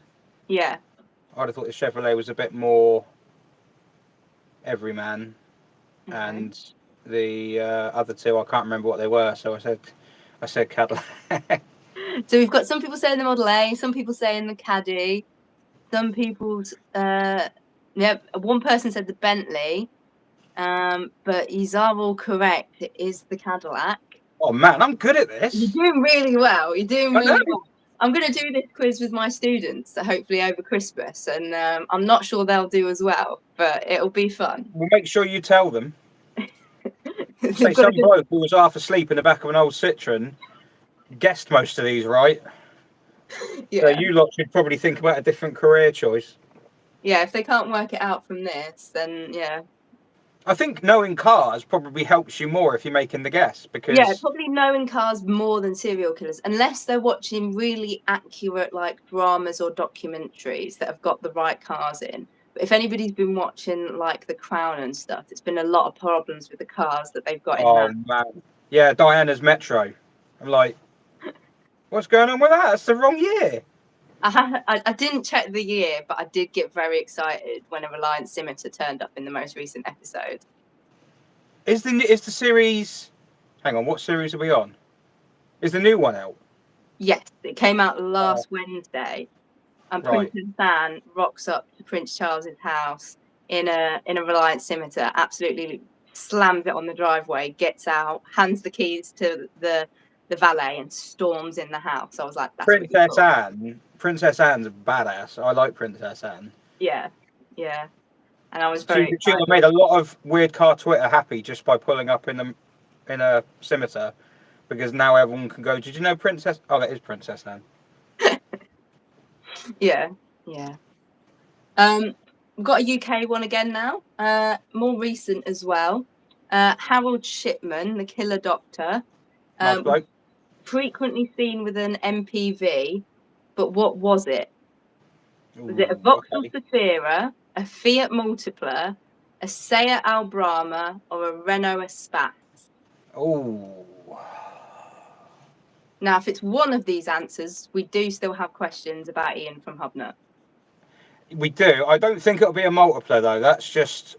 I know people would say you'd have to be a serial killer to buy a multipler, but I think even for a serial killer, that's too far. I think they'd be like, nah. The Zafira seems like a dodgy doctor's car. Okay. A Spas.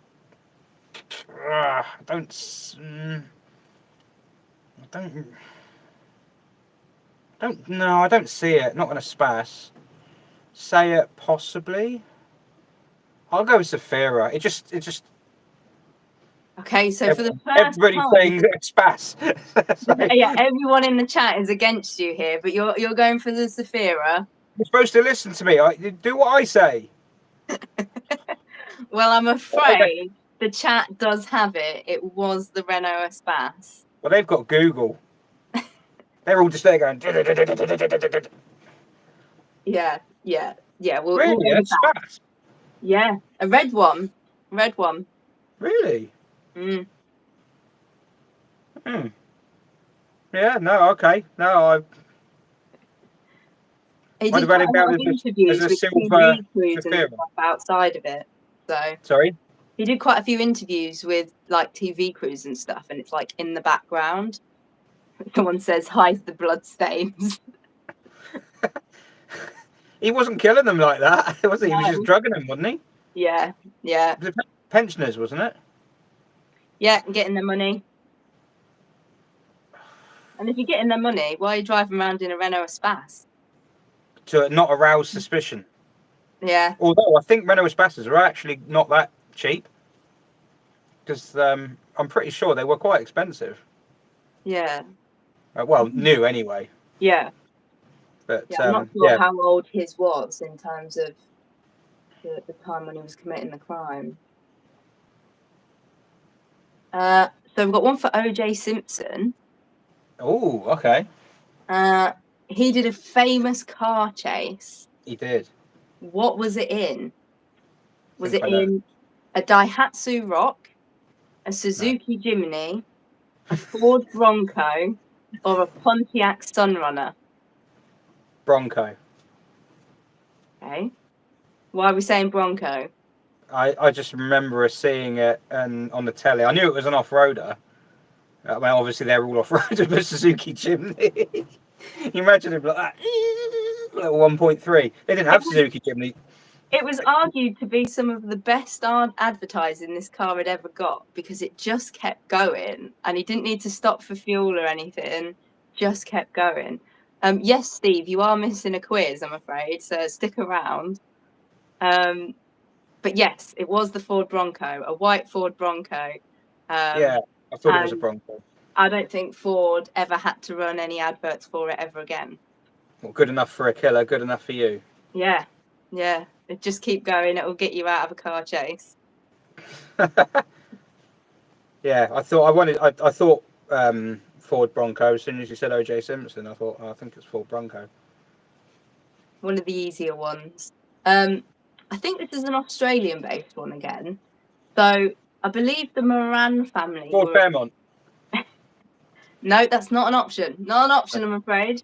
The Moran family, I believe, were a big crime gang family in Australia. And Jason Moran was shot dead outside his kids' football game.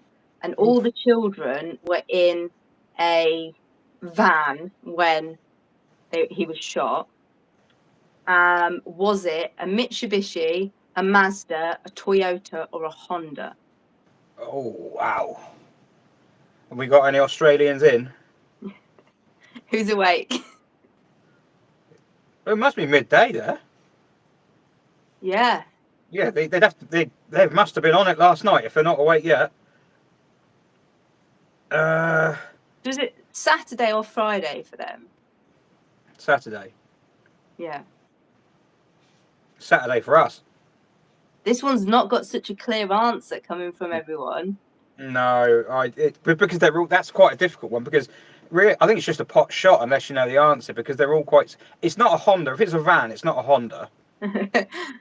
There's there was quite. It was like big front, from what I could tell, big front page news. And the photo of the van being trawled by police was all over. How many kids were in the van? It was his 2 and then also his brother's 2, I think. It is like an MPV, I think. It looks like it. It's got sliding doors. Oh.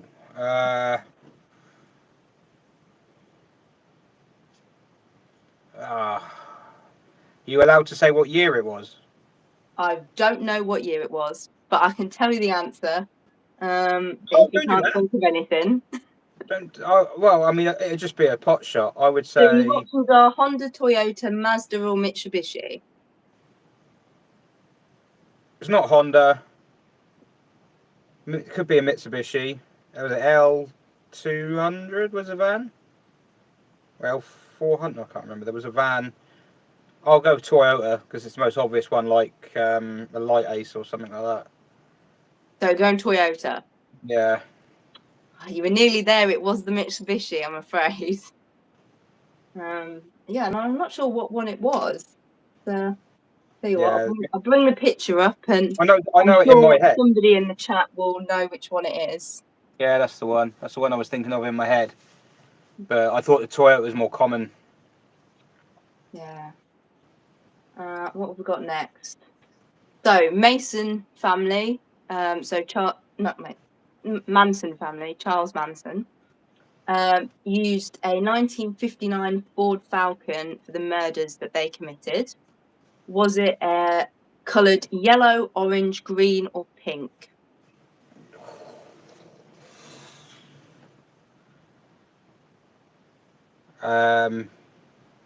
Green. Green. Any answers in the chat? I have to say, vlogs and stuff is doing really well.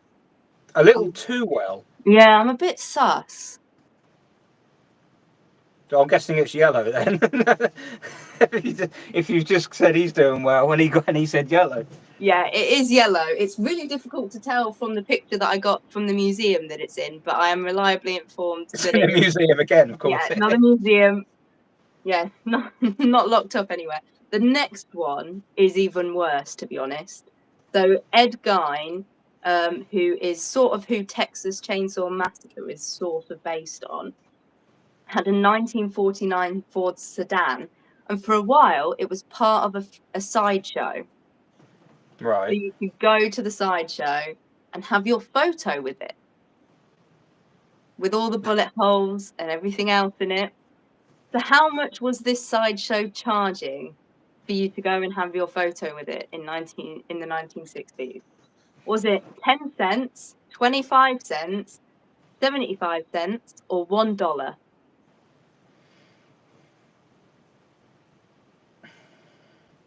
I don't know, so I'm just gonna, because if you're the sort of person who'd make money out of that, you've got no shame. So I'd say $1.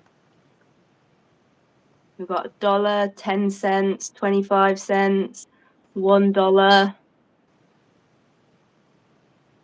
Comparatively, it was a bargain. It was the 25 cents. Oh. So yeah, it's a So great deal to have your photo taken with the car that picked up his victims. America. Yay! Back in the UK now, the Moors murderers.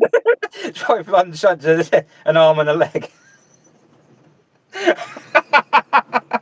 Oh no! Brilliant. Oh, I'm gonna have to edit that one into a video later on. Oh, and they put someone else has gone the same and put a nice little chicken leg in the emojis there. Oh man. Oh dear. Moors murderers. You know, cheer us all up a bit. Which Is that car the West? did they... Pardon? Is that the Wests? No, that was Ian and Myra Hindley. Oh yes. Which car did they use to take their victims to the Moors? Was it a Morris Traveller, a Bedford CA van, a Morris minivan, or an Austin A30 van? Some pretty small vans.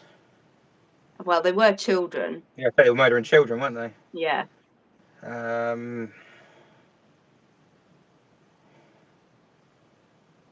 To be careful here, because if I say Morris Traveller, There's a few people saying Morris Traveller in the chat. Vlogs and stuff has gone for a Bedford.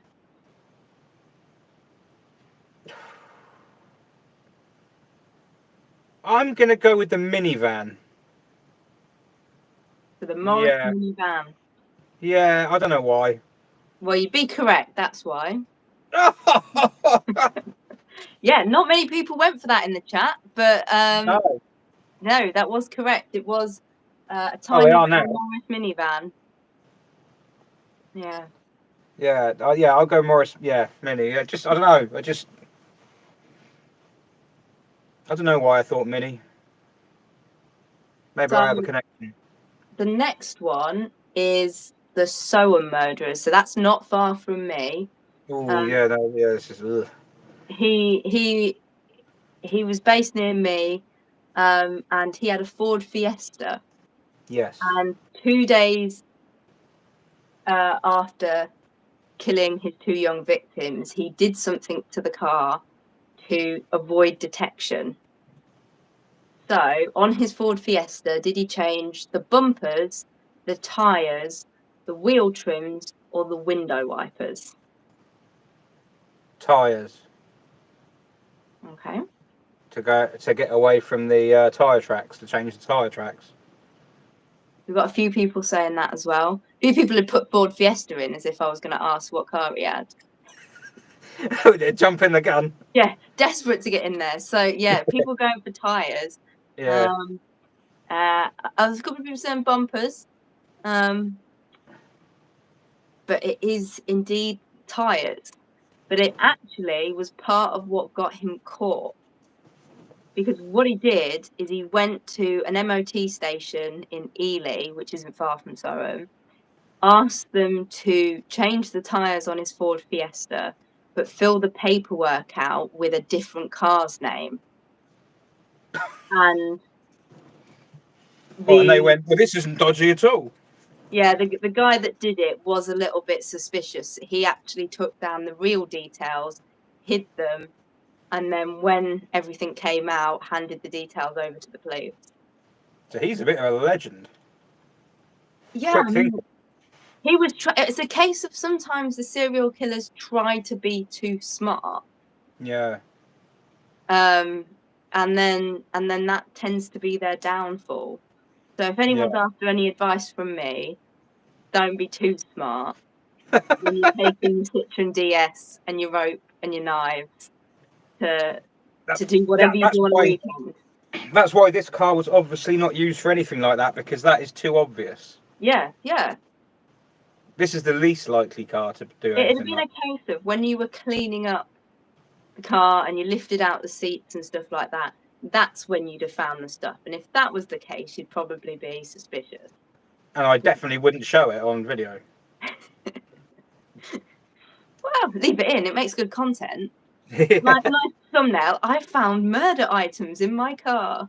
Oh no, you got to put OMG. You'll never believe what I found, and then like blur it out and put a question mark. Yeah. You'll never guess, and then guess has got to be in capitals. Oh my god, guys. Yeah, that's why you've got so many more subscribers than the rest of us, you know. You've got that algorithm down. Yeah. So I believe David Burney is another Australian one. And he was employed in the automotive trade when he and Catherine Burney abducted 5 women and then raped 5 women and murdered 4 of them. That's a hell of a night out. Yeah, one of them escaped and was able to get the police back to where she'd escaped from. And they were able to track him down. But where was he working? So was he working at the local garage, at an auto factors, at a car wreckers shop, or at the Ford dealership? I've worked in motor factors, so I'm going to go with that because there's definitely serial killers in that trade. Been a bit quiet from the chat here. So some auto factors, some people saying wreckers. Quite a few people saying wreckers. I wonder. Oh, Barry Humphreys has said wreckers shop. So I'm suspecting they are maybe Australian. Because they are correct. It was the wreckers shop. So they were taking apart cars as well as people. That could be their slogan. Oh, Barry Humphreys is not Australian, just really good at a quiz. Well, we need to go back through his answers now and see. We got the last one before that wrong, so. Oh, okay. So I've got one more question, and then I think you're probably ready for your next person, or are they not able to get on? No, Katie worked. Katie worked. That's She's good. she's one of the few. To be honest, if they're Android and they're struggling with it, try texting them it, because that worked for me and it didn't work. No, the Androids have all got on. Yeah. It's the iPhones. Well, go to prove. And that's that look there. That was that kind of like that semi-smug, like I didn't choose to get an Apple. So last question is: the acid bath killer drove his last victim round in a car that he had brought with the money from all of his previous victims. So he was marrying women, dissolving them in an acid bath, and taking them for their money. What was the car that he chose to buy with the women's money that he then drove his last victim round in before he killed her? Was it an Alvis TA14, an Austin 16, a Riley RM, or an MGTD?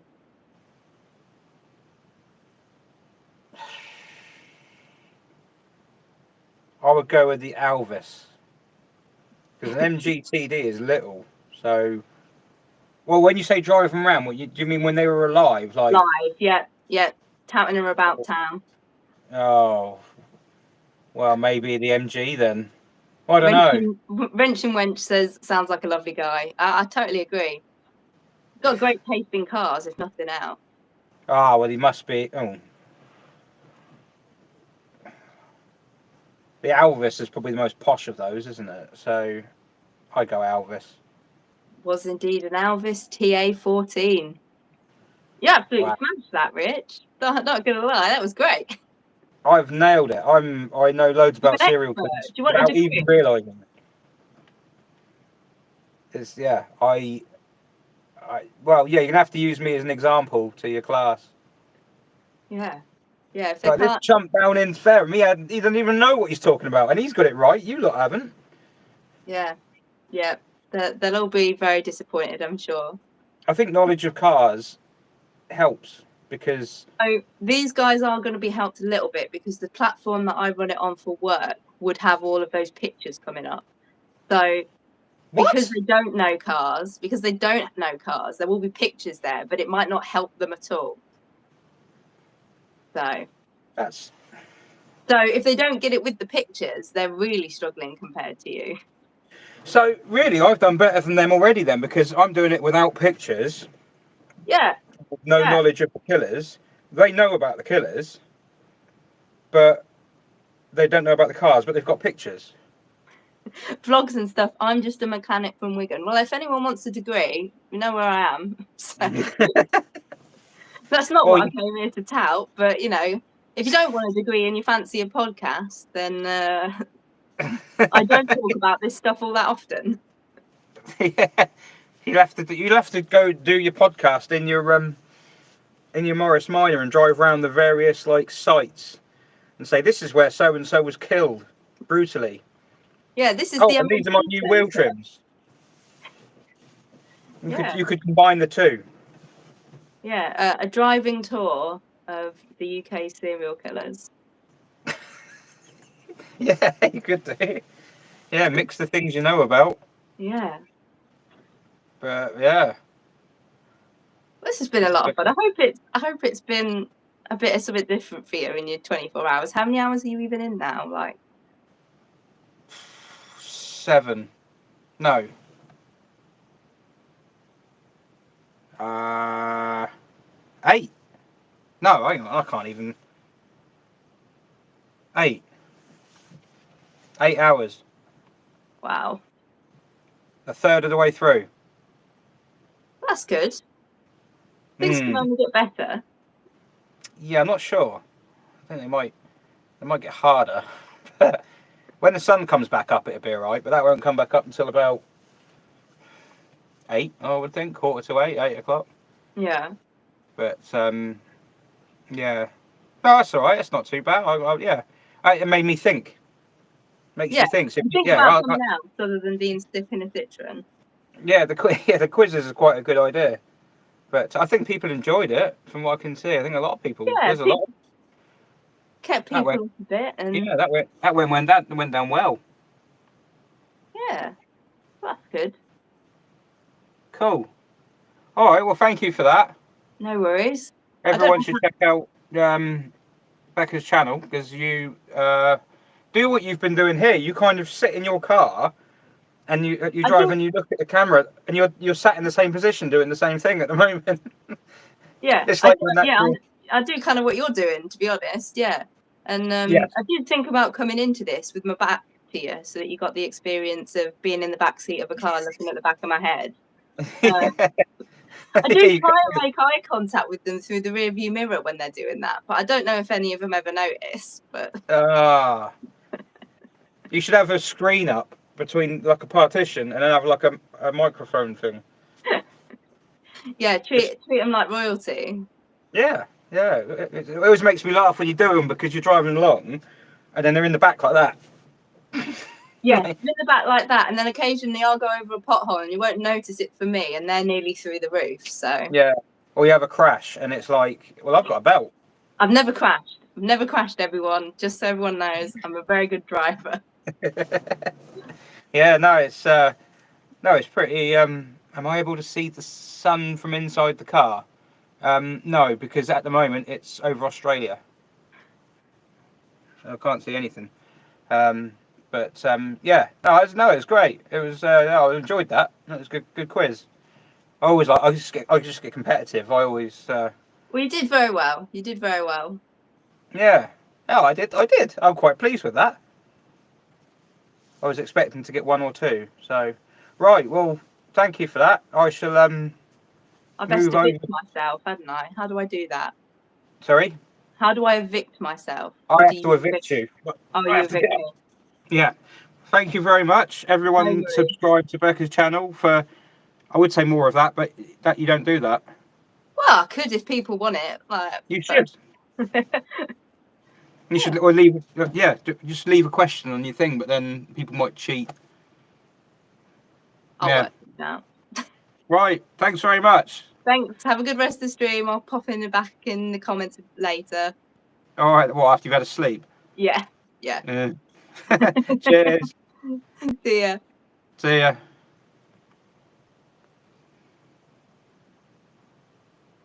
Oh, how cold is it now? Well, it's 1 in the morning. Oh, it's about to tell me how cold it is. It's still 13. Right.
Right.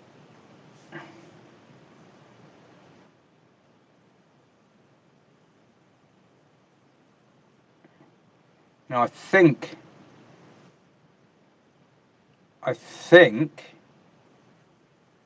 that's come through to you, Katie.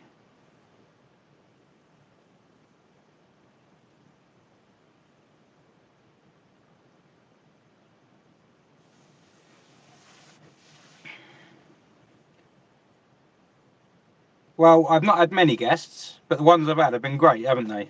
I think we can probably agree that at the moment. Oh, I think Wrenching Wench is about to enter. I think. Yay! She's on the wall. I think you might have to turn your phone. Hang on. There we go. I know you're in a different country, but I didn't know if it was on the other side of the world and whether you'd appear like if you're in Australia, you'd be upside down. I wasn't sure if the landscape would work, but obviously it doesn't. It doesn't. No, it doesn't. So, how was your holiday going?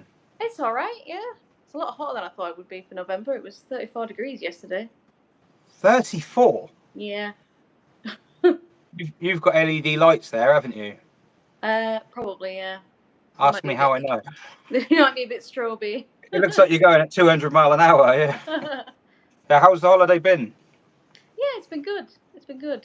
I'd say, have you been sunning yourself on the beach? But I'm guessing what you've actually been doing is looking for old cars. Yeah. Yeah. A few times I've been like, oh wait, let me get a picture of this. Oh, let me get a picture of this. What have you seen so far? Well, I actually tweeted a few things that I've seen. I saw a Twingo today. I've seen all sorts. A lot of old Mercs still running as taxis as well, with like 1 million miles on them, or kilometers. Yeah, all sorts of stuff. Really. I see. When we went on holiday to Malta years ago, we got picked up in a Merc. It was a 123 saloon, and it was a 250D or something like that. I was buzzing. I wanted to go in it, and it charged us about €12, and it took us literally around the corner and stopped again. So I was happy to walk, but you know, yeah, it's a good thing about going on holiday to places. You get to see all the old cars and that. We got picked up from the airport in a Datsun Laurel with a column shift. To be fair, there's not as much old stuff as it used to be. You know, everyone's got like brand new cars now. I'm kind of disappointed. A lot of old trucks still going around though, because they don't have any ULEZ or all like that. So. Oh right, yeah, no, I suppose they wouldn't. Yeah, I've never even. Where Gran Canaria is off Spain, isn't it? It's a Spanish island, but it's off the coast of North Africa. I think it's like where Morocco is. It's across that way.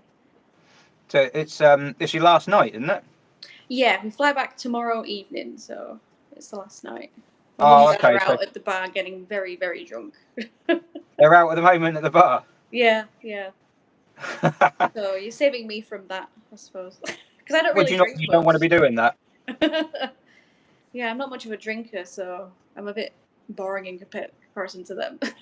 Yeah, where if the other people are drunk and you're not, that's like the worst thing. Yeah, because I think it's meant to be the way around, that the parents look after the drunk kid, but it's been the opposite this week. He'll be down there soon. Come on, Mum. Come on, Dad. Yeah. Come on, that's enough now. But how's the Scirocco? The Scirocco's great. The Scirocco's usually always great. It's the Audi that's the problem child. The Scirocco just does as it's told.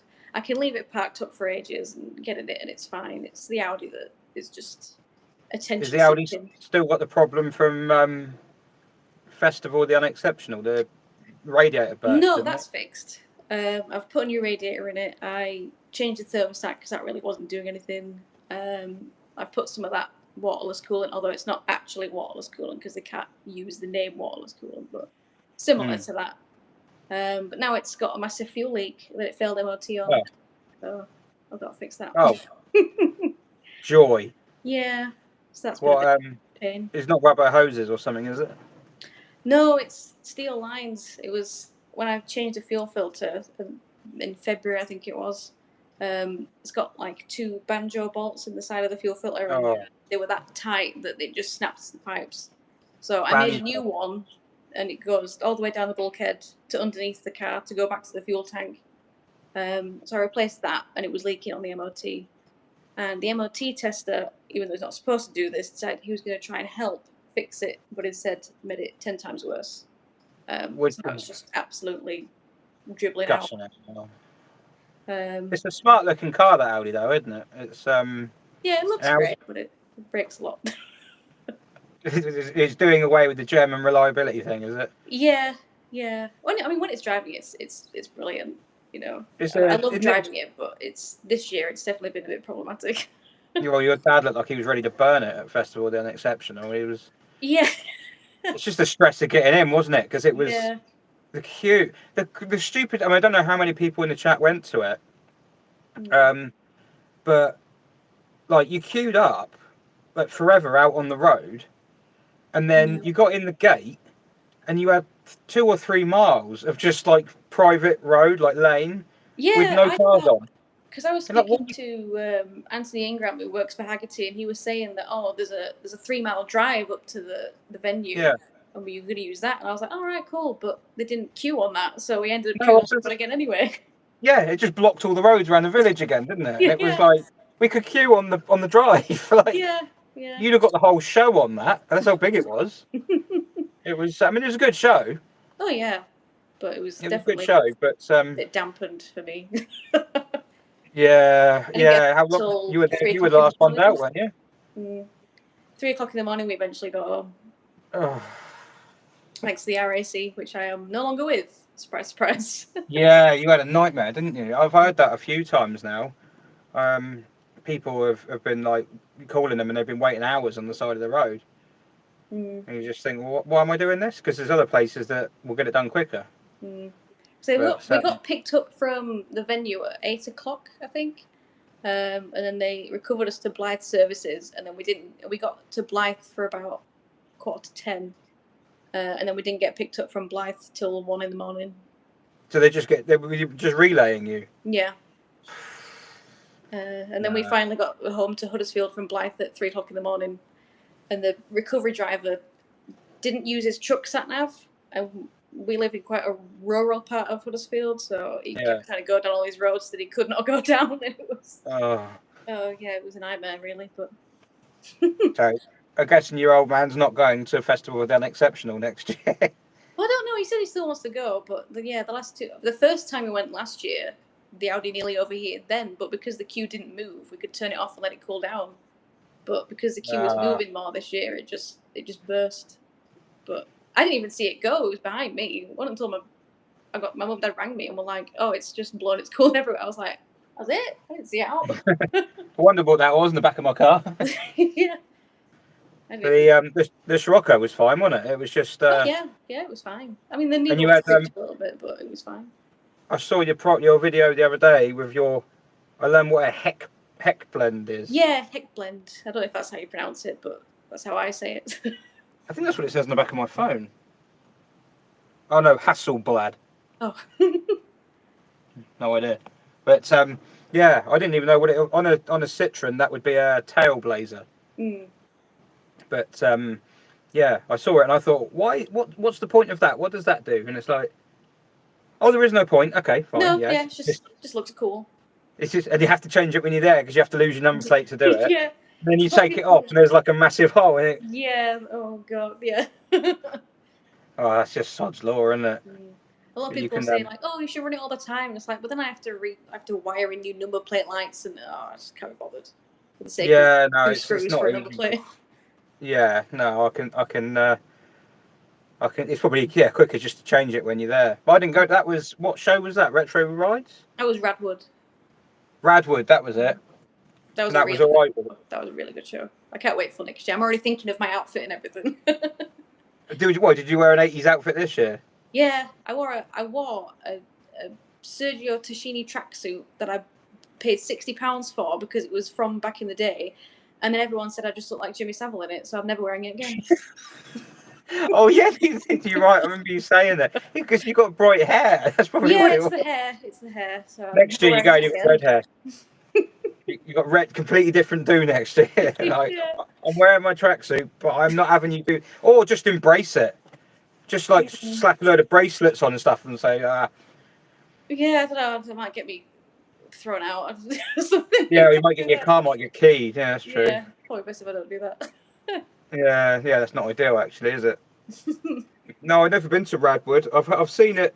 It was at Goodwood.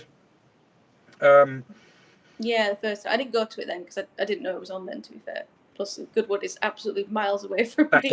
Well, yeah, it's near me. That's up the road. So that is a trek from Huddersfield.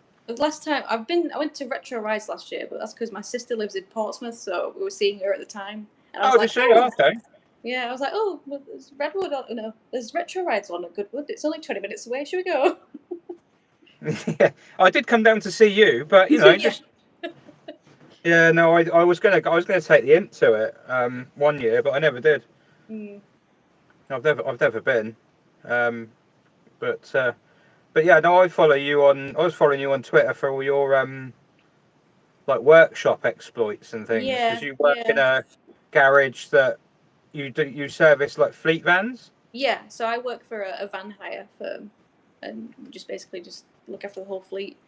It's very chaotic, but I enjoy it for the most part. Yeah, in a sadistic you way, see some I think. absolute horrors at times though. Mm. Because I imagine hire vans are probably quite badly treated, aren't they? Yeah, because I mean the majority are like contract hire, so they're out permanently to companies, and it's just. I think our biggest customer is probably the NHS, and it's no wonder they're struggling. The amount of money they waste and the way they treat the vans. Really? Yeah, they're probably the worst for it. It's just. Well, we used to when I used to work at a Ford dealer years ago, we used to supply bits for the police. They had their workshop for the police vehicles up the road, and they just ring up, and if they had a car in for a service, they'd be like, right, that's the reg number, and we need all this, all that. They did filters and pads and whatever, and I was like, what, all genuine stuff? And they're like, yeah, all genuine. I said, we don't even want the motorcraft stuff. No, just genuine. I was like, but that's 50 quid. The motorcraft one's 25, and it's the same. And I said to the boss there at the time, I was like, no wonder they got no bloody money. They're just buying everything at full whack. And he said, yeah, but at the same time, if they employ someone who works out what the best value is, that might cost more in the long run, because they're having to get people to stop and think about it. Yeah. But you just think, it's a shame there's not a way where you can just say, you need this, let's keep the costs down. It's the police, we're all paying for it. Yeah. But yeah, they used to do all sorts of stuff, but I didn't work on anything. I was just in the parts supply at the time. I've seen the vans you work on. I've seen the tyres and everything like that. The racing slicks they end up on. Yeah, they definitely don't do the daily checks. All the Berlingos, they're a company that they're based in Leeds, but they have people working for them all over the country. And they're like a cleaning company. They clean like supermarkets and stuff. And just the state of their vans is just... It's atrocious. Like, what? Yeah. That one that I think it was called Alfie, that one. That's the one that... Yeah. They never even mentioned the tyre. It was because the spare wasn't underneath, so I thought, it must be in the back. I opened the door and I'm like, what the? They never even mentioned that they had this tyre and they'd been running. Because it was down to the cords, wasn't it? Oh yeah, it was cords, bald, the whole flat, everything. The steel wheel was dented. I had to get a new wheel. It was the full works. Yeah. What happened to this wheel? Did someone have the handbrake on or something, and one of the wheels were locked up? Or I know it's a front wheel. I think it was from the front. If it's not the driver's front, they don't notice, and even if it is the driver's front, they still don't notice half the time. It's crazy, isn't it?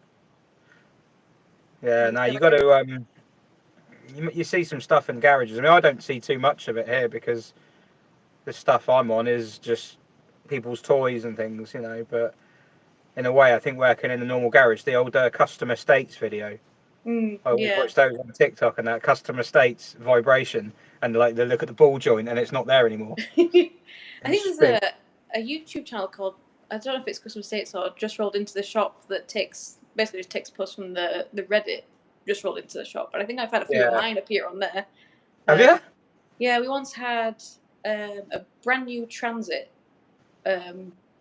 We filled it up and someone hired it, and they said, oh, it's got a fuel leak. And we're like, it's brand new. It had 47 miles on the clock. How has it got a fuel leak?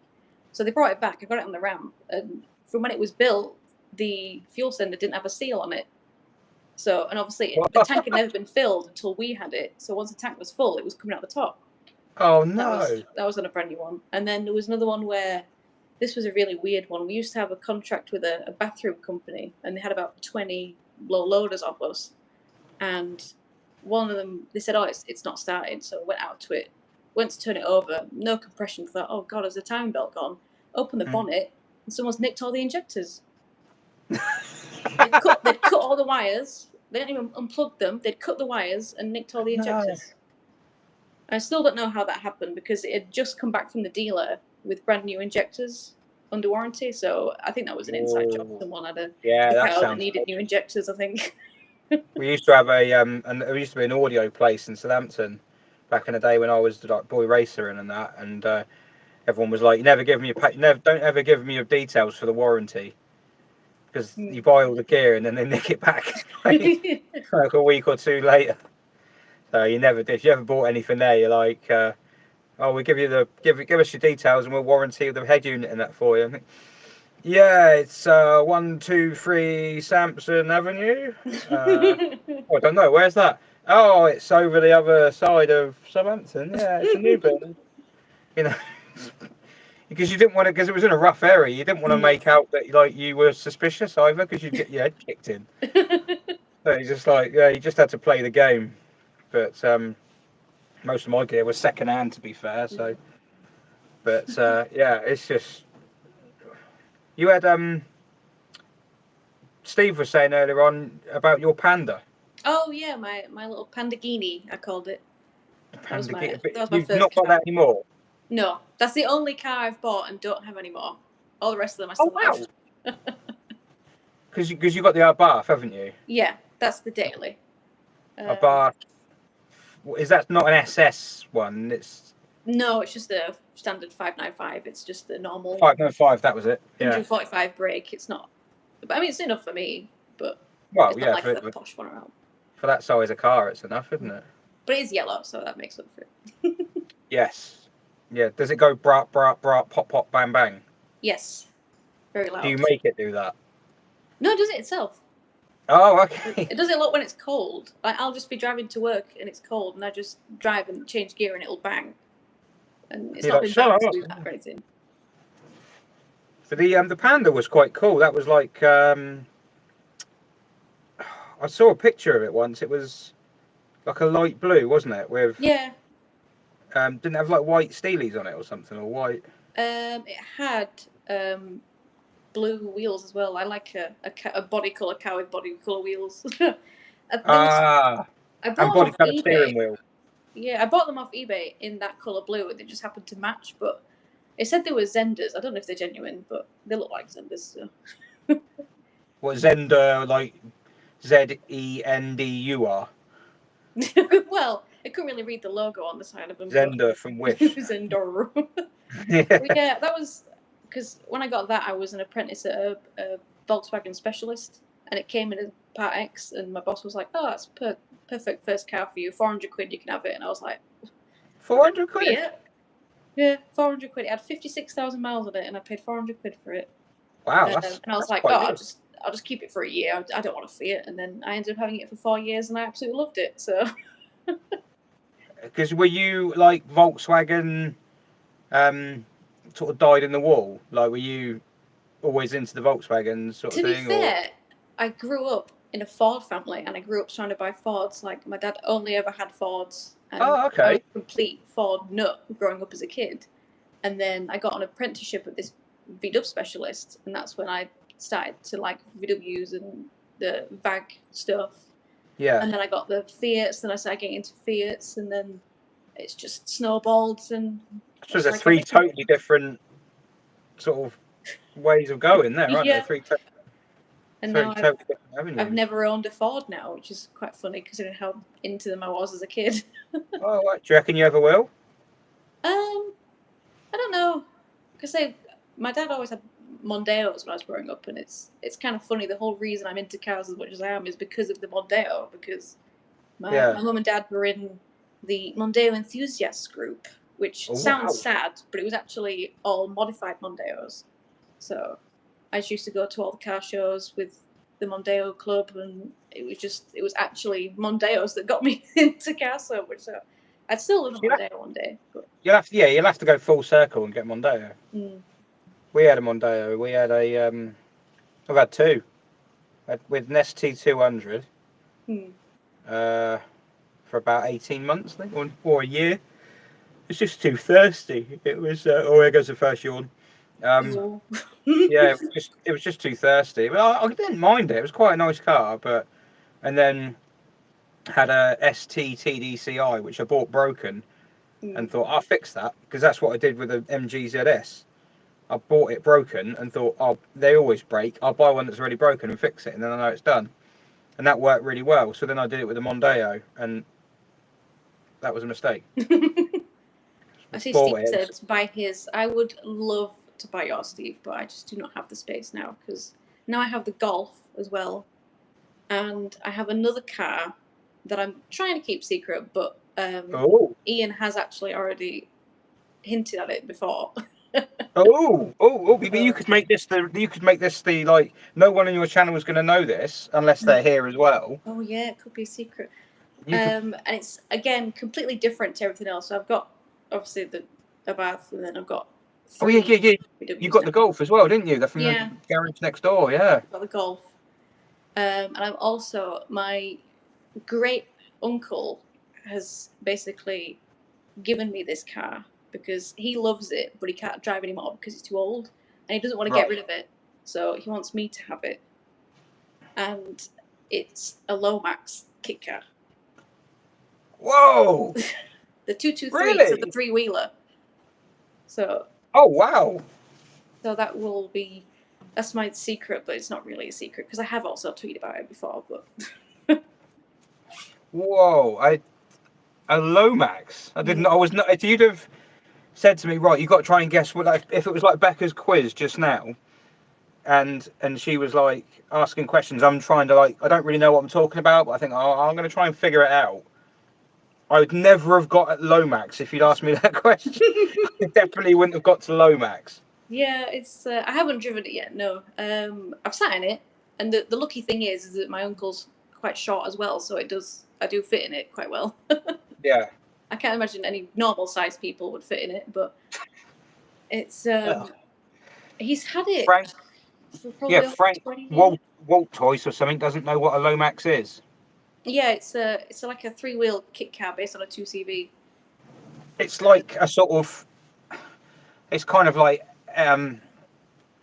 imitating a classic Morgan, isn't it? Like a bit like 3-wheeler sort of layout, but instead of having a bike engine and stuff, it's got a 2CV front end. Well, not front end, but mechanically, it's got the front end with the engine and everything. It's still got the suspension and wheels and that, hasn't it? And the gear shift. But then it's got one. I think it's just a standard.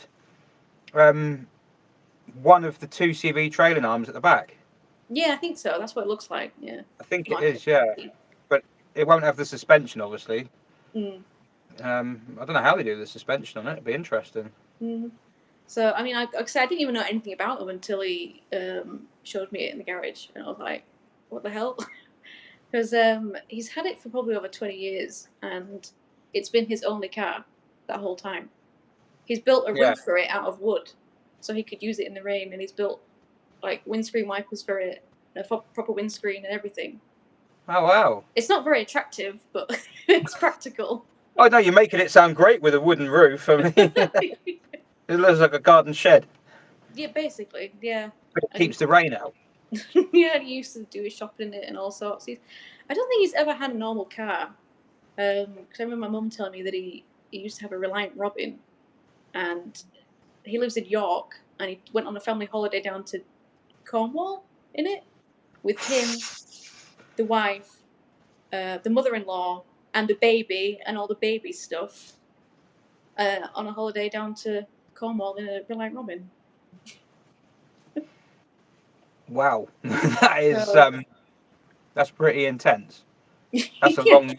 That's a long way to go in a even if you're on your own, that's a long way to go. Mm. Ian used to complain about going places in the Fox, and that had 4 wheels. Because I've been looking at Lomax groups, and I think I might be the youngest Lomax owner by quite a significant margin. But they're normally 60-odd-year-old blokes. Yeah, but they go everywhere in them. They go to France and all sorts in them. And I'm like, oh yeah. I don't even want to go on the motorway in it. So you drive it, you'd be like, ah! Yeah, I'm like, the Audi's got a tow bar, I'll just tow it with that instead.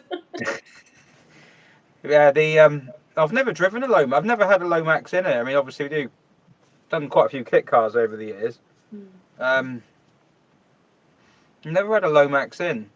I think. I mean, there's a bit of a corner for them within the Citroen Car Club. I think because they're so heavily 2CV based, and that means you can use people like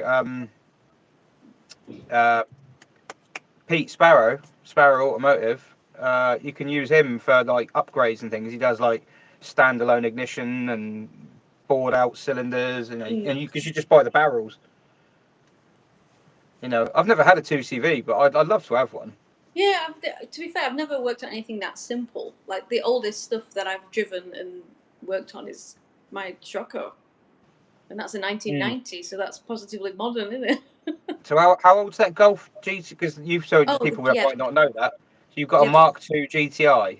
Well, it's just a shell right now. That's an 89, so that will be the oldest. Besides the It's Lomax. just a shell. Yeah, it Does comes it come in with bits. bits? Oh, so you just need time. So yeah. So, but is that a 16 valve or an 8 valve? 8 valve. It's a 8 valve 3-door small bumper. It's like Okay. the very last of the small bumpers, I think. It's a F-reg. Now it is F-reg. H. Yeah, probably is actually, isn't it? Yeah. Yeah, no, I got a guy who brings a Mark II GTI in here. It's a JayEmm, and it's a sort of blue, like bit like Poseidon blue on the Saxos. I can't remember what it's called. It's just a really weird car because it's got like wind up windows, and like all the dials are really basic. You know, and everything's sort of quite old school in it. And for a JayEmm, you think this has got hardly any toys at all. But the seats are electric. Yeah. You're like, what? Charities, you know. It's just bizarre how it's like. I think the mirrors might be electric actually as well. But yeah, it's quite funky. I mean, it's quite fun. They've got a bit of character about them. They make quite a unique noise, don't they? Sort of, especially from the engine. Yeah. But, it came with a garage as well, the Golf, which was definitely helped me want to buy it. That's probably what I'd rather have than the Golf. Yeah. Well, to be fair, when he came round, because it's my next door neighbour's son, and he came round and offered me all of it, and I was like, I can't really take it on. I'm like, I'll definitely take the garage, but I don't know if I can take the Golf on. And then I made the mistake of tweeting about it. I remember this. Yes. I had probably, I can't remember how many replies I had, basically telling me to do it. So now here I am with a Golf shell and all the bits in boxes. But luckily, he's very, very like anal about everything. Everything is labelled. It's boxed. Yeah. All the wiring looms on the car that are still on are all labelled where they go. So it's like Why did he strip it down in the first place?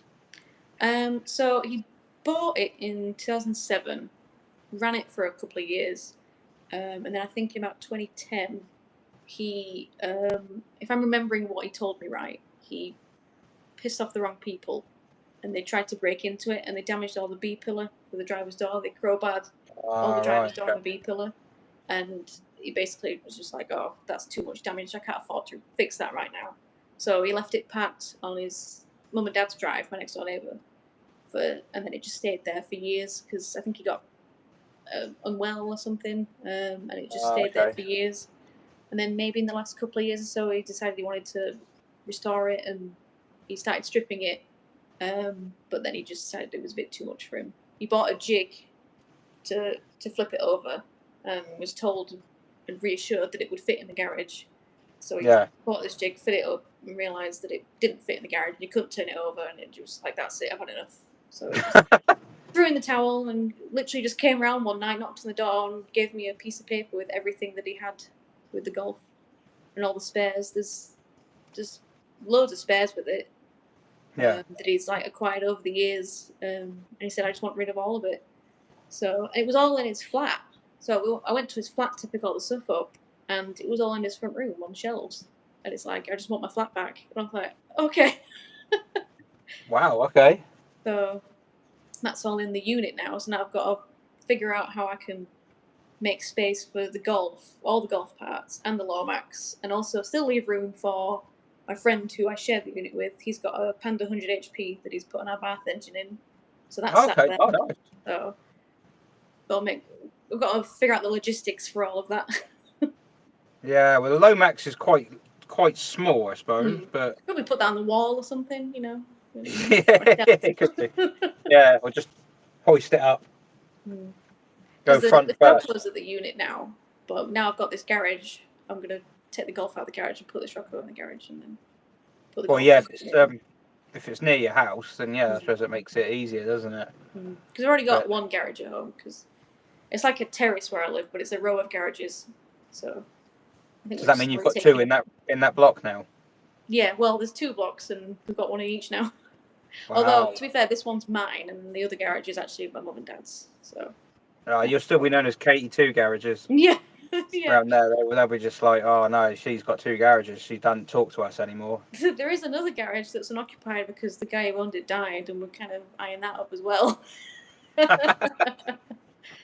You'd be sending the letters around to people going, if you're feeling a bit poorly and you're not, under the weather, just before you go into hospital, just consider that garage you've got. Because there's car people like loitering. I've got a car that I'm never going to touch for 5 years. I could put in that. Yeah. That's what I've got. Well, the neighbours on the other side have got a double garage, and they don't put any cars in that. They don't have any cars. I want that, but we fell out with them, so that's kind of gone out the window now. Been eyeing their garage up. Yeah. They don't like us. No, they just don't like us anymore for some reason. But Neighbourly probably disputes. all the cars. Yeah, probably, yeah.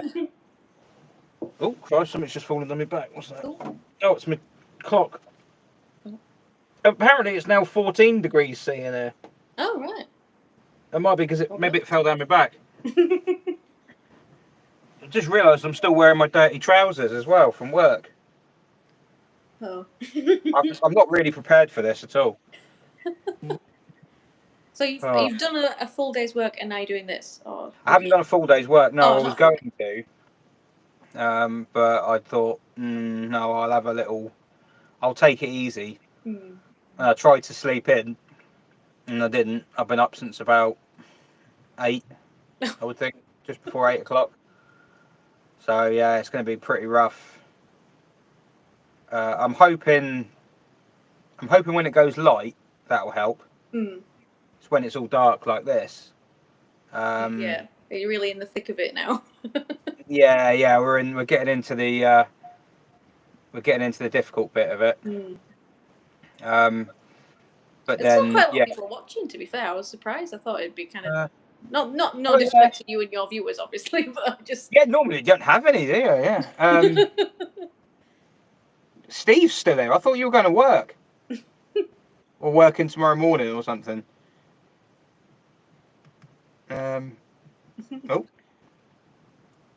Tibbs GTE says he's got some Lomax spares. Oh, that's good. I don't even know what I need. I don't even know if it runs. The battery's dead.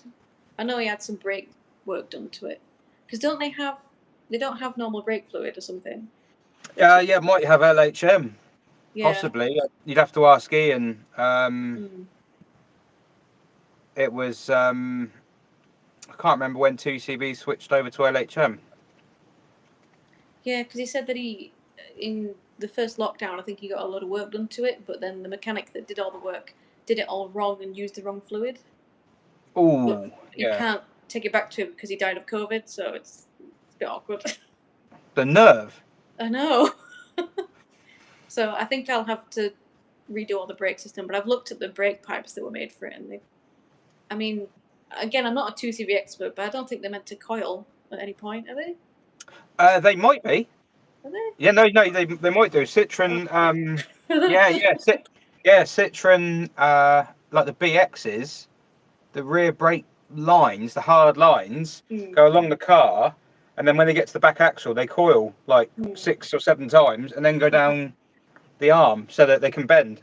Oh, right. This looks like when my old boss used to make brake pipes wrong and just curl them up because they were too long. Yeah. Because it comes off the master cylinder and then it just kind of starts looping round and stuff. And I'm like, is it? Oh meant to no, be they only do it if it's near something that moves. Oh, right. So it's not meant to be right by the master cylinder then. No. Okay. Yeah, they No. do look a bit dodgy. So He's probably gone up to the master cylinder and gone, oh. nope. That'll Put do. it round. Yeah, there we go.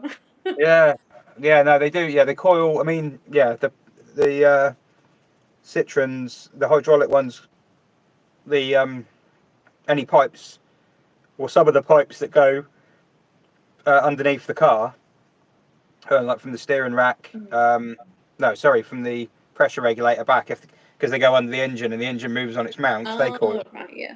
So it's to allow it to flex, without having to have flexi lines in it. But someone might know on here.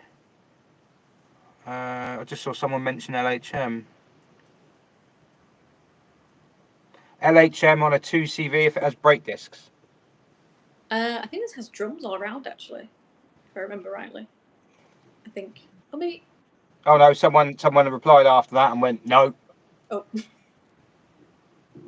Yeah, I can't remember. I think it has drums all around. I can't remember when. When they changed over. I think DS's changed because DS's didn't used to have LHM. They started off with. Oh, what do they call it? I never remember. No, it was like a mix of I think it was like glycol and brake fluid or something like that mix, but it was corrosive and it was hydroscopic like brake fluid, so it absorbed moisture. Whereas the LHM isn't. It doesn't go off. I mean, you quite often take the components apart and they're all good as gold inside. Oh, why do they? Yeah, it's why good. do they It's not use better that more then? Yeah, I would think. I mean, if it's LHM, that's a result because it's good stuff.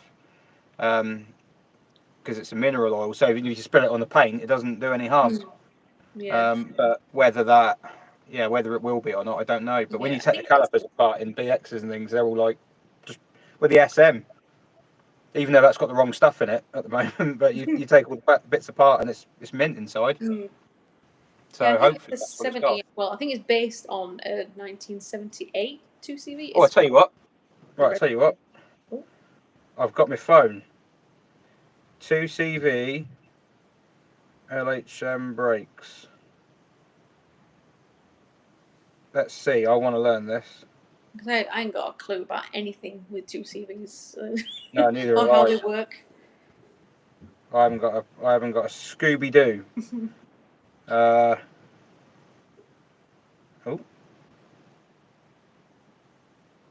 Well, this one says LHM for 2CV with disc brake. Oh, 2CV 1983 onwards.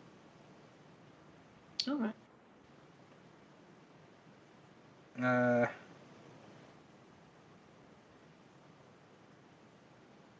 2CV. Hang on. Two CVs use LHM. The early ones need DOT, the later ones LHM. But what's early and what's late? Only the inside know. Prior to 1982, the 2CV had 4-wheel drum brakes and used DOT 3. In 1982, they went to front discs and used LHM. Okay, so it should be DOT 3 then, because it's a 78, I think. Unlucky. Okay. Yeah, you're in DOT 3 territory. Oh. Is that bad? So, I've never worked with. I only know of DOT 4, to be honest. It's the same thing, really. It's just DOT 3 is just like DOT 4 that boils earlier. You can it's interchangeable. You take the DOT 3 out and just put DOT 4 in.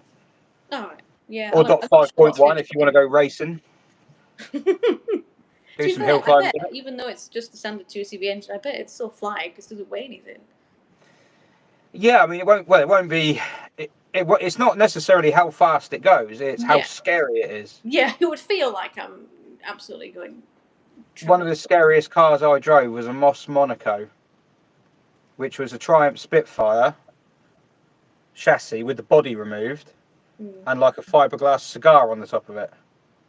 So it's supposed to look like an old Grand Prix racer. Oh right. And honestly, it was frightening. It was because all the suspension was as it would be in a Spitfire, and and it all, like the springs were set up to have all that weight of the body on top of it, and that had been taken away, so it was just really high and really solid. And it was scary, absolutely scary. I don't know how fast I went in it, probably 30. Yeah, to be fair, I'm gonna say I don't think I'm gonna take this little Marcus on the motorway. I don't think my dad wants me to. I think my dad's quite scared of me driving it. To be fair, I don't think it will be a car for the motorway. But mind you, they do, as you say, they do long trips in them, don't they? Yeah, they go everywhere in them. But Yeah. if I'm that dedicated or not, I don't know. Yeah. I enjoy it, but not that much. I'm just going to stick around Huddersfield. You've got some nice roads, just going from Bimble in the countryside. It'll sound quite cool. Yeah.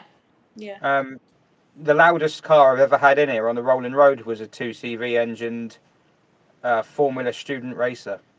Oh, right. Some lads from Southampton Uni built it, and they had to make their own ECU. And they had to enter a race or something, or a championship, and they could only use an engine maximum 600 and something cc. So most people, I think, would have got a motorbike engine, but they thought, no, let's build the chassis with push rod suspension and everything like that, and then behind the driver's seat we'll put a 2CV engine. And it was like a 2CV engine and gearbox. And honestly, it was the loudest thing I've ever heard. It was so loud. Yeah, it was. I can't remember what horsepower it made, but it worked. I mean, it wasn't brilliant, but it in the 20s, I think, low 20s. But it looked pretty scary. Yeah, it sounds like. I mean, I suppose it's how well the students built it, but I'm not sure if I'd want to race a vehicle that had been built by students. But they were in the uni, and they were in the sort of not motor engineering, but like design and engineering. Yeah. But I think the purpose of it was they had to build their own ECU. So they had to build a car to put their own ECU in it. I don't know. I can't remember the exact details. But I think I've seen like the Formula Student stuff before. I think Huddersfield Uni does a lot of motorsport stuff. Probably, yeah. We got a new place around here now called Seamast, and they do a lot of stuff. They're on like the old airfield, and they do a lot of like aeronautical stuff and motorsport stuff, and quite hands-on. It's like a sort of practical. They got like workshops in there and things like that, which looks quite good. But really good to do something like that. Yeah, if I'd have been more clever at school, I'd have probably more clever. That makes sense. At school, I'd have probably got into engineering, but I'm not, so that's why I'm a mechanic. I just noticed Steve's asked, has the Scirocco become your forever car, or will you eventually sell it at some point? Yeah, I think it's pretty much a forever car for me. I mean, obviously, you never say never and stuff like that, but I have zero plans to sell it. It's the first classic I ever bought. It was my first project I bought. It was like the first car that I really bought for me, that I really wanted. So, and I've made a lot of friends through it and through Twitter and stuff like that. So, and I just really like it. It's not perfect, but I suppose that's why I like it more. Cause It looked quite cool. I've always liked the Scirocco. It looked pretty smart. Sort of like a nice sort of just a nice design.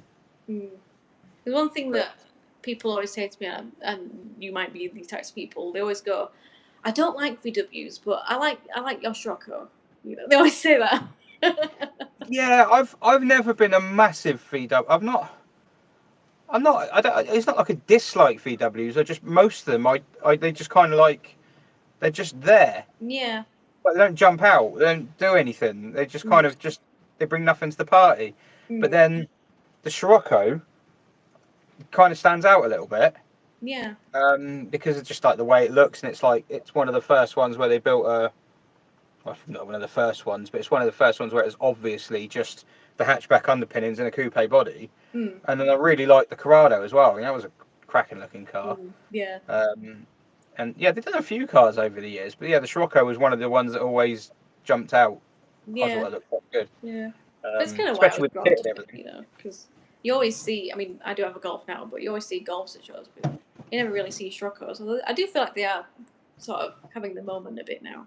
Oh, they're definitely having some sort of renaissance, aren't they? Because they're seeing a lot of them now on But social media. they're still really good value, I think, for a half Yeah. decent one. Yeah, they didn't have the kind of the hype train sort of left without them, didn't it? They didn't have the image with it, so it kind of, which is silly because they're better looking than the Golf and rarer, you know, and you can, and they're the same underneath, aren't they? I mean, if you like driving one, it's probably more fun because you're lower down and. Yeah, I was gonna say everything. I mean, I put a polypush kit on it, and I couldn't find one for a Scirocco, so I just bought a Mat 1 Golf polypush kit, and it fitted. So. Yeah, no, it's the same. It's the same mechanics. Then it's funny when you hear people say like, "Oh, I don't like the Mark III because it's just a Golf," and it's like, what do you think the Mark II is? Like, that's or the Mark what I. it is. Yeah, they are. They're all the same underpinnings, aren't they? Yeah. Jacob has asked if it's a Mark 1 or a Mark 2. Yours is a Mark 3, isn't it? Mark 2. It's Mark 2. Mark 2. My parents have a Mark 3, but mine's a Mark 2. It's a G-Reg. So what's the difference? So yours is G-Reg? Yeah. And so what's a Mark 3 then? Mark 3 was the new one from like 2008, I think. Oh, I forgot about that. They took a bit of a hiatus. Yeah. And then I think it was 2008 they brought it out. Right. Okay. Yes, I'm with you.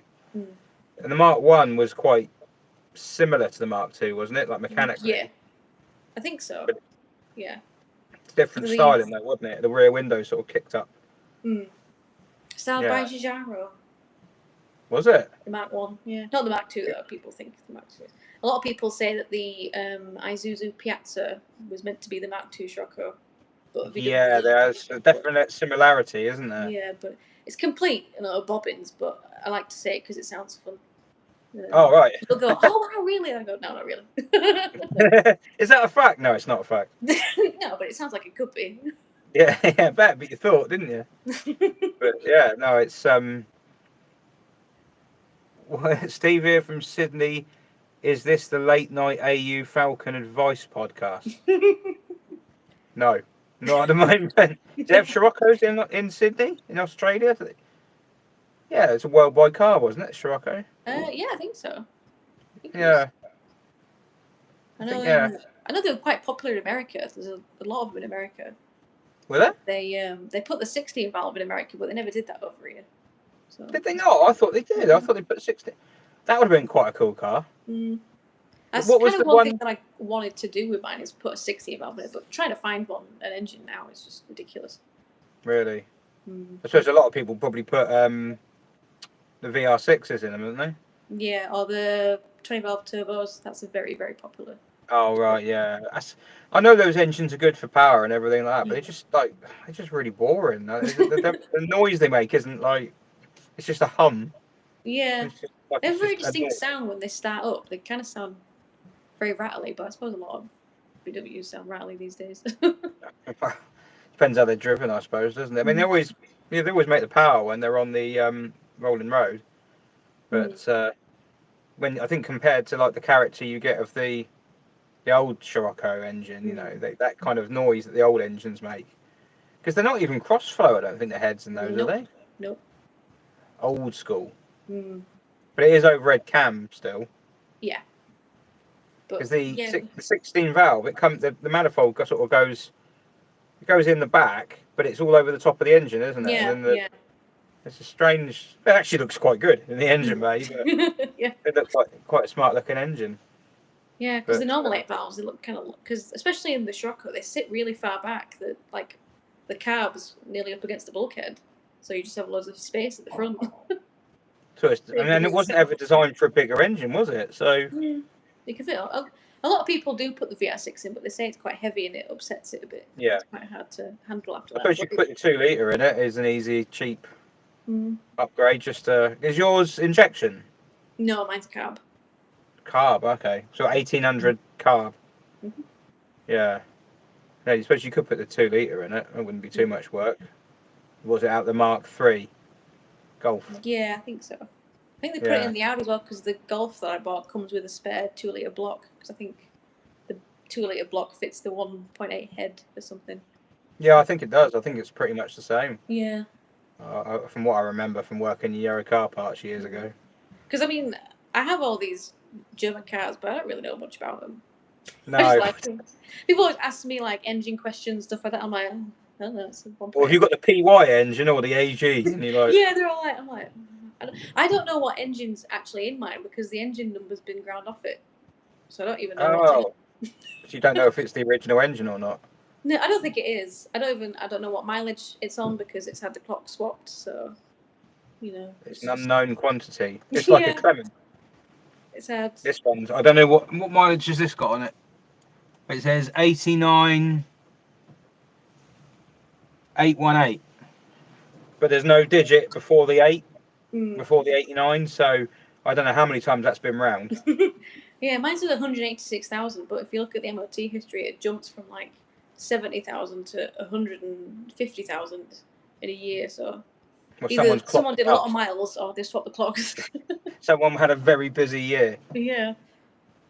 That's yeah, no, yeah, it's strange to have it jump up. There must have been a clock swap or something like that. Must I be. think so. The But I clocks mean, died and they once the changed cars it. get to a certain age, you just who knows at this point. I mean, it's had 14 previous owners. The Audi's had 16 previous owners. The Audi's mileometer hasn't worked for at least 12 years.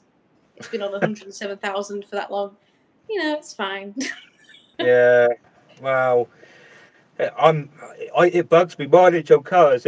Oh god, here comes the old. Another yawn. Yeah, I'll have to go and get something sugary in a minute. Start drinking that bloody beer. That's the problem. Yeah. Yeah, the mileage on cars, I get kind of like a little bit pedantic on them. Everything's got to like. I look at the MOT history after I've had it MOT and how many miles have I done this year? How many miles did I do the year before? Well, that's interesting. I've done. It's like it's not interesting at all. You're really boring. But yeah, it's someone else says they're in Huddersfield.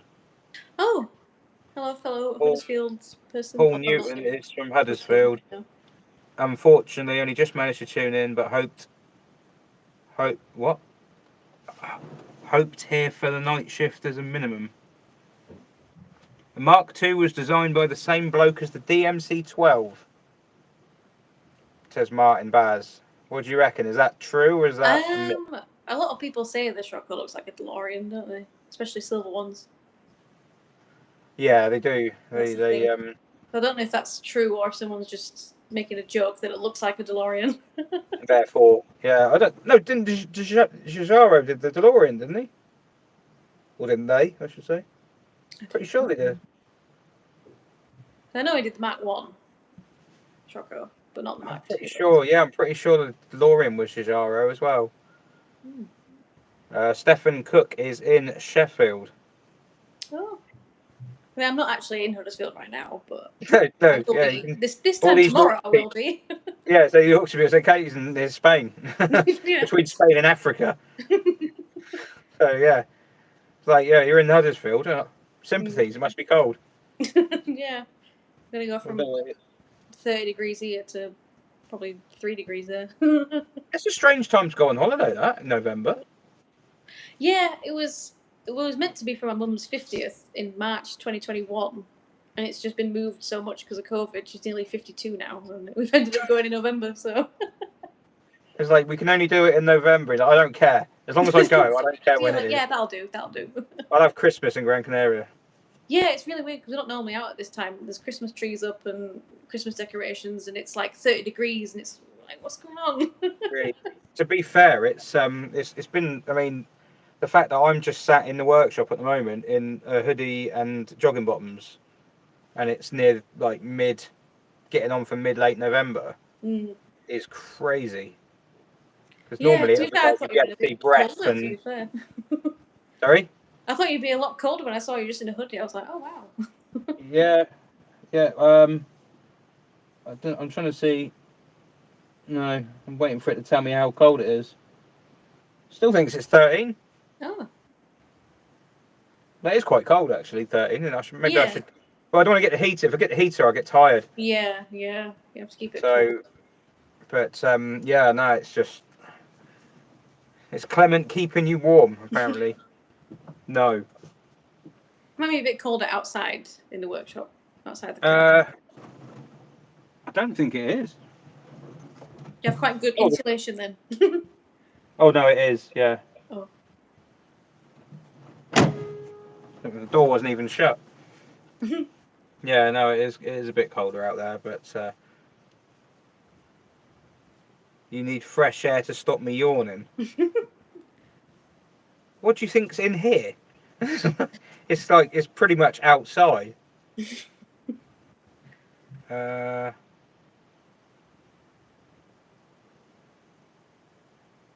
What's that?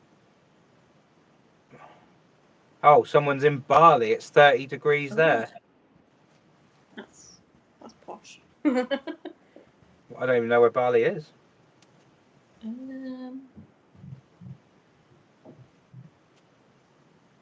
I didn't take geography at school, so I'm not going to embarrass myself. I did take it. That's the embarrassing thing. But yeah, no, it's yeah, the chat's slowed down a little bit. It's still got 92 people in here at the moment. There's a lot more than I was expecting, to be fair. So quite a lot of either insomniacs or people. They've all fallen asleep and forgotten to turn it off. Yeah. Oh well, it's still good for numbers, isn't it? Yeah. Bali is in Indonesia. Oh yeah. Where's Indonesia? Asia? Yeah. Originally from Derbyshire. Where Matt London is. Matt London is not in London. It's -1. Did you say you're in Canada? I think Matt London's near Toronto. Indonesia's near Australia. Skinny Lou says, "Is the white steering wheel still white?" It is, yes. Is that because you've not driven it? Well, I only drive it with clean hands. Wearing white gloves. Yeah, I have actually put gloves on before to use it as well. But I have the old steering wheel in the back to swap for any dirty jobs. But I mean, to be fair, I wear gloves at work, so my hands are usually pretty clean anyway. I saw mine aren't. Mine are still dirty now. I've had 2 showers. They're still dirty. There was because I'm allergic to nitrile now. I never used to be, but I became allergic to nitrile, so I stopped wearing gloves for a bit. But my hands were just always filthy. Yeah. And I feel like, for blokes, it's just like, oh, he's a mechanic. But I feel like if I have mucky hands, I just look like a scratter. I just look like can't wash properly because people don't expect me to be a mechanic. Well, yeah, I suppose that's one of the problems you have. The sort of, is it misogynistic? Yeah, probably. You had that comment off that bloke a little while back, didn't you, about the Scirocco? Like, he said it was your dad's or something. Did you say there was at a car show and some old bloke come up and he was like, oh yeah, real condescending, like. Yeah, he was ancient anyway. He was nearly dead, but he just kept. It was like, oh, is that your favourite? I was like, well, no, it's mine. And he's like, okay, do you say that one's yours? I'm like, I say that's mine because it is mine. And he just, I don't know. I don't know if he thought maybe I wasn't old enough to drive or something. I don't know. I take that as a compliment. Yeah, it was just like, do you dream of owning that one? I'm like, it is mine. He was really weird about it. But I literally drove here in it. Yeah, exactly. Like, I work on it myself. Like, it just does my head in when people find that too hard to believe. It's crazy. I mean, admittedly, you don't get many females and okay, boomer. Exactly. I think he was older than boomer, to be fair. Oh, geriatric. What were they before boomers? It was. I don't know. I don't even know what generation I am. I think I'm Gen Z. I didn't think I was a millennial. I didn't want to be a millennial, but I think I am. Yeah. I think I'm like on the cusp. Yeah, Gen Z, I think. But then they say Gen Z is from like 96 or 97 to 2012. And I'm like, I'm definitely not the same generation as my nieces. Yeah. I don't know. I don't know. No, I don't know. I think it's fluid. Gen X. Steve seems to think he's Gen X. Was that that's before millennials? After boomer? Yeah. Oh, Gen X, yes. Hmm. I thought he was trying to say he was Gen Z. Oh no. Yeah, I think that's before millennial. Because Steve was born in like 1960. No, 74. Sorry, Steve. Be careful what you say. Just assumed it was 60. You and I are Zennial, I think. Zennial. What is that? Gen X crossed with millennial? Mm. Oh, that's tragic, isn't it? I'd just say I'm just me. I don't, you know. But All these generation stuff's crap anyway. yeah, it's a fluid thing anyway. But no, it must get annoying when people. Yeah, you just like get people like don't take you seriously, sort of thing. Like, Yeah. it's just annoying where the comments you'd get, concerning cars are different to the ones that I would get, or Mm. and you just think, why? You're here for the same reason. Yeah. To be fair, the most where I get it most is customers at work is where I get Is it. it? They just, like, I didn't know women could change tyres. And it's like, do you want me to change your spare or not? Because you clearly can't change your tyre, can you? Because you called me out. They do a I lot didn't know of, women could do this. Well, neither can you, mate. So because we do a lot of, we do our own breakdown and recovery as well. So yeah, and when I do the breakdowns, people can be a bit weird about it. And really, yeah, it's just it must be annoying, like going out to jobs and things, and because it you was. get called. I'm trying to think, but it's usually NHS to be fair that do it. Is it? There was one where I went out and the van had like a knock on the suspension, so it was a Luton, so I was underneath the back, and I was just pulling on, like the drop links and stuff like that. And then a guy walked up and was like, "Oh, I like it when you pull on it," and I'm like, "What? What? I'm like, what? I'm just what?" Please make your van not broken anymore, so I can go quickly. Yeah. And another one that was, I think another guy walked past and was like, "Oh, you only call out the breakdown so she comes." And he's like, "Oh yeah, she's a beauty, isn't she?" And I'm like, "I'm right here. I'm right here. What am I, a fish you've just caught?" Yeah. Like, she's a beauty. I'm like, "Hello." Can you put me back? Yeah. So I've That's creepy. Yeah. I guess it's just men that don't see women very often. I don't know. Well, it probably is, to be fair. So, but oh Christ, I didn't realise it's gone past 2. Oh. Time flies. I'm supposed to be getting. When you're having fun. Well, I don't actually know if Rusty Rose is going to work. Oh. Because I don't know why mine's work. Maybe it's just because my iPhone's so old. I guess I don't know. I think. What did you say yours was? XR, which is the 10, but they didn't want to say 10 because they're quirky and different. Ah. Because iPhone. Mm. Right. Okay. So. But I'm also not. I'm on an older iOS as well. I'm not on the latest updates. I don't know if that helps. Maybe, yeah, or maybe you just found a way around it.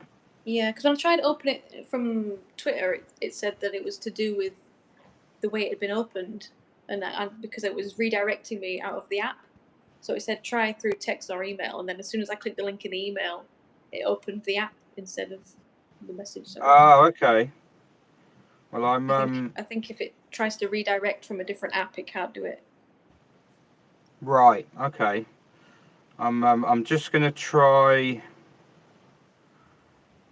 No, I'm not. What's happened here? Hang on. So when are we getting more George videos? Oh God, that's going to be the end of me. George videos. Yeah, it's just I've still got from when I did all the MOT work last year to go through, but I think that boat sailed now. I've got all the. Well, that's the same problem I had. Is that I've like got stuff on Cecily and everything like that, which I've filmed it all, but I've still got it. Yeah, And then you Just watch it back, and you're like, God, this is crap. No one wants to watch this. yeah, pretty much. Yeah. But So, it's but it was early on because I was filming early on. I Yeah. didn't know how to, how to sort of because it's how you film it that makes the difference. Like if you Yeah. film absolutely everything you do. mm, I'm just sending a link to Rusty Rose on my other phone as a test. So if this works, I'm getting kicked out. yeah. Well, you're on as long as you want, otherwise. But until your mum and dad come back up. Yeah, once they see the door open and they stumble in, then I might have to dip. Oh no, I think he works. Oh, it's working. I think he works. He's got some pretty interesting. He's working. Ooh. There he is. Hello. Right, he works. Right, I'm going to end this one again. Move Right. on to the other phone. Well, thank you for having me. Yeah. Right. Yes, I'll see you in a minute, mate. Right. Yeah. Cheers for that. Katie. Yeah, that was good. I Chuck it out. promise I'll try and get more videos. You I said doing that? time, but- You're keeping your fingers crossed. I can't cross my fingers. There you go. Yeah. Right. So Rusty Rose worked. Now I've got to try and figure out how to get him onto this phone. Right. Cheers for that. Enjoy the last few hours of your holiday. Yeah. I'll be on a And plane cheers for tomorrow. coming on and talking about weird old blokes and vans Yeah. and Chiroccos. Yeah. All right. I'll see you later on. See ya. Cheers. Right.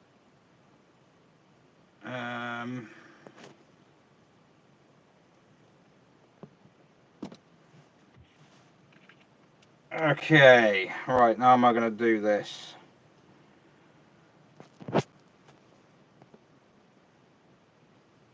Copy link.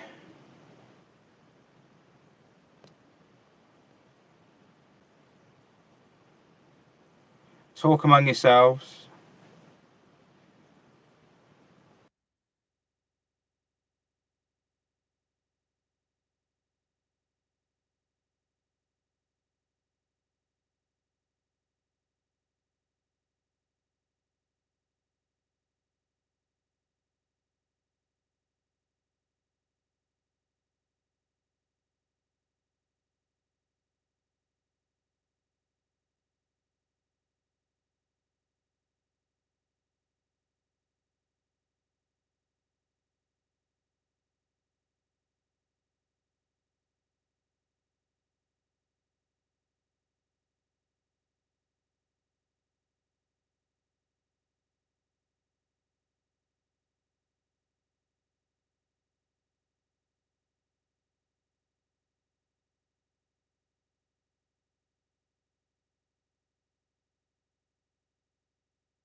Right.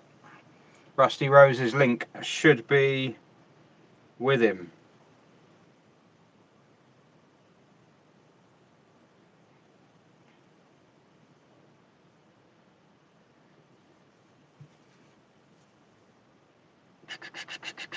Still got 80 people in it. Wow.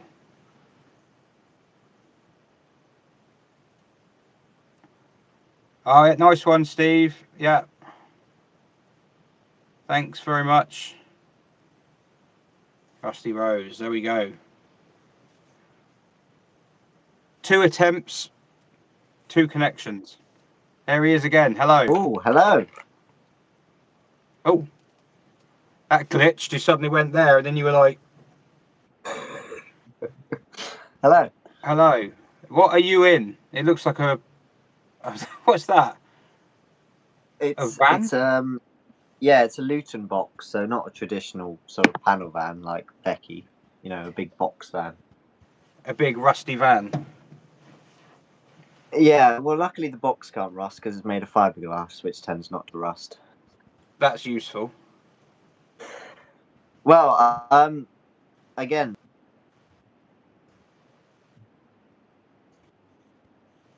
so far. Yeah, I think so. Yeah. Well, I mean, to be honest, the most important thing was raising the money, Yeah. and that's gone so well. Yeah, I couldn't be. I couldn't be happier with how that's gone. To be honest, it's way surpassed what I thought it was going to do. I haven't checked it for ages actually. So I have a That's what I should saw we was do a live 4,000. check.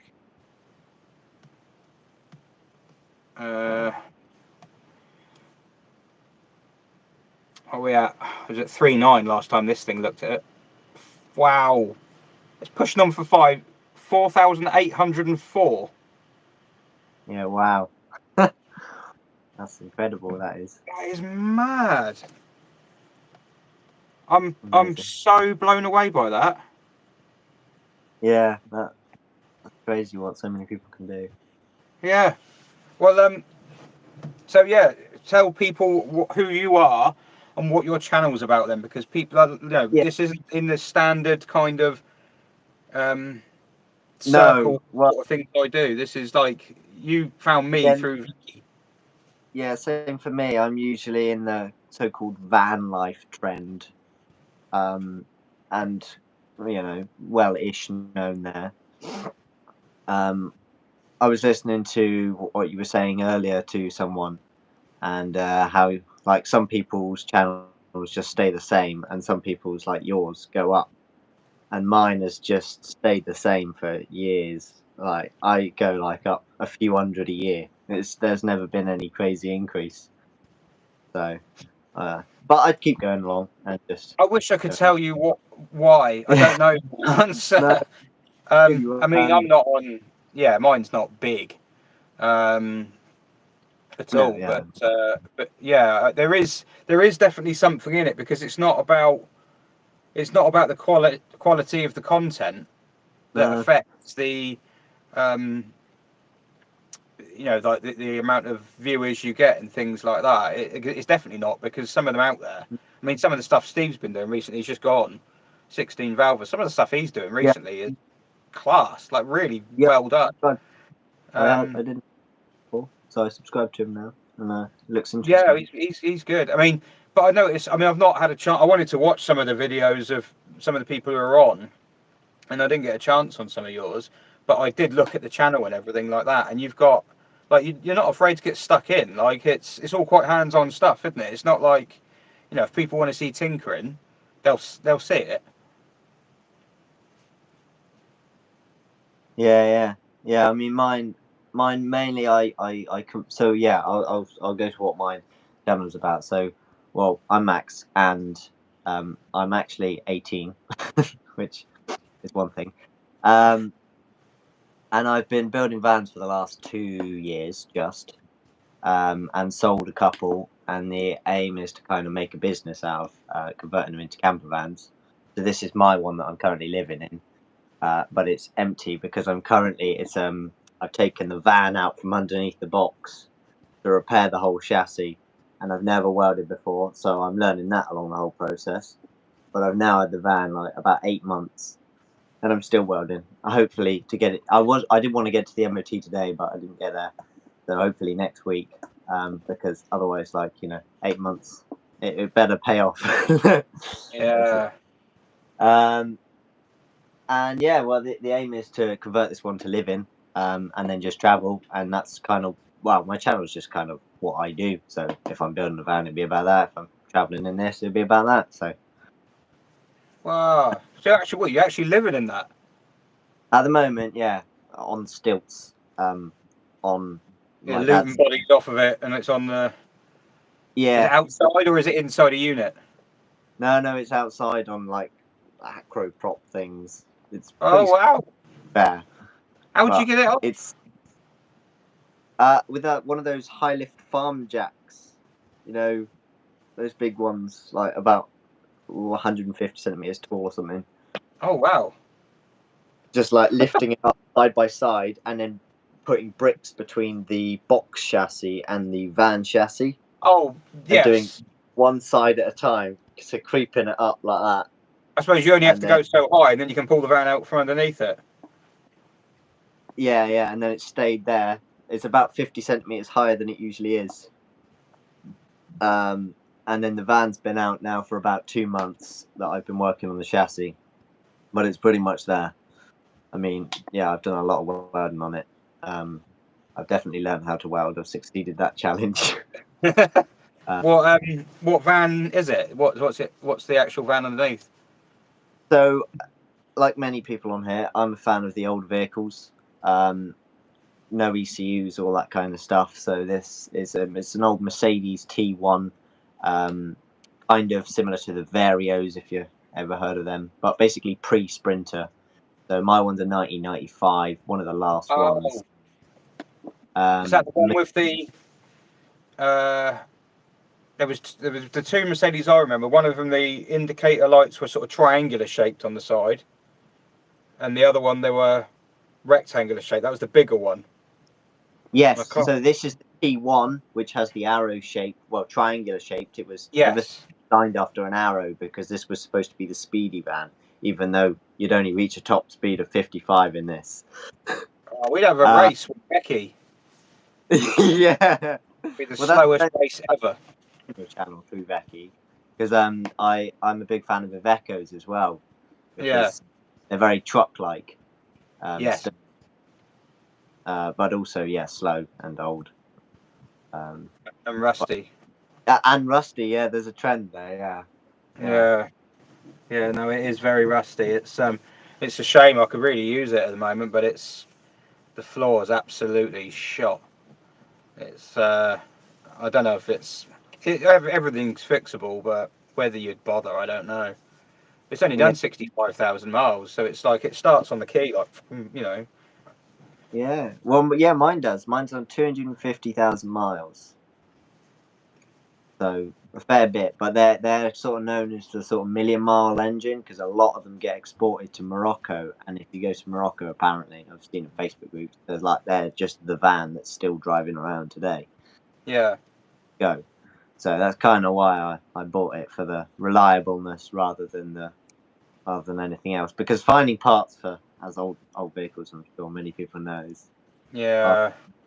I broke a handbrake. I was like, I'll just buy it. No, you won't just buy one. No. You'll have to have one made. I welded it back together. We'll see if it passes the MOT. Well, if it works. It does work, yeah. Will that be a Class 7 MOT then? Yes, Class 7 at the moment, but when it's got when it's converted in here, and because I'm MOTing it without the box, because then it will fit in my local garage, which I take it to. But when I put the box back on and it's converted, you can get it MOT'd as Class 4. But I suppose a lot of people and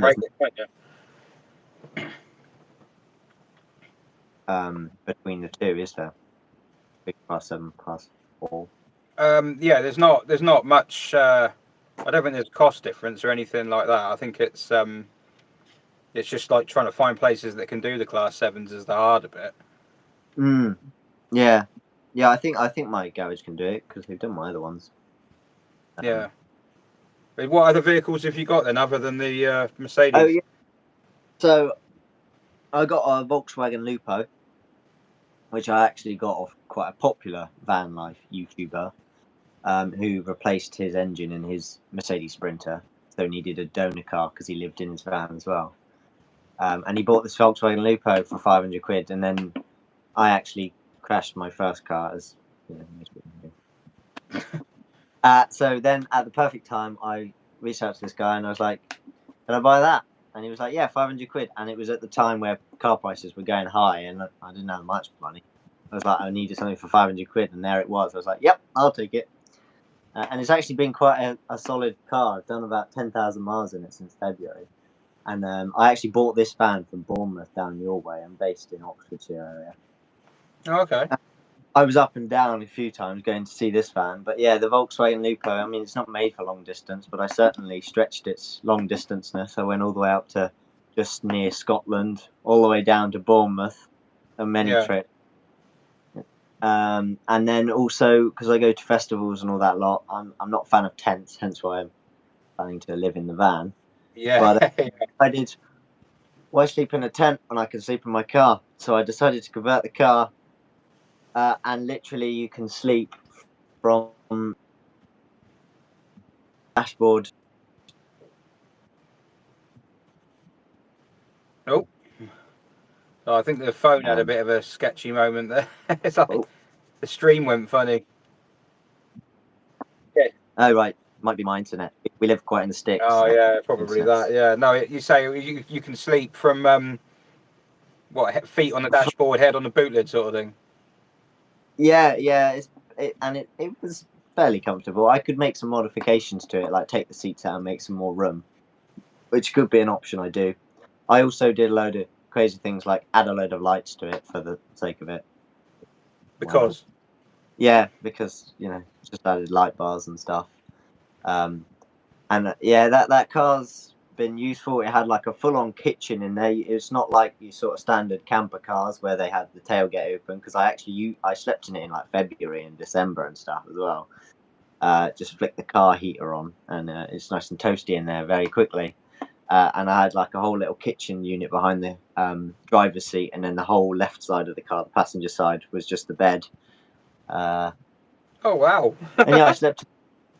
Yeah, basically. So you didn't actually have to get out of the car. You can make a cup of tea. You can make your breakfast and have the bed all set up. And yeah, it was a very multifunctional. I've never actually camped anywhere in a car before. Part of me thinks I should. Just for fun. Yeah. Well, I noticed you can fold the seats down in this. It's not comfy, but it's big enough. Looks like a double bed inside, really. The size of the interior. Yeah. It's double bed size. I could just take a mattress. Yeah. I mean, yeah, with the Volkswagen Lupo, it's tiny. It's the length of me, and that was You that. could fit a Lupo inside here, I expect. Probably. Maybe not quite, but I reckoned I could fit it in this van a fair few times in this box. Yeah. No, you probably could fit it in a normal van, not necessarily a Luton.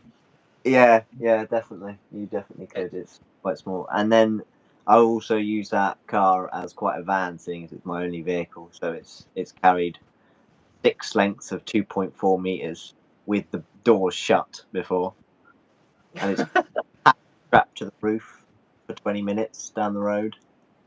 And then when you get your Mercedes finished, you could tow the Lupo around like those camper vans tow around little smart cars and things. Yeah, you could do. One of my mates with a similar van has actually got a motorbike on the back of it, so that's something I might consider. It's quite a large vehicle. It can be useful. What's this? Oh, I thought someone was asking I was looking. I think a Panda's bigger. It's 5-door. Lupo's only 3-door.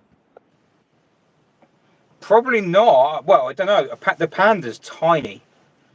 It's the little. Yeah, they really are dinky little things. Yeah, but they make a lot. There's a lot of room inside them, given how small they are on the outside.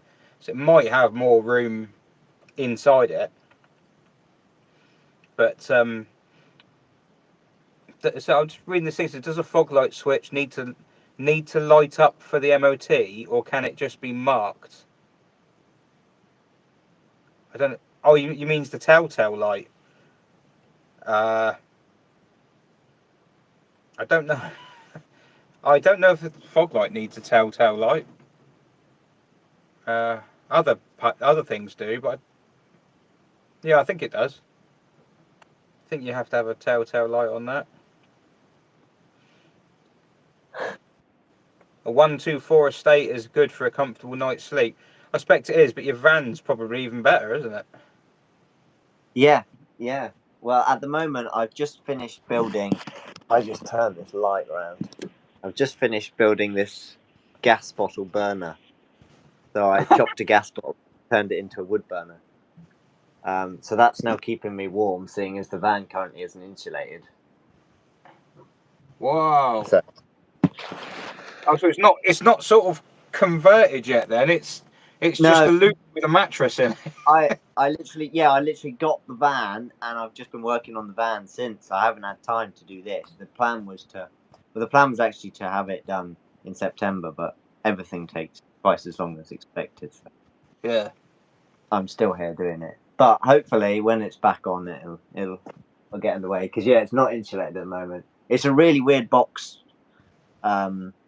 It's made of twin fiberglass with like Yeah. plastic in between. It's really weird. Never seen one like it before. Yeah, well, I mean, I hired a Luton the other day, and it's most of it's fiberglass with the standard sort of alloy edges and alloy framework inside. Well, yeah, that's the thing. This I think's aftermarket. It wasn't standard, and then this is 2 layers of fiberglass with like plastic corrugated in between it. Some weird that's ball. weird. Yeah, I've never seen before. And then the ceiling is 2 layers of fiberglass, like 5 centimeters apart from each other.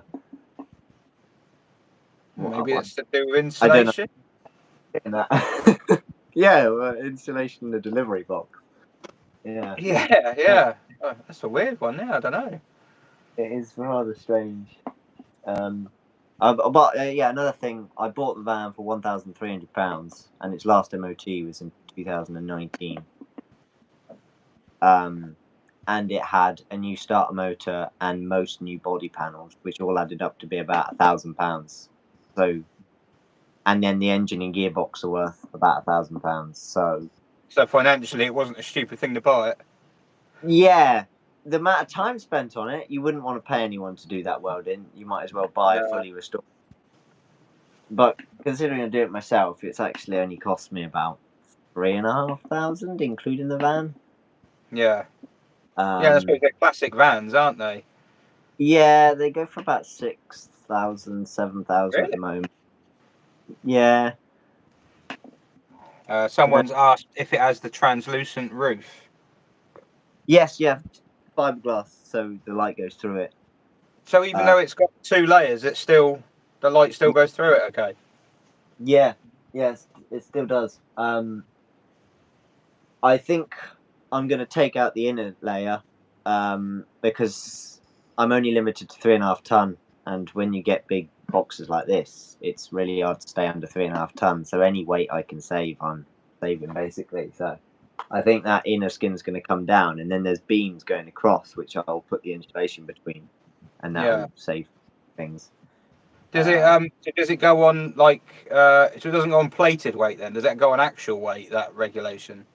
Yeah, 3.5 ton is the obviously limit for a lot of vehicles of that because of license limit. So most vans are 3.5 ton, but then you obviously get some 4.2 or 4.5 or 5. But a lot of these vans were 3.5 or 2.5 ton, and this one's 3.5. But I think the van itself weighs 2 ton, and I reckon this box weighs 500 kilos. So you're thinking, although it's plated at 3.5, you don't want to go pushing it and go over that because. Not really too much, at least. Maybe 100 kilos or so, but not too much. So I've only really got a ton to play with, which isn't much when you start adding up all the wood and everything you own and stuff, and tools tools weigh quite a lot. So if you get pulled over on the side of the road, you're going through your wardrobe, like chucking your clothes out the back. Oh, no, hang on, no, it's under now. Yeah. Emptying toothpaste tubes. Talked about with friends, because if you got like 100-litre water tank, that's 100 kilos there. So we always joke, you could have like a little electric operated valve from the cab, just drop your water. 100 kilos, gone.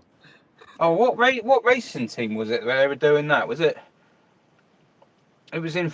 Was it in Formula 1 or rallying, where they had water?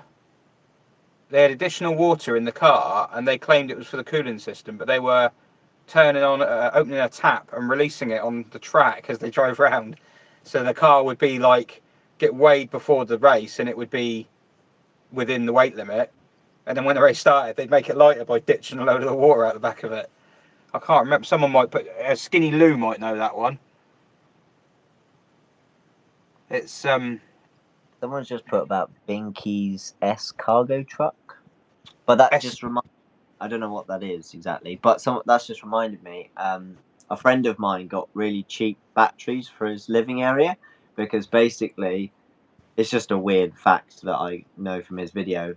They're like I think it was a shopping company like Sainsbury's or something got a load of electric vans made like 10 years ago before the more advanced technology, And by the time they were all done, they weighed their full weight without anything in from all the batteries. Oh, no. So then they're all just made redundant. But then Oh, just got cheap batteries from that. But yeah, it's a bit like, you know, poor planning thing. oh, Scott Walter says it was F1 liquid cooled brakes. There was something like that. There was something they used to get round the rules. That thing he's talking about with Binky's escargot, have you heard of Project Binky?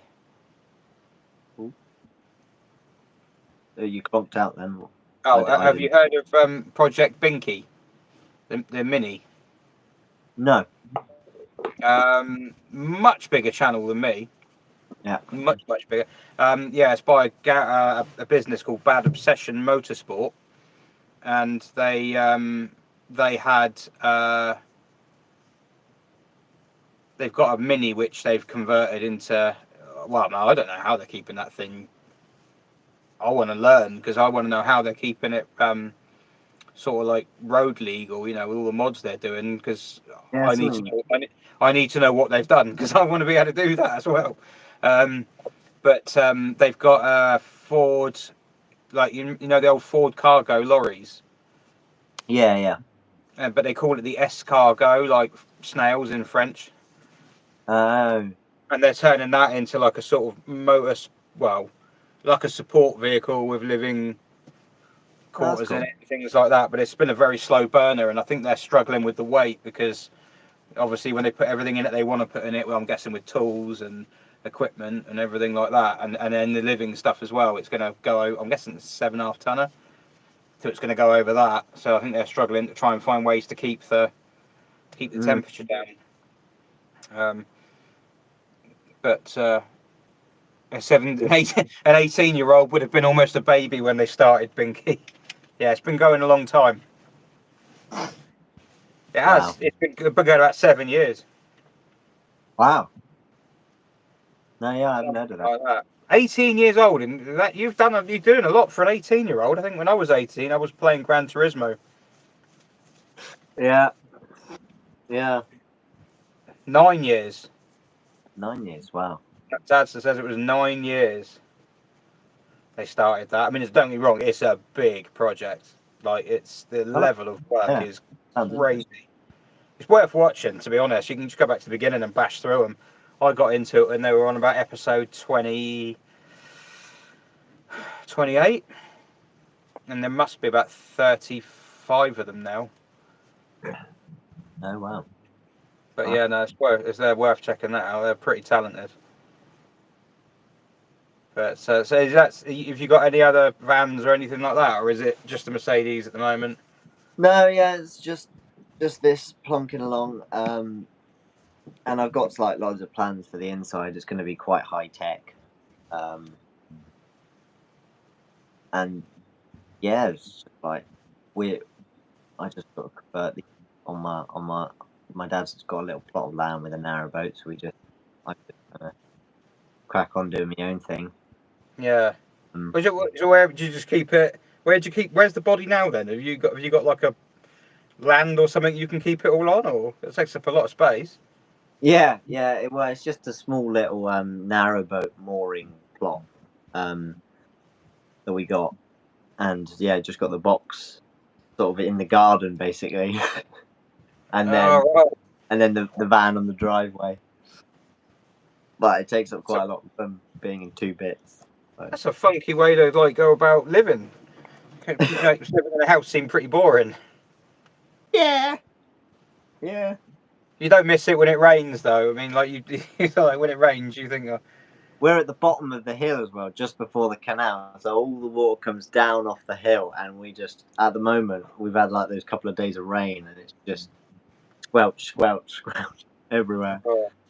That's the thing when you're up on stilts. Yeah, that can flood. I'll be fine. And if the water gets too high, you'll probably float. Yeah, just float away. Yeah. It's no, that's crazy. I mean, I was in the back of a Luton the other day, and I thought, there's loads of room in here. It's quite. You could live in this. Yeah. Yeah, yeah. I mean, I know loads of people. I mean, as I say, that's the sort of community I'm a part of, and yeah, loads of people just live in the back of vans, much smaller than this. A lot of them, just like regular panel vans, kind of. Mm. Yeah, well, yeah, I mean, Vecchi's actually got quite a lot of space inside, to be fair, for a panel van. It's just, yeah, it is. It's you know, I mean, I had to move a chassis the other day, and I had to hire a Luton to do that because the normal vans you can hire, the transits and things, weren't big enough. But it would have fitted in the back of Vecchi, no problem. And I Oh, don't think really? that's the biggest Iveco they did. It's a 35, 3.5 ton, but I think you could get 4.5 ton versions of it as well. You get longer overhangs at the back. It is very agricultural. Very, yeah, it's very, very Commercial, yeah. Yeah, it's as you say. It's like, I mean, it's like, you know, the dashboard. Everything's in pods, so you just take out the speedo and this gauge and that, and you can see all the little screws, and you just like you can tell like you could just take that out and put a different one in it and screw that in, and it's just like yeah, it's kind of modular. Yeah, yeah. I mean, that's the thing about old vans; they are quite like that anyway. And the Ivecos were big. Well, they still are the biggest, even to this day. The more modern, the new ones that come out, they're still the biggest panel van as like the standard body panel Yeah, van you can actually buy today. And they're beasts, like the standard sort of panel van, like Vecchi. So you know, not like another model up. The Iveco Daily will nowadays go up to 7.5 ton, Whoa. which is yeah, just a standard panel van, like not a lorry, just an actual van. The big ones are rated at 7.5 ton. They got massive twin wheels on the back, Yeah. and they're built literally. They're C-section chassis running all the way through. Whereas my being Mercedes, it's got a box chassis made out of 2mm steel, so it just rots away basically. But my mum van, which I converted, that was the first one I did when I was 15, I think. Wow. And that's just a little short wheelbase. It's really weird. It looks really tall. It looks really tall because it's so short. It's only about 5 meters long, I think. It's pretty What short. type of van is that then? That's an Iveco Daily as well, but the so Vecchi's a Mark II, and Yeah. my mum's is a Mark III, which is Yeah. still a pretty good van and has the C-section chassis through as well. And they're just kind of monsters. They just kind of. I just like the Ivecos. I did want an Iveco Luton, and then my parents originally had a Mercedes T2, so the bigger one with the square lights. Yes. Yeah. Yeah. It was an 814 box van, and they converted that when I was like very small, and I think that's what basically got me to wanting to convert vans, because that's literally been a life dream of mine. Yeah. As long as just to convert vans, which is odd for some people, but it's what I wanted to do. So. Oh yeah. No, I mean, it keeps you out of trouble off the streets. yeah, it's just basically really interested in it. I pretty much I'm quite techie in the electrics, sort of off-grid 12-volt systems and stuff like that. Quite a few like sort of installs for other people in their vans like it, and I've redone all my dad's boat wiring because it was all crap. And yeah, so I know my stuff there, and I'm gonna have like in this van, it's gonna be all induction hob stuff and solar powered and no gas basically. Yeah, we got induction hob at home. Yeah. But we had to run it off. It's a mains one because we only had one high current power supply to the kitchen, so the cooker's running off that. And if you want a proper induction hob, you have to have another one for that.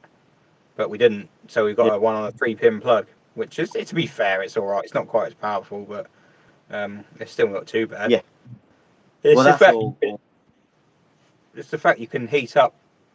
You can heat something up and then take it off, and the heat. You know, it's not actually the hob that gets hot. It's crazy how it works.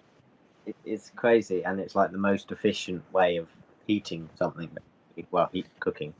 It is, except when I've found when you're trying to boil water. Right, yeah. Water, it seems to take longer. It does seem to take a while. I have also boiled a small kettle just filled with 1 cup, and it boils really quick. Small amount of water seems to boil quicker, but Yeah. I did, lots of water does seem to take a while. Don't know what. Yeah, I mean, like if you stick on beans or something like that, which is crazy because there's probably a lot of water in that. But yeah, that seems fine. Yeah, but yeah. it's just water on its own. It struggle. It just takes a while, and then once it gets there, it's fine. But yeah. So Katie says she's got a fair few 7-ton Iveco Lutons on fleet, and they're terrifying. They really need air brakes. Wait. Yeah, that would make because they're kind of just standard vans. They someone said to me ages ago that like normal vans are just vans that are built like cars, but they're van shape, whereas Ivecos are built like trucks, and then but they're van shape, and it kind of makes sense. Yeah.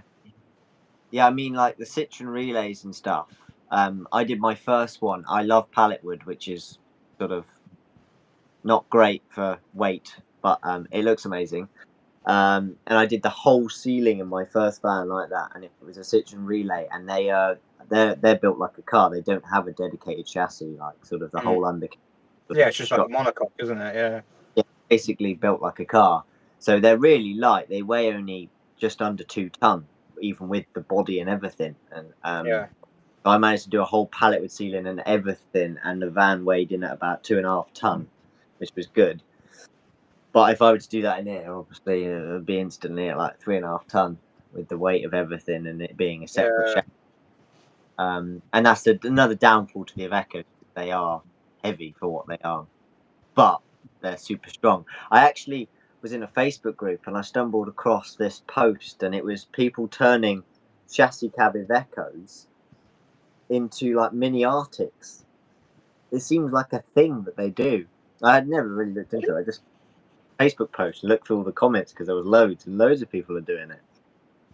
There's like these custom Arctic trailers, and they mount and it's literally just the chassis cab, and it literally works like an Arctic. Really weird. I've never seen it before. But What, they just put like a, what do they call that thing on the 8th wheel or whatever it is, the hitch on the back? Yeah, for that, yeah. But I think it's all miniature scaled for those vans. But like, it seems like it's a thing that people do, which is I was like, wow, that's amazing. And like people were saying, like on a Mark III of Echo, they were pulling like 12 ton. I was like, wow. I think Vecchi would pull a lot. I mean, in first gear, I think it could pull a house down. Yeah. But very, very, very, very, very slowly. Yeah. Well, there's a steep hill near me, and my mate has exactly the same van, but his is the 410, so mine's the 310. So he's got twin wheels on the back. Because his is 4.6 ton rated, which is a bonus for him. And I was curious. I was going up this hill with him because he came to mine. I did the brakes with him, and I was like, "How fast do you go up this hill?" Because I'm curious. I mean, I know it's not fast. And he was like, second gear, 15 miles an hour. I was like, I thought so, something like that. Oh, it's like that for me when I went up to pick up. I took Vecchi up to Doncaster to pick up the remains of another SM body shell. And I can't believe I did it, really, looking back at it. But that was on the motorway, flat out. At one point, it was 25 mile an hour. Trying to get up this hill. Yeah, yeah, that was painful. But it did it. It didn't muck about. It didn't get hot. It just got on with it. Yeah. Yeah. Those old engines, they wouldn't dare go over 60. They're limited to their 50s, definitely. But they pull well. I've nearly pulled 80 in it once down a steep hill. Yeah, well, yeah. Yeah, but that was on a flat. Yeah, it's 65 maybe. Well, it's a bit faster because my friend definitely he took me in his, and and they literally top out at 55. Oh really? Like it's just the gearing. Like you hear the engine, you go. I mean, you could push it further, but you go. I don't want to. Like that's. Oh yeah, no, it's not happy. Above Yeah. 60, it starts getting pretty loud. Yeah. But I mean, to be honest, it's pretty loud all the way through with that stupid exhaust I've made for it.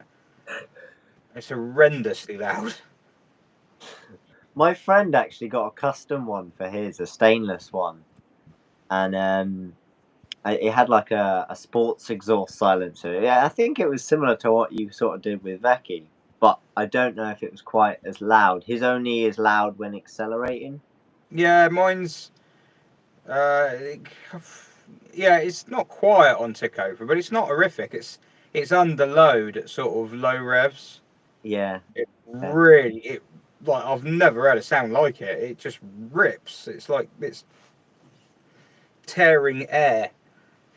You know, especially if it's bouncing off someone's house or off some walls. If you're going down a tight street or something, it's so antisocial. Well, me and we did the brakes on the shoes on my friend's wheels, rear axle, but this has got the twin wheels and they're so rare and there's nothing about them online. It took us ages to work out. You got to take everything off, like the wheel bearing, half shafts. Ugh.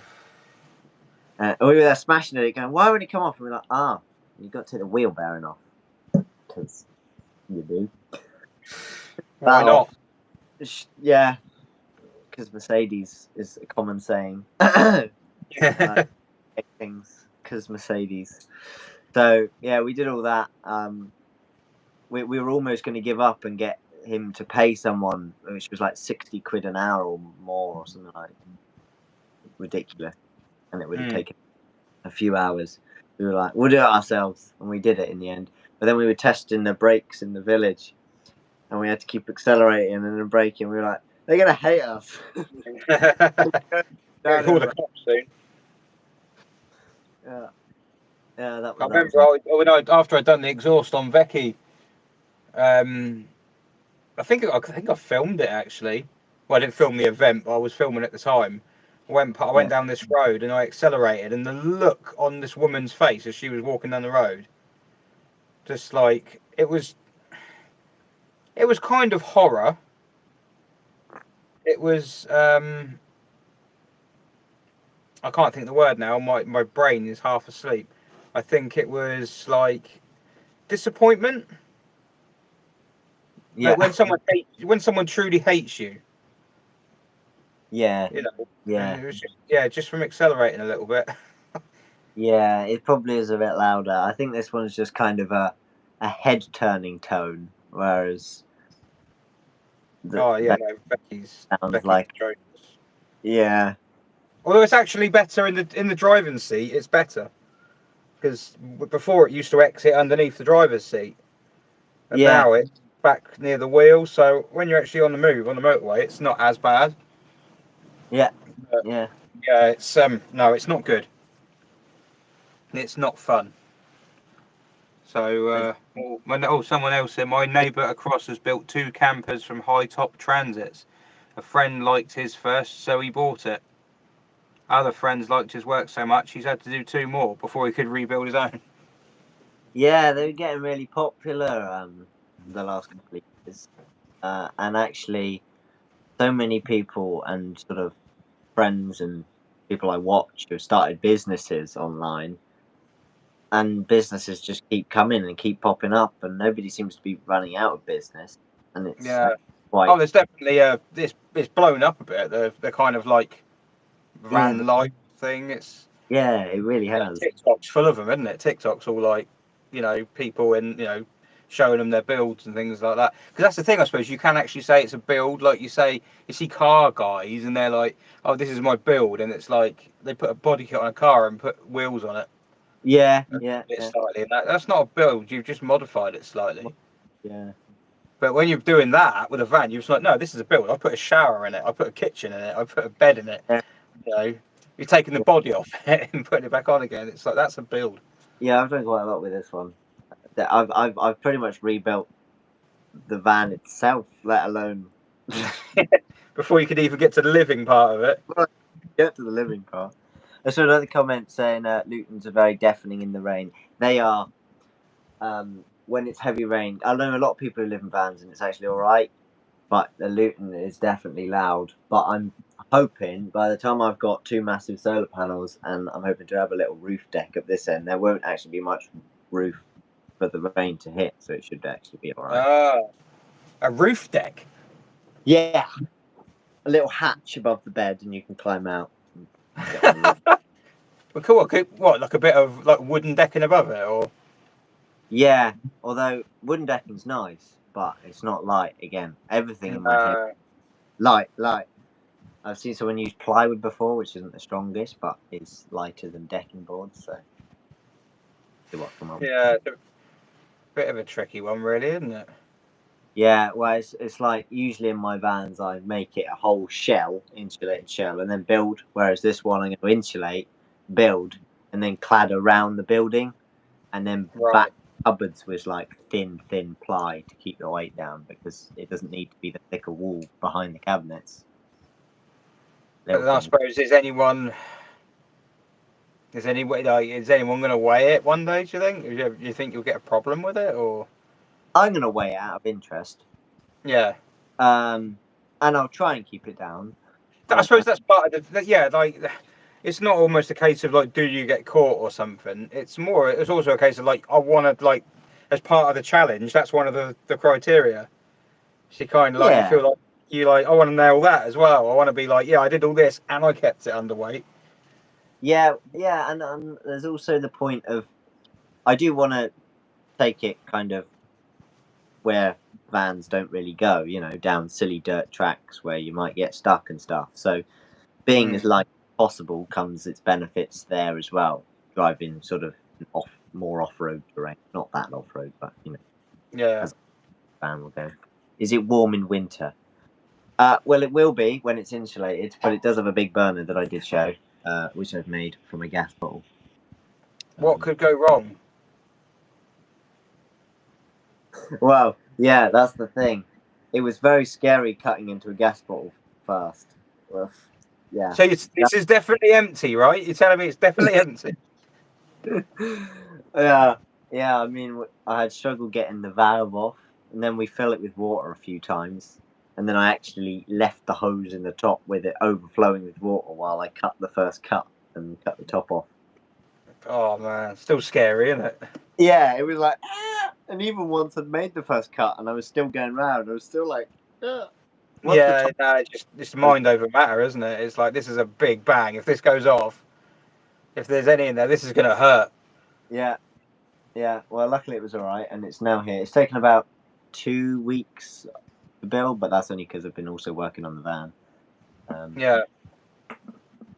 But now I've got nice warm heat. I have got a diesel heater as well, but wood burner. I've got to say, I've always liked a wood burner. Something about just the fire. Yeah, it's calming as well, isn't it? It's kind of like you can sit and you just listen to the crackling and stuff. Yeah, well, I haven't fitted a glass yet because I didn't have the time because I wanted to get it in. But it's something I'll do in the future is fit a window in. That's half the point of having the burner. I'm going to have to move a heater in here soon, I think. It feels like it's got a lot colder. 12. I'm 17. Toasty. Ticking over. Yeah, it's yeah, it does feel like it's come down actually. Yeah, I think it has. It's going to be quite cool tonight, at least where I am. Yeah, I don't know what it is out here, but well, no, it's been a good chat, man. It's good to meet you and see what you're doing and see what you've done on your channel and that. It's quite inspiring, really. 18 years old doing all that. I was playing FIFA. I was just I just got my driving license. I was probably out in an AX GT, just bombing around. Yeah. But yeah, no, that's pretty inspiring stuff, really. So people should check your channel out, shouldn't they? Thank you. Yes. Yeah. And yeah, I think yeah, I'm going to go for a wee and dig my heater out. I think because I was thinking of getting a blanket on the go, but you can feel it in your nose. It's like it's really cold and you're breathing in. Yeah. Oh yeah. Yeah. Doing a So loop would be unlike a full fit out on a narrowboat. No. Yeah. Well. Yeah. It's not too dissimilar, I suppose. Yeah. The trick with panel vans is there's nothing really straight about. Everything's got a curve. It's really a niche because I know a lot of people who have had bits and bobs done by converters, and when just by like carpenters and electricians, but 240-volt electricians and household carpenters don't know what to do because you'll put a level on it. That's another thing you can't use in a van because the van's not level. well, you parked it on a hill. Yeah, you just can't guarantee its level. So everything's done by tape measure. It's supposed to be scribed. It's a completely different, I think, carpentry skill set than building cabinets in a house. Yeah. But yes, quite similar to a narrowboat, I'd say. My dad's, he bought pretty cheap, but has pretty much ripped the whole thing out and done it again. So he's pretty much done it from scratch. Yeah, not too dissimilar. Yeah, basically people saying it's cold, which it is. Yeah, yeah, it is. It's suddenly come down. It's like it's amazing how it's amazing how it feels like it has. Like it up until unless it's because I'm getting more tired. I don't know, but yeah, it didn't feel as bad before. No. And now it's No, well, I think it's only going to get colder probably till about 5 a.m., 6 a.m. Yeah, I would think so. No, it's probably going to be a sensible thing for me to get a heater on in here, I think. Yeah. Just popping up at 20 degrees in Gran Canaria. Just right. It's just the right temperature. That. I think it's probably about 5 outside here. Yeah, it's come down, hasn't it, quite quickly. Yeah. Yeah. I did bring blankets, Matt. Yeah, I've got blankets, but I can feel it. It's like it's the cold. Like when you're breathing in, your nose is freezing. Yeah. So it's like you could warm yourself up in a blanket, but plus if I wrap up in a blanket, I'm going to start feeling tired. I'm going to start getting like. So it's kind of better to sit just open like this. 2 weeks ago, it felt like the end of summer. Yeah, it's been pretty warm recently. I think now It's been crazy. Yeah, no, I've been in t-shirt and trousers a lot of the week. Working on cars, you know. But well, yeah, I'm gonna head off and toilet. Cool. And I expect you'll probably want to go to bed. So yeah, yeah. But yeah, enjoy that. Make sure you do enjoy that. Yeah, thank you very much for having me on. Yeah, not at all. Thanks for coming on. Thanks for teaching us about living in an open van. It's a side life I'd never even considered, but I kind of like the idea of it. Well, I find your channel very amusing, and mainly why I subscribe to people is, you know, if they give you some joy, and your videos are quite humorous. So. Well, yeah, I try to. Well, I don't try really. If I try and be funny, I don't think it's very funny. I think it's just say what you're thinking, or you know, film what you're thinking, or whatever, you know. Yeah. But I haven't said anything controversial yet. I don't think so. I think I've done okay. Well, that's always good. Yeah, can be hard. Yeah. All right. Well, yeah. Thanks, mate. Great. Keep up the good work, and yeah, I'll see you later on. See you later. Bye. All right. Cheers.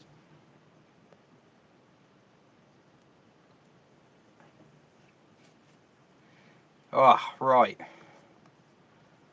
So I'm not going to turn the stream off. Let's have a quick look at the figures, actually.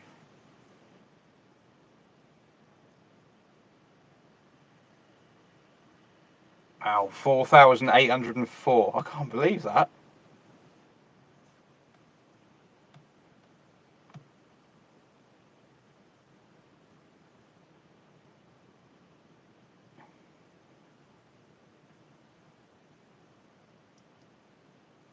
Yeah, no, that was interesting. Well, that was something totally different.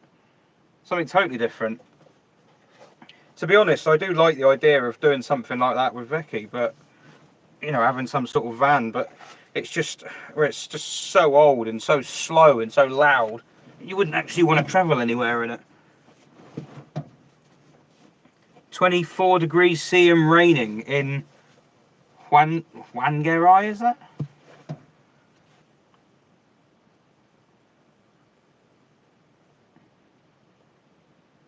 Greyfall, hello Greyfall. Yeah, the turtle's been amazing. It's really, it's blown me away actually.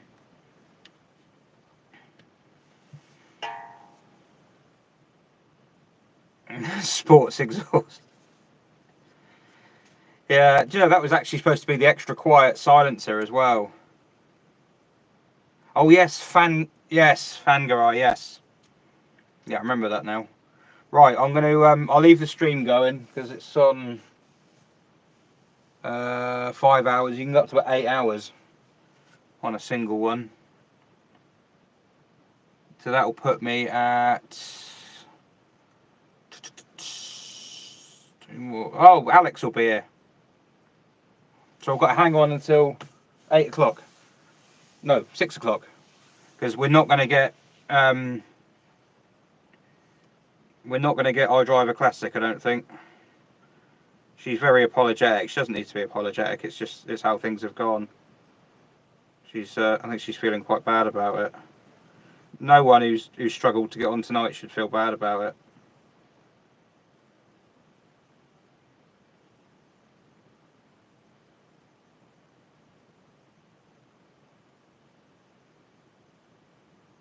Oh God.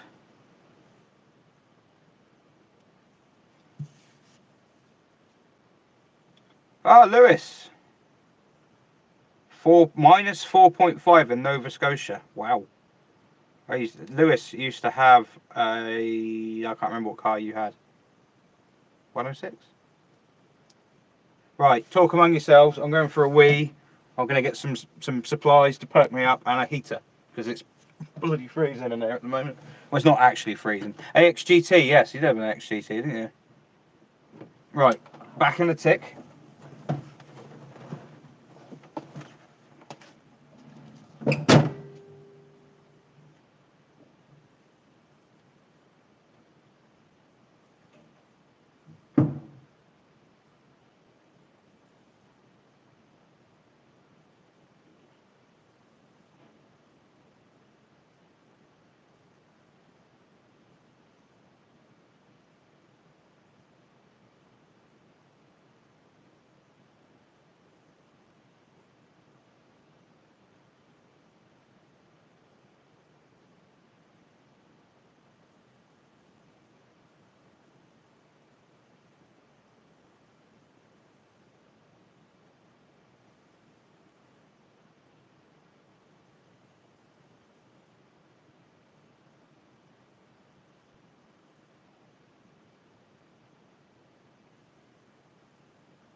Don't mind me, I'm just putting a drink in.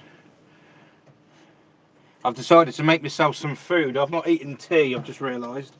And I've got a pasta microwave meal. So I'm going to make that for a bit of slow release energy.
We all getting along?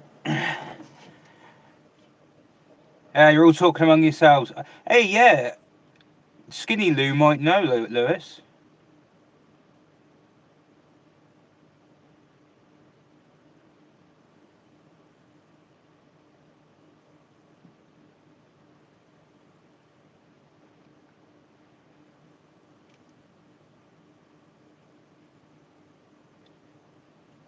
So who's done the whole thing so far? As Skinny Lou, Tim, have you been on the whole time?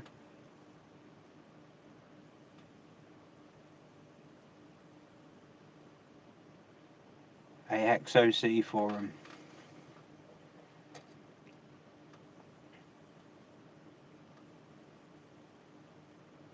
Hot girls picks for you. That looks legitimate.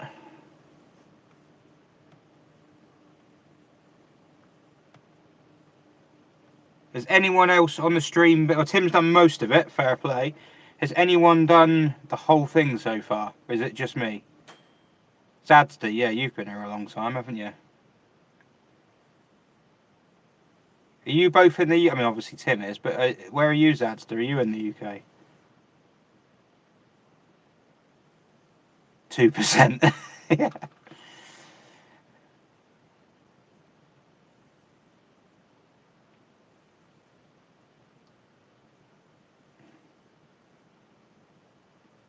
Wakefield, fair play. So Zadster's one of the hardcore ones then.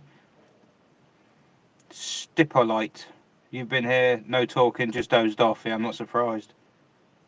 You'll see me in the morning, yeah. Vlogs and stuff's done the whole thing so far. Right, my microwave's just dinged back in a tick.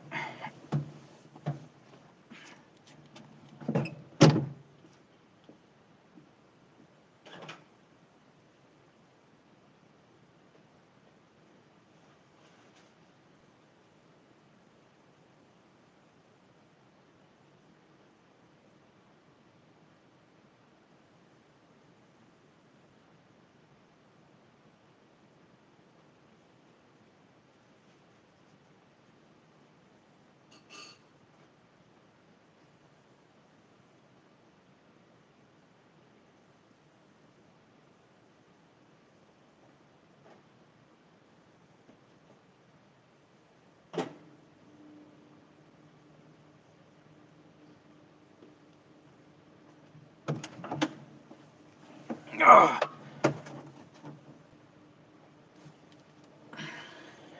I appreciate all you guys who've hung on. I want to try it. If you stay the whole thing, like every now and then tell me that you're still here and you started, because I want to keep a record of all the people who started this and stayed the whole time.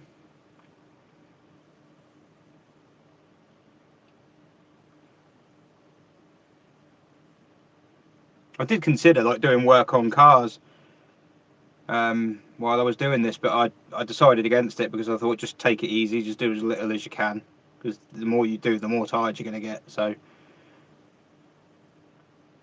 Kate's still waiting for her parents to stumble through the door. They've had a big one, haven't they? All Tim's flagging. Got half an hour left in him. Got a football match to play. Christ, I can't imagine running around.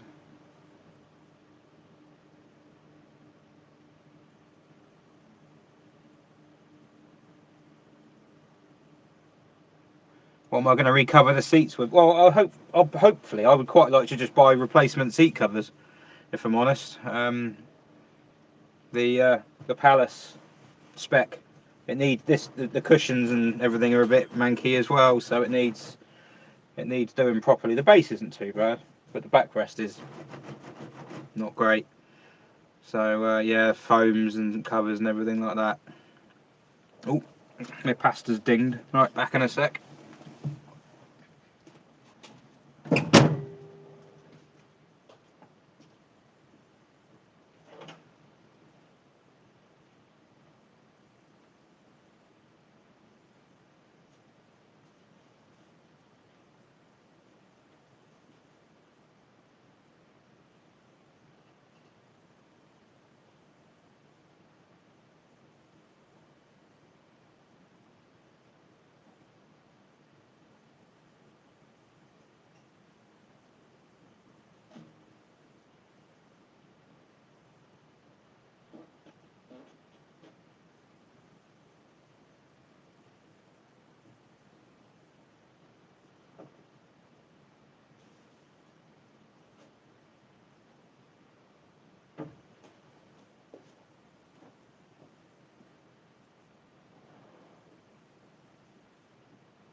Oh, didn't think about where I put that. Right.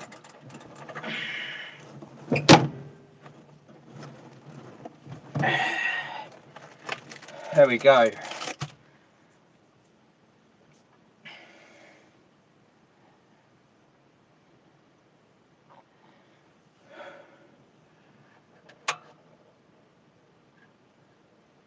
Let's get this heater going. It's not as warm in here as I thought it was going to be.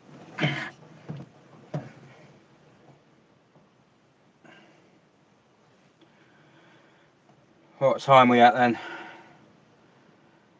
3:18.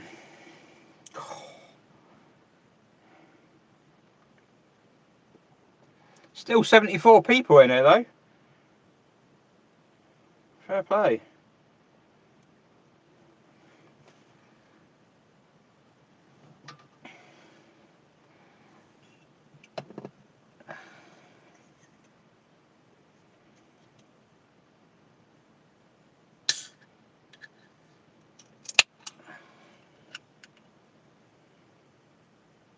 Back up to 13 degrees in there now.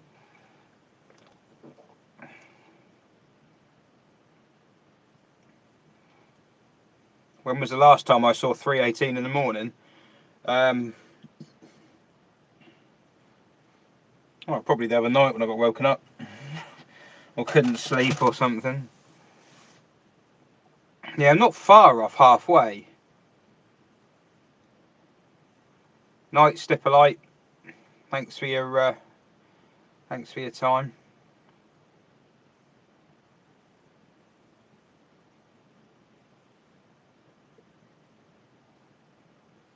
Do I know how many BXs are still in use in the UK?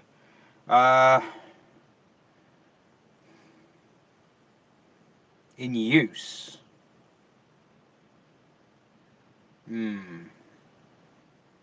I don't off the top of my head. I would think it's around about 200, maybe 250.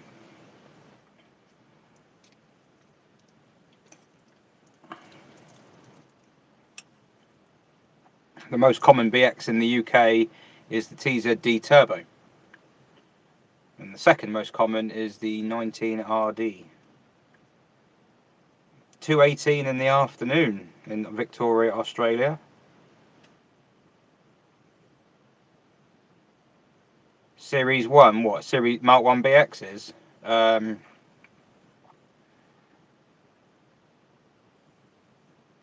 I couldn't tell you how many are in use. In use it's going to be, a guess,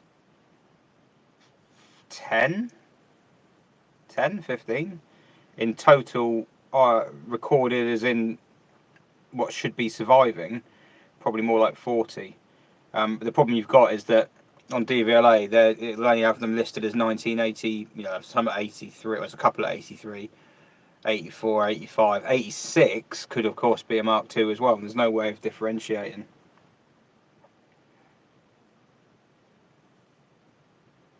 Wow, Series 1 estate, that is, that is rare. A rare machine. Have you got the book? The book by Citrovizzy, the BX book. Very good. Well worth getting.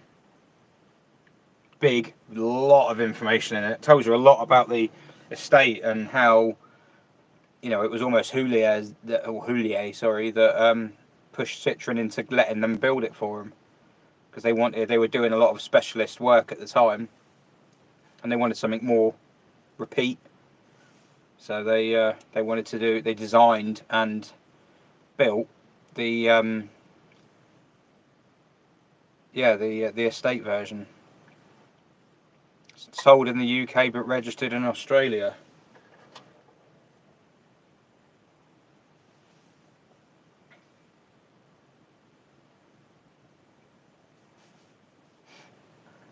GS Birotor. Wow.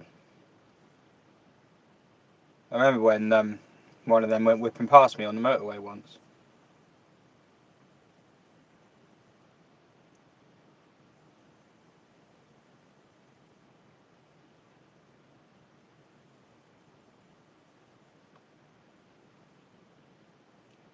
Yeah, there are 4x4 BXs in the UK.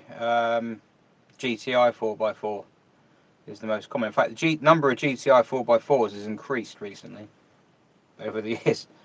There's a couple of 4x4 estates. But to be honest, they're not very good, so that's probably why people don't bother with them.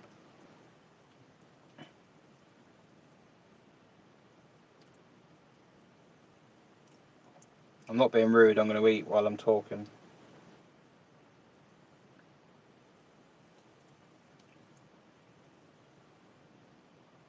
Well, it's gone a bit toasty in here. I think this heater might be a little bit overkill.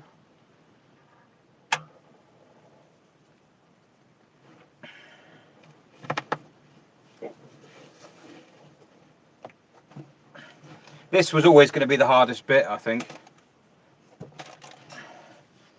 This was going to be the toughest section of the shift. I knew that there was a point where I didn't have any guests, and it was going to be, yeah, a real graveyard shift. That's some good guests already, though.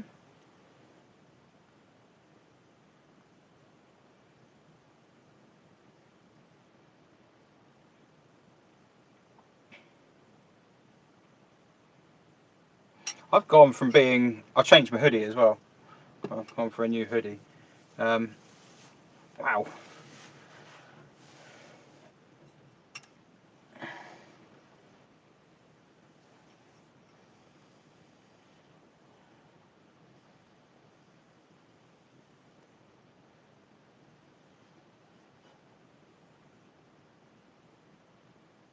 Next one closer to midsummer.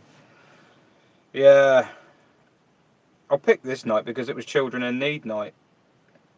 But the reality is that this charity is, you know, it's an all year round thing, isn't it?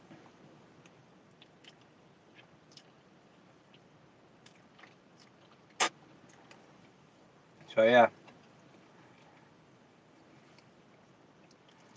It would be easier to do it in the summer.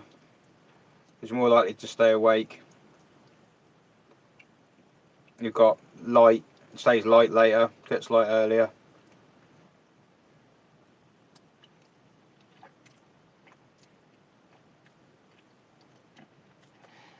Not many BXs for sale at the moment, no.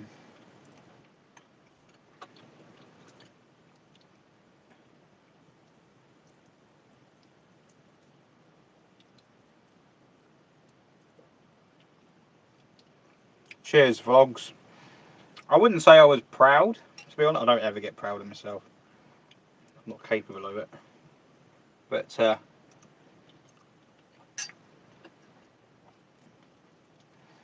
I'm relieved that I'm still going.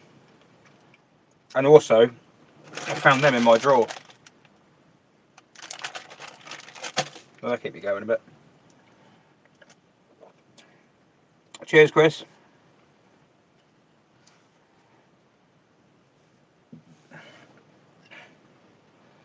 If anyone comes back tomorrow, when put it down in the comments that you've come back, that you were here yesterday and you've come back. Still got 79 here.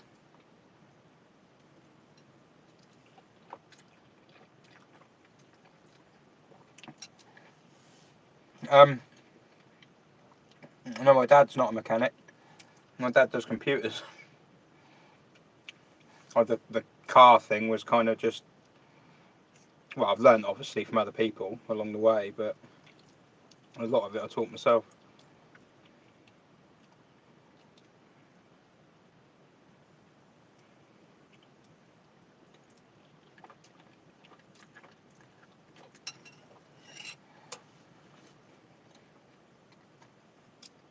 Pasta's actually really nice. Carbonara, my favourite one. Is it 4854 now, is it? Oh, it's gonna hit 5k, isn't it? I'd never in my wildest dreams assumed that it would get anything like that.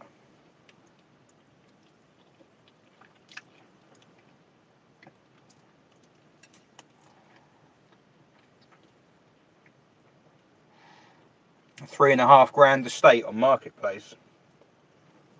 What, BX? Ambitious.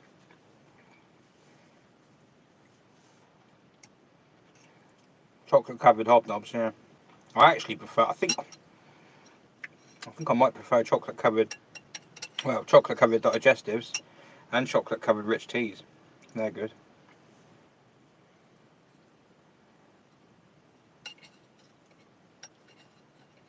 How long have you been on, David Wallace?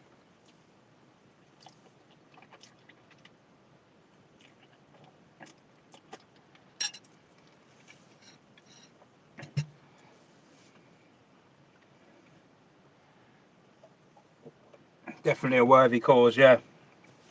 How amazing was Charlotte? I mean, I was blown away.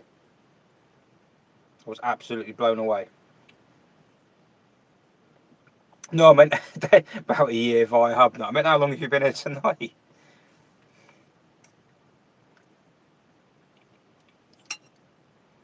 But yeah, for those who weren't here earlier, which is probably a lot of you, yeah, Charlotte was on here, the woman behind Sophie's Legacy, a charity that we're raising money for. They've absolutely smashed the target. It's going to help a lot of people, and the amount of stuff she's learning is just, yeah, eye-opening stuff. Any idea what will be in the highlights so far? Me throwing a webcam?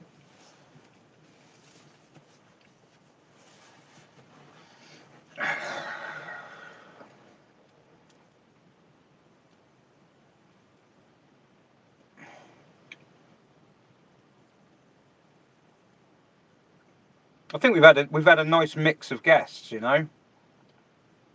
Steve's a laugh. He's brilliant. I knew he'd be golden on there anyway. Excuse me. Becca's quiz was class. People were really getting into that. Really, really good. She asked about doing that. She goes, "I might do a quiz. What do you think?" I was like, "Yeah, I'm up for it because it's easier if people ask me stuff. It's a lot easier." And like, you know, Katie was just normal chatting. Really, that was good. And then learning the other lad, Max, who was living in a van, Luton box. The quiz was brilliant, mate. Honestly, it was really, really good. I have to do something like that again with her. Say, right, get some more questions together. I guess she's put that all together herself. That's pretty cool.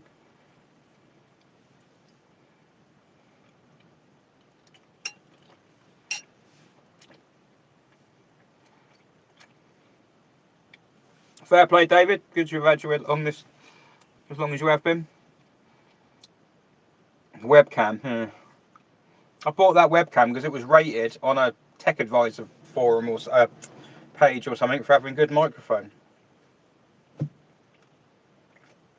And now I'm stuck on my phone, so like, my technology went wrong. I didn't know she was a lecturer in criminology. I knew she worked at a uni, but I didn't actually know what she did.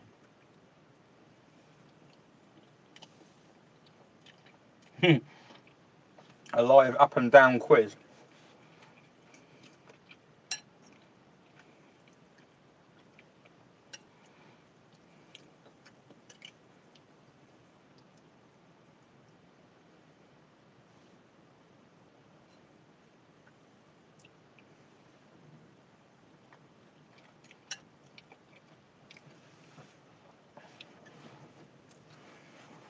Oh.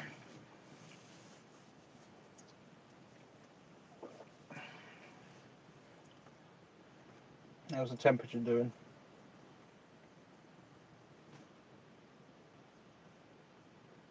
15. Climbing. Could invite various YouTubers to submit a question. What, like on that big fat end of the year quiz when they have like characters from television or whatever?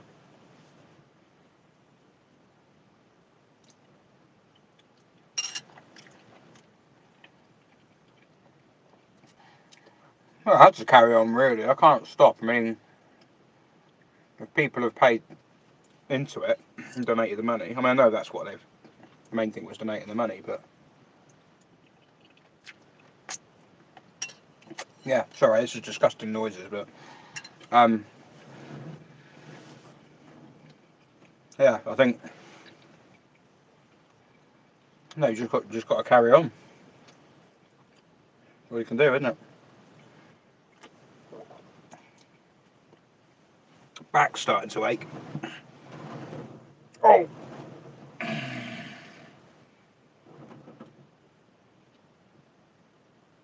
Oh.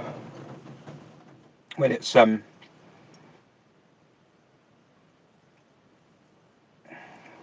At some point I'll do a walk around or something. Don't know when that'll be. Just want to try and get through these. These are the difficult hours.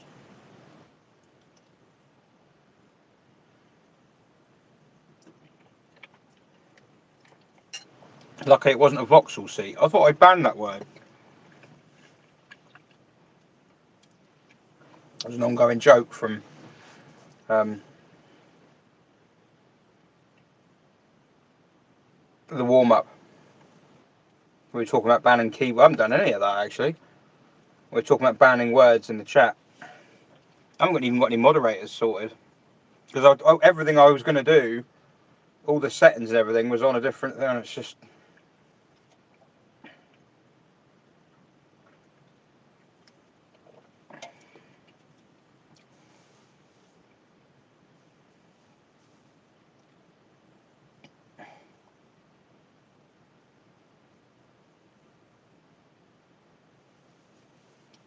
Can I give you a rundown of things to look at on a BX if we're brave enough to buy? Are you going to though? Are you going to buy a BX?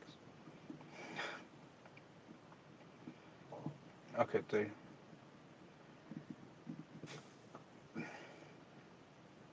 Sat in a security gatehouse, watching a bloke sat in a Citroen DS, eating a pasta carbonara and getting paid for it.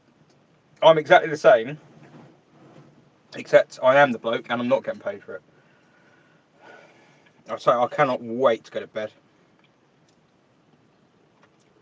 Like in 13.5 hours. Well, 14 hours by the time I go home.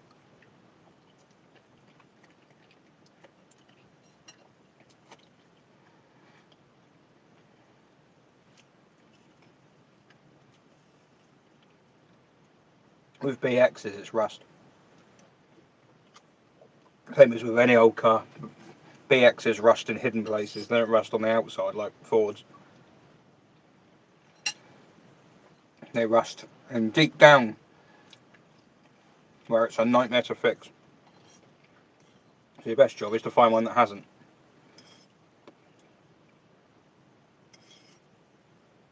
Or if it has, it's been repaired properly.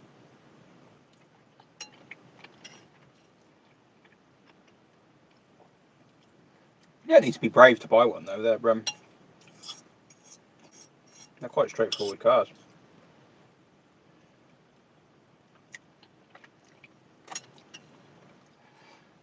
What guests are coming up? Well, idriveaclassic isn't, because she's got an iPhone and we tried it earlier on and it wouldn't connect.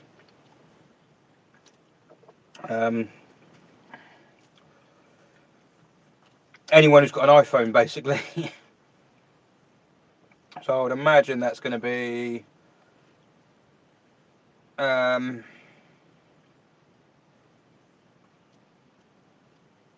HubNut will work. HubNut's on at 9. JayEmm is supposed to be on at 10. Can't imagine. I reckon he's an iPhone guy. 11 is Whiteland Restos. They're Android. They've worked already. 12, Furious Driving. Can't tell. Not sure which way he goes. 1 o'clock, Charlotte Valden. Again, don't know what she's got. 2 o'clock, Fuel Power. And then I've got nothing. But it might be that if someone rocks up and says, "Oh, come on," you know, another YouTube channel pops up or something, or someone comes back on, then we go back on. Oh, and Alex is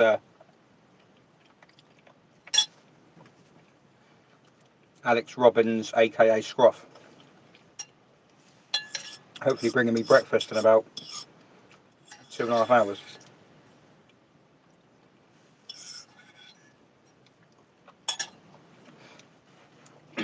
Had issues with iPhones, yeah. You could say that. Yeah, it seems anyone with an iPhone, if it's newer than an iPhone 11, it doesn't want to know. Oh no, I think Max had an iPhone 12 But yeah, it's been more a conversation about phones than cars. Yeah,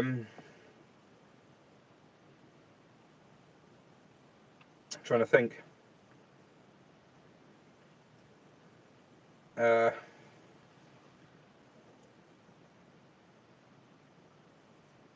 Who's on what?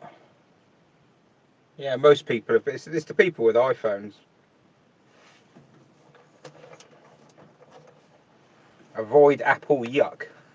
It's a real like war, isn't it? It's a real like brand war. I've never had Apple. I've always had the Android phones because I don't think you get anything more with an Apple. Allegedly you do, but these phones I've had recently, like these Android ones, it's just mint. Work perfectly. Just checking to see what the total is at the moment.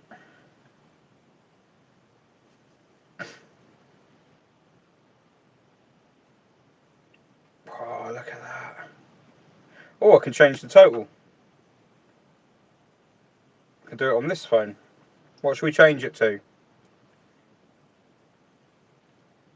Cheers, Tim.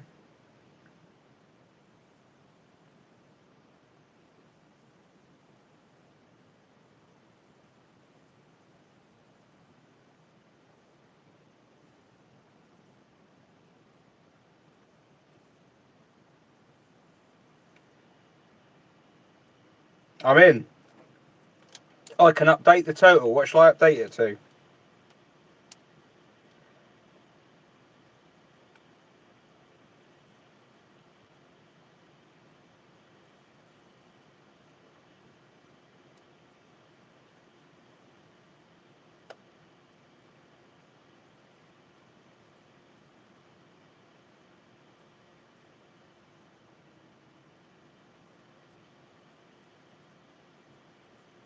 I don't know what number to.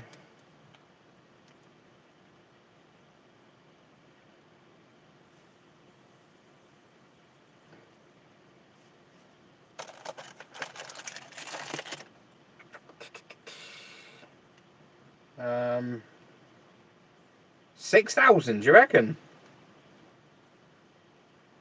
That was 2 with 6. Was that 7.5? Really?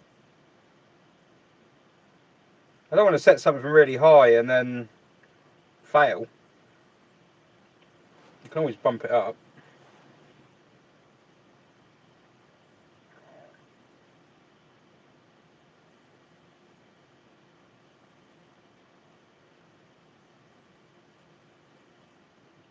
Three SMs. What are we saying then? You reckon 7.5? I don't know. That's a. I think.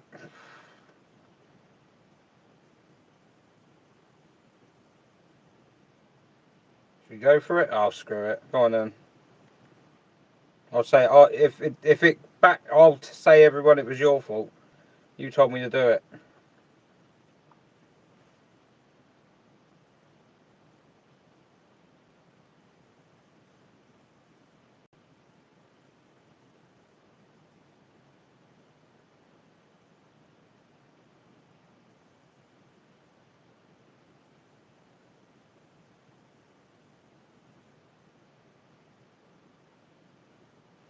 No, I've got pasta on my top. A brand new on. Now I'm at 64% of my target. Oh, God, this was brand clean on.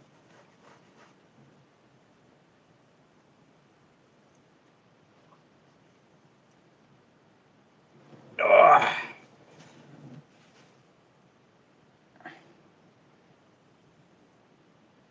Any progress on the SM?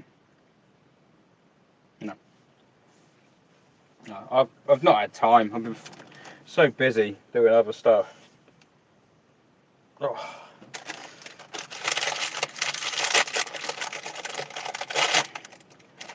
We did end up in Newcastle, yeah.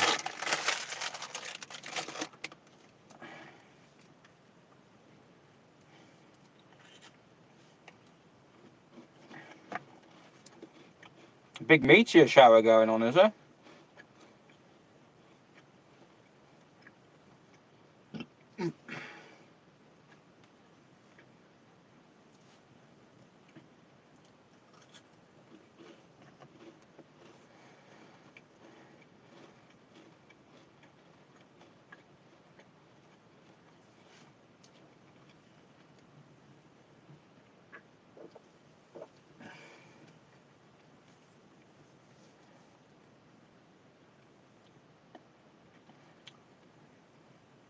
Up in the stream, you've been all over Melbourne the last few hours. Oh, because you've been driving.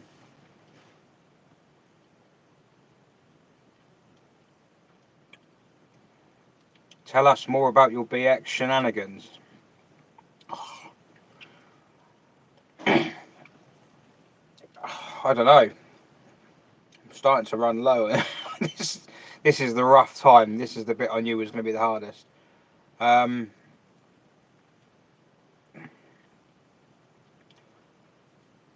trying to think of funny things that's happened in the BX.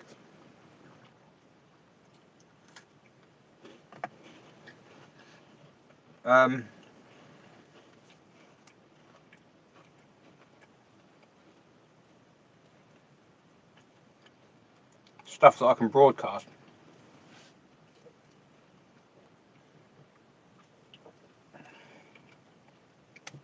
I can't think of anything at the moment. My head's like not.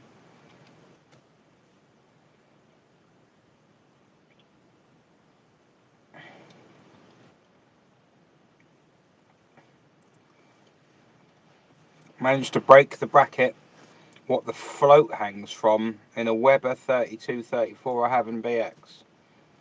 What other car would have that carb? When you say you break the bracket, it's a pin that goes through the thing, isn't it? What? So if you've broken a little cast like eyelets that pin goes through, does that mean you'll need the top of the carb? Weber DTRC, DRTC. Oh yeah, true. Yeah, breaking down in Wales. To be fair, that car broke down multiple times, but it wasn't the car's fault really. It was my fault. It had been sat on the driveway in Swansea for many years, and I think it was actually the fuel level sender had corroded and broken up and filled the tank full of crud, and it all got picked up and contaminated. And someone's outside.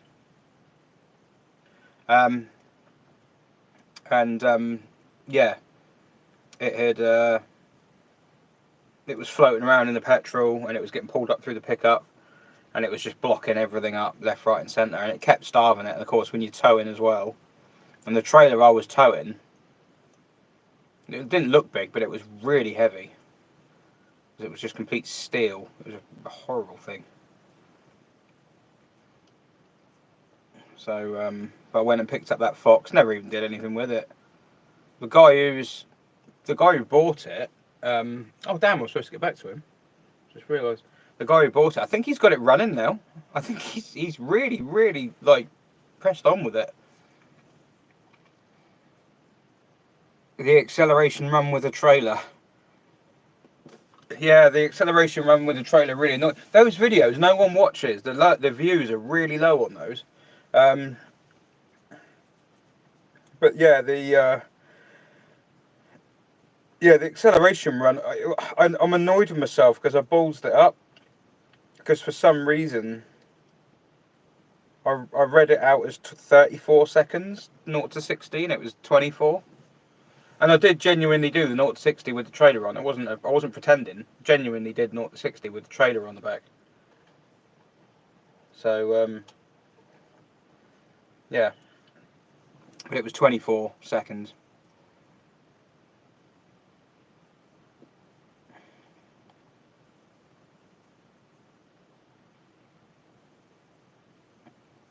Oh, we went to France in the 16 valve, didn't we? And nothing went wrong with the navigation. Ended up on the outskirts of Paris. The eyelet. Well, if that eyelet's gone, that's the top half of the top part of the carb, isn't it? So, yeah, I mean, BX uses it, Peugeot 405 uses it. Other cars will use that because that the top of the carb, like they'll call it a Weber DRTC, but like you could take that carb and change one of the brackets or something that the cable goes around, and then it would have a different name. So yeah, it's hard to say. That there's probably quite a few cars that use that, but Peugeot 405, BX, not many. If it's a Mark 1 with a DRTC on it, then it's, they started using Solex in '85, I think. So yeah, really tricky one to find. I mean, I might have one somewhere here. I'm not sure. I don't think I have. I did buy a brand new carb, so in theory the old carb somewhere. I don't know where that went. But yeah, I bought a brand new carb on eBay.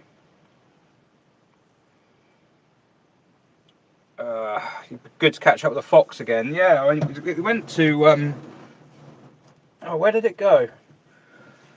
Bath? Or was it Yeovil? Somewhere around there.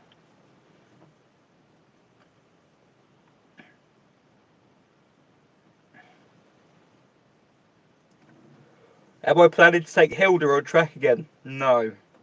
I don't know if you were here for the reveal earlier on of the new project, but the new project is the new track car. A dedicated track car. Hilda is not up to track work. Hilda is okay on the road, but no. No, the track work was no good.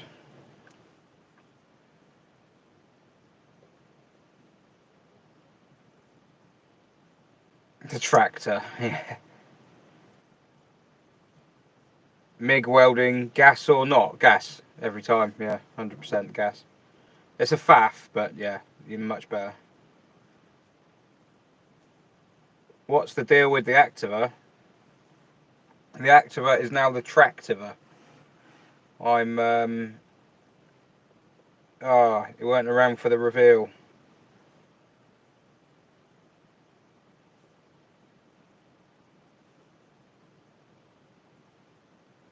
How many people weren't here for the reveal?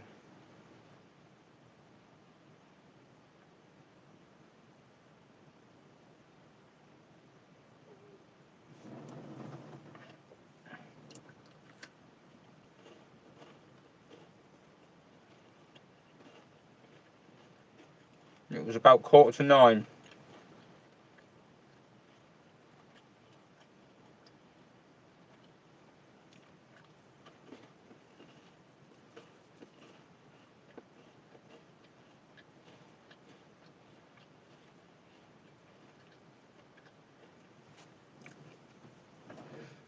Shall I go and do another reveal?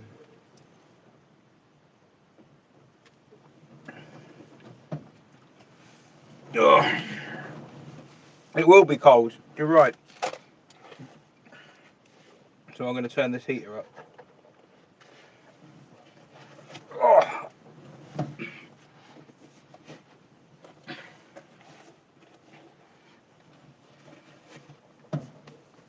oh dear. Put my shoes back on. I've got a big thick rug on the floor here, so I've got my feet in that. How do you know it's a rusty Citroen? It's not that rusty. Oh, God. Right. I'll go and fire the lights up. I shall be back in a sec. Oh, not go and get the hamsters on the wheel.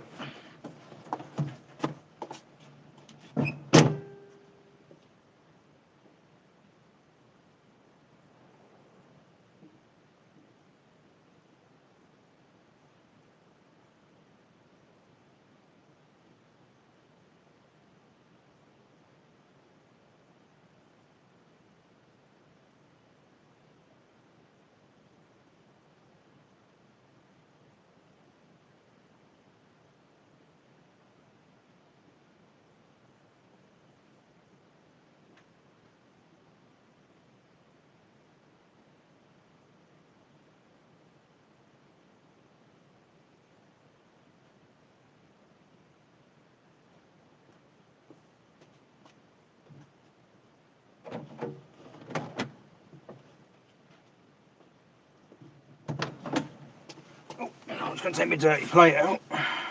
God, it's freezing out there.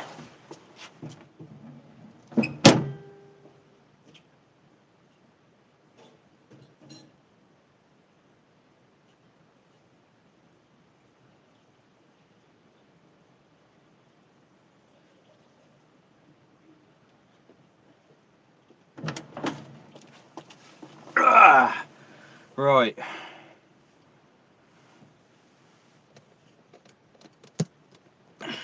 Oh. I'm trying to move this bloody...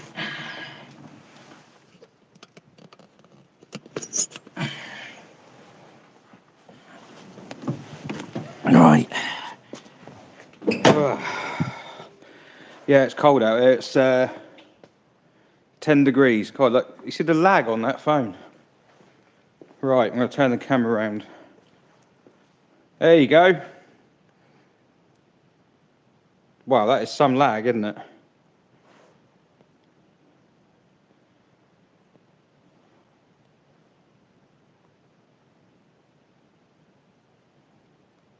That's awful. It's so laggy. Look at that. It's like 3 FPS. So yes, this is the new machine. It is, well, it's not a new machine because I've had it ages, but look. Tractiva.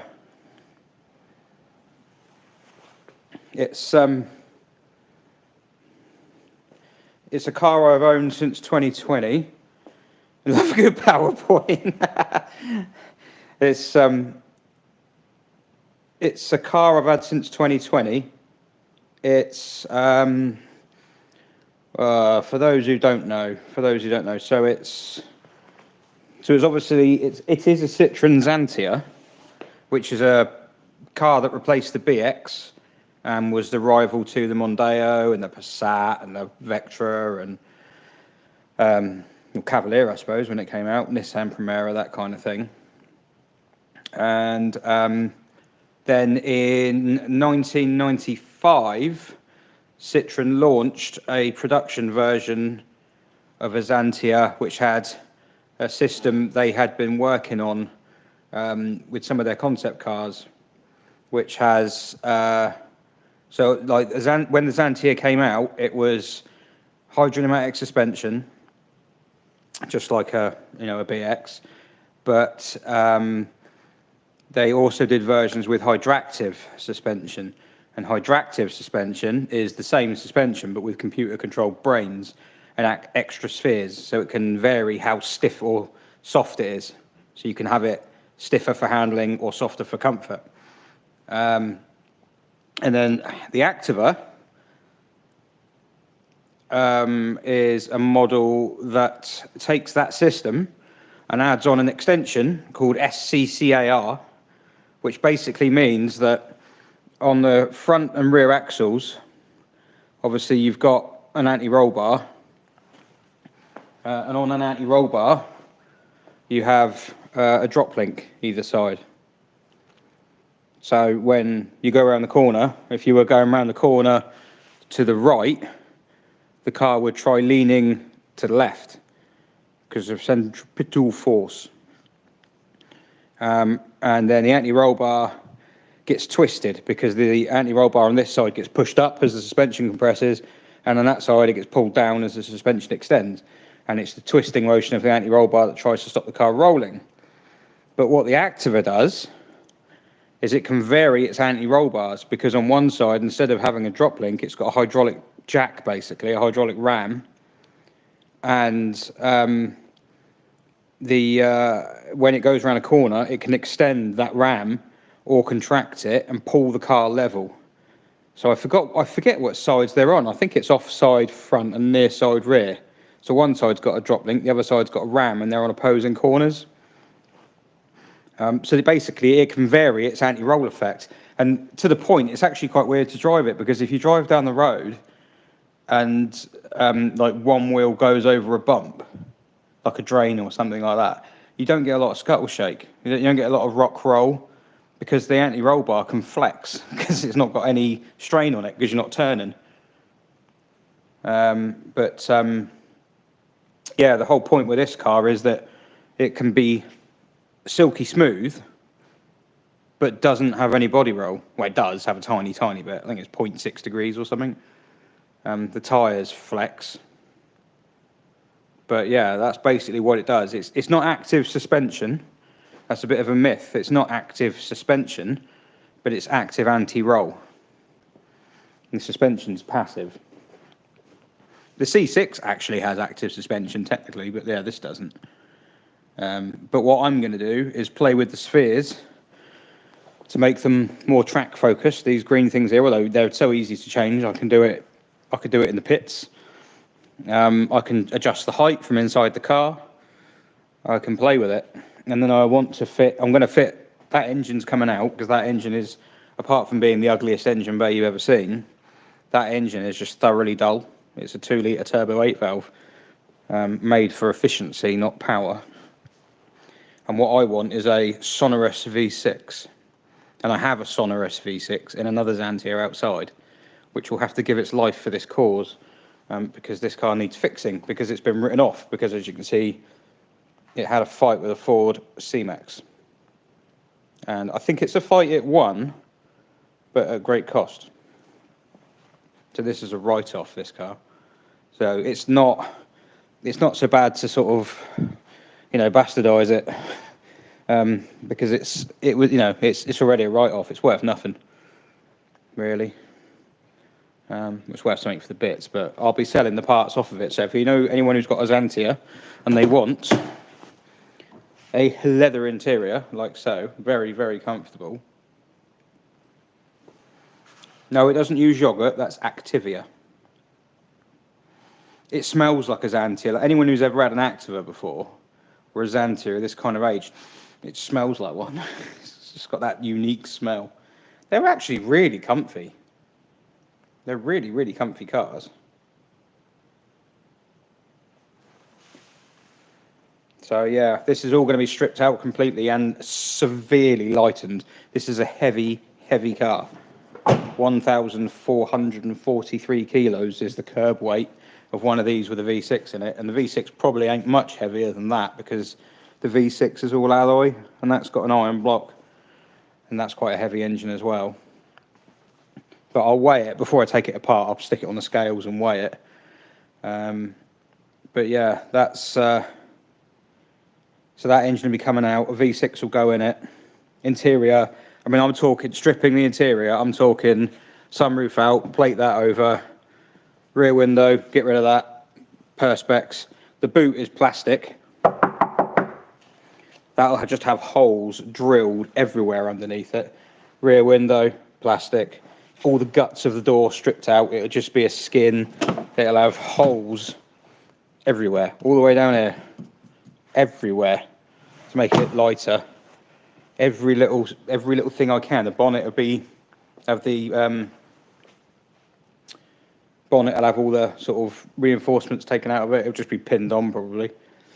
Yeah, it'll be as light as they can get. So I want to try and get it down below 1,200 kilos. But yeah, I don't know if it'll happen, but... And then, yeah, and the other thing I want to do is play with aerodynamics. I'm going to make a diffuser for it. So I want it to be sort of streamlined underneath, but actually suck itself to the floor. So I'll be playing with little sort of aerofoil tabs along the side, a diffuser at the back, kick up. I'm going to get the exhaust to exit into the diffuser. So technically it'll be a blown diffuser. I mean, it won't actually work, but yeah, it'll make it sound quite leery when it's got a V6 in it. And yeah, it will be road legal, but just enough to keep the plates on it and be able to drive it to different tracks, but I suspect it'll need trailering. But the beauty is, because of the suspension, you could put comfortable spheres on it and just drive it there on the road and then get there and change them for some really stiff ones. And then the fact it's got the anti-roll suspension as well, with once I've got some sticky tyres on it. I mean, these things can corner like no one's business. The handling's okay, but there's not a lot of feedback, but I don't mind that. I get used to that. Oh yeah, manual mirrors, yeah. Yeah, these mirrors are electric and heated. They'll be going, they're for sale. Yeah, it will have a lot stripped out. The fuel tank will come out. It will just have an alloy fuel tank in the back. Half this stuff under the bonnet can go, and what doesn't go can be moved. You know, I can put maybe a different radiator, something alloy and lighter. The battery can go in the back. I don't want any weight in front. I just want as little weight as I can forward of that point.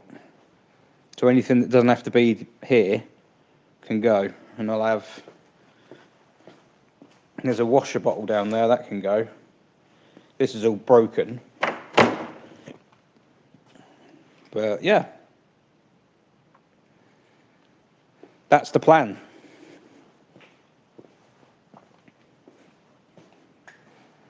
The Tractiva. Because it's a track activa. I thought that was very clever.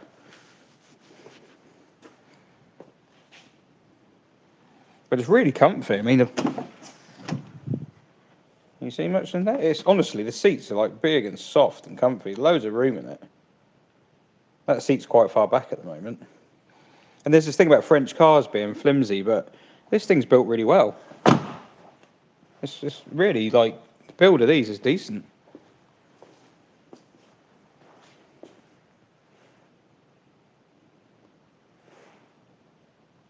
Racing battery, yeah. Yeah, the one of it going sideways around a track, yeah. Yeah, no, it just needs some sticky rubber. It needs some good rubber. I'll have to get some bigger rims for it. It'll be... I can cut the arches out a little bit, or at least, you know, get the lips out of them, roll them. Yeah, it'll be a bit rough and ready. I mean, I'm not going to paint it. The roof, the paint's gone on the roof. But then I did try a bit of vinyl on there. I'll probably just do the roof different. I might do the whole car. You know, get the old up and down colour scheme on it. And as I say, there'll be a kind of... There might be a Patreon thing for it or something if people want to get involved, and where I'll put people's names on the roof. So I have like a load of sponsors, like people's names down in stripes, sort of thing. So you can actually follow the thing, you know, be invested in the build of it, and then follow it around the, you know, going around certain tracks. My ambition is to drive every track in the UK. That's what I'd love to do.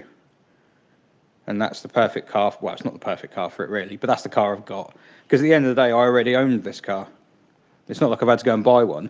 I've got too many projects as it is. Look at that in there. I've got like more than enough projects. But this is a car, I didn't go and buy this. I already had it. So it's like, and it's a different purpose to all the others. And also, it's not just me working on it. My kids are going to help me working on this one. So it's yeah, my kids are bang into motorsport. My elder two are like really into motorsport. So this will teach them hopefully everything they, well, not everything they need to know, but it'll teach them a bit, and they can help me take it apart, learn about, you know, making cars lighter and how to use a spanner and stuff. So it's a kind of, you know, bonding thing. So yeah, that's the new project.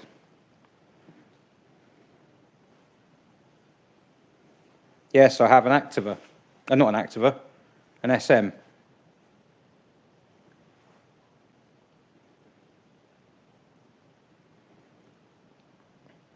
Oh yes, and it'll be going single wiper as well, yeah.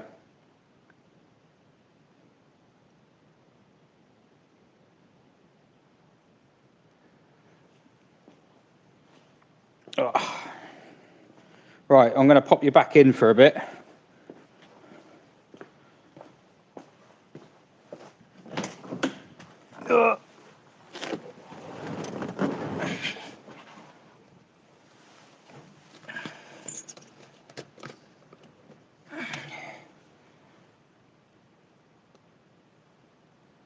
Right, I'm still streaming, but I'm not quite here. I'll be back in a tick. Oh.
dear. Wow, there's still people here. Sorry, I had a call of nature. Oh, I'm not very well.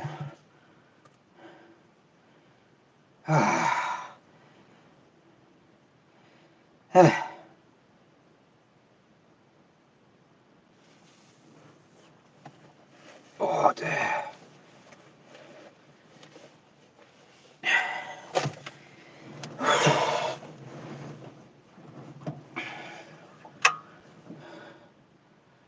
Oh.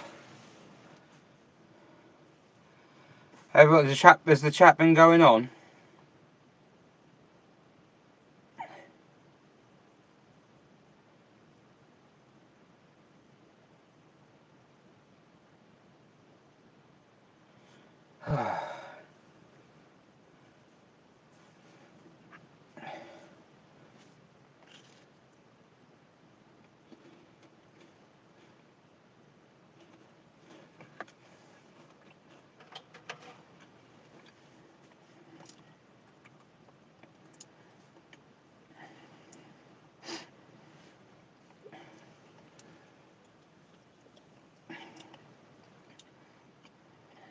Call back the search party. What time is it now? 4:20. Hey, Katie's parents are back.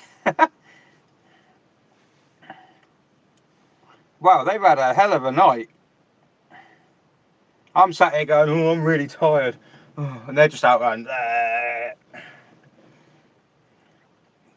although they get to go to bed now. But no, thanks for your time, Katie. It's appreciated. What is hydraulic driven on a DS and what is different on the CX and later Citroens? Do they all use the same fluid? An excellent question.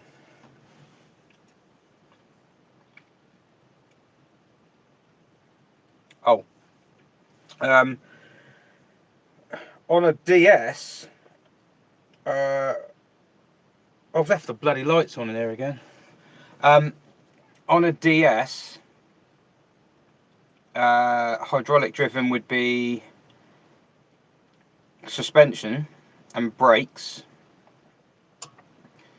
and power steering on most, but not all. And on proper DS's, the gearbox as well. The semi-automatic gearbox is hydraulic driven. Whereas on the CX, it's just the suspension, brake, steering. Well, steering if it's got power steering. And then the same with the BX. To be honest, the same with all of them from that point on. Until the C5, the Mark 1 C5 uses LDS fluid, not LHM. And they work slow, and it only powers that circuit only pressures the suspension. The brakes are completely conventional on those, and the steering does actually use LDS, but is not powered by the same high pressure circuit. So, and then that's the same for C6 and later C5. Did I find the leak on my C6? No, I haven't looked, if I'm honest. But yeah, I need to have a look. CX has got more complex steering than the BX. Yes, it does. Yeah, the BX has power assisted steering, pretty conventional really, in its design. It's power assisted, as most cars with power steering are. Whereas the CX has Duravi steering, so it's fully powered steering. Yeah, the early DS did use weird fluid. It was like brake fluid mixed with glycol or something like that. It was hygroscopic, so it absorbed moisture like brake fluid does. So it wasn't ideal. LHM far better. I think DS is up to 64. You used it? It was red, that's it, yeah.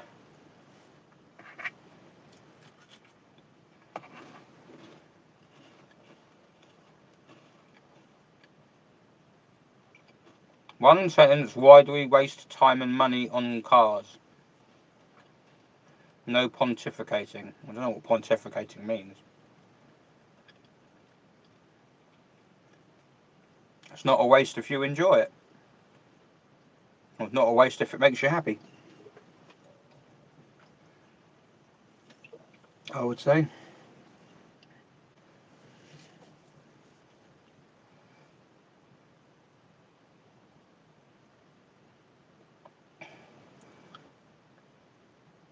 You've got an early ID. Someone had used vegetable oil. Really?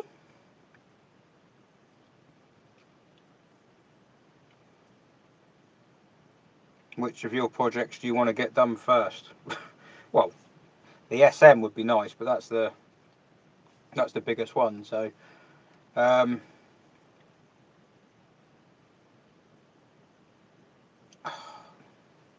probably this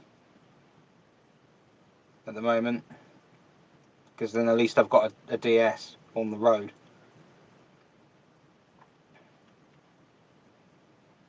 How much do I reckon it will cost to retrim the SM? Retrim it? I wouldn't like to think. Really wouldn't like to think. That's something for the future. I don't want leather though. I mean, I know it's probably the right thing to have in it, but I don't really like leather seats anymore. I would think it would cost a few quid. If I could only keep one car from all of them, what would it be? It's going to be my BX, my 16 valve. Because that car does everything. It's the only one out of all of these that ticks every box.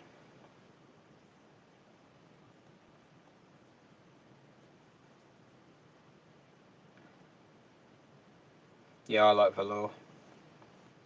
10 grand? Maybe. Yeah, I don't know. I'll be doing things on the cheap on that car where I can, so because I haven't got the money not to.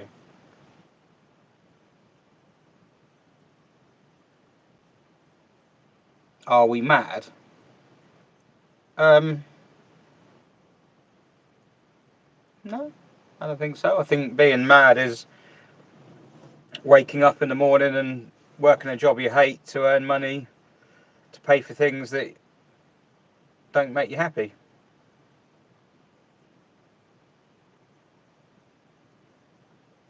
That's mad. Working a job to make somebody else money, make somebody else's life easier than yours.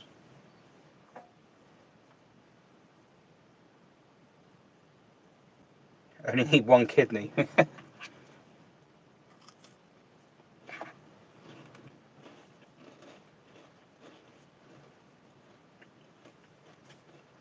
Only need one lung as well, I think.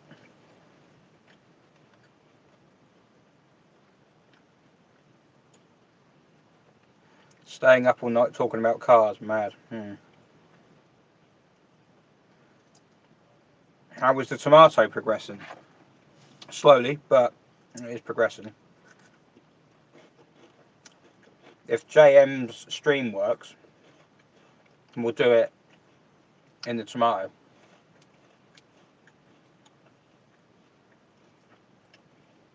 The thing with the tomato is I'll just keep getting held back by other jobs that keep coming in and just don't go like they're supposed to. Like you write in the diary how long they're going to be here for, what they need, and then they end up, well, that Tuscan ends up just throwing 10 spanners in the works.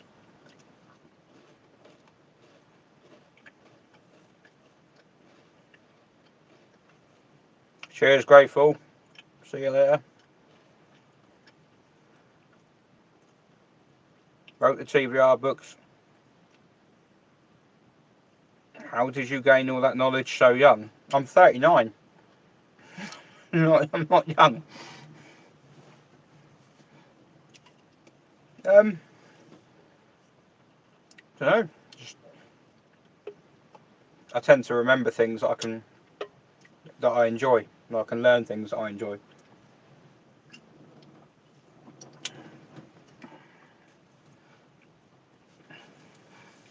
Did you see he's just got an MGZS?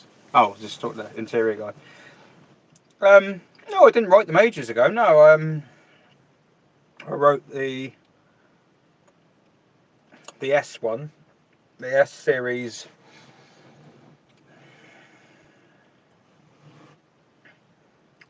2018. I think I wrote it. I think it came out in 2019. And then the Chimera Griffith. I think that came out in 2020. So they're not that long ago. I can't remember. Maybe it was 2019. Yeah, I can't remember.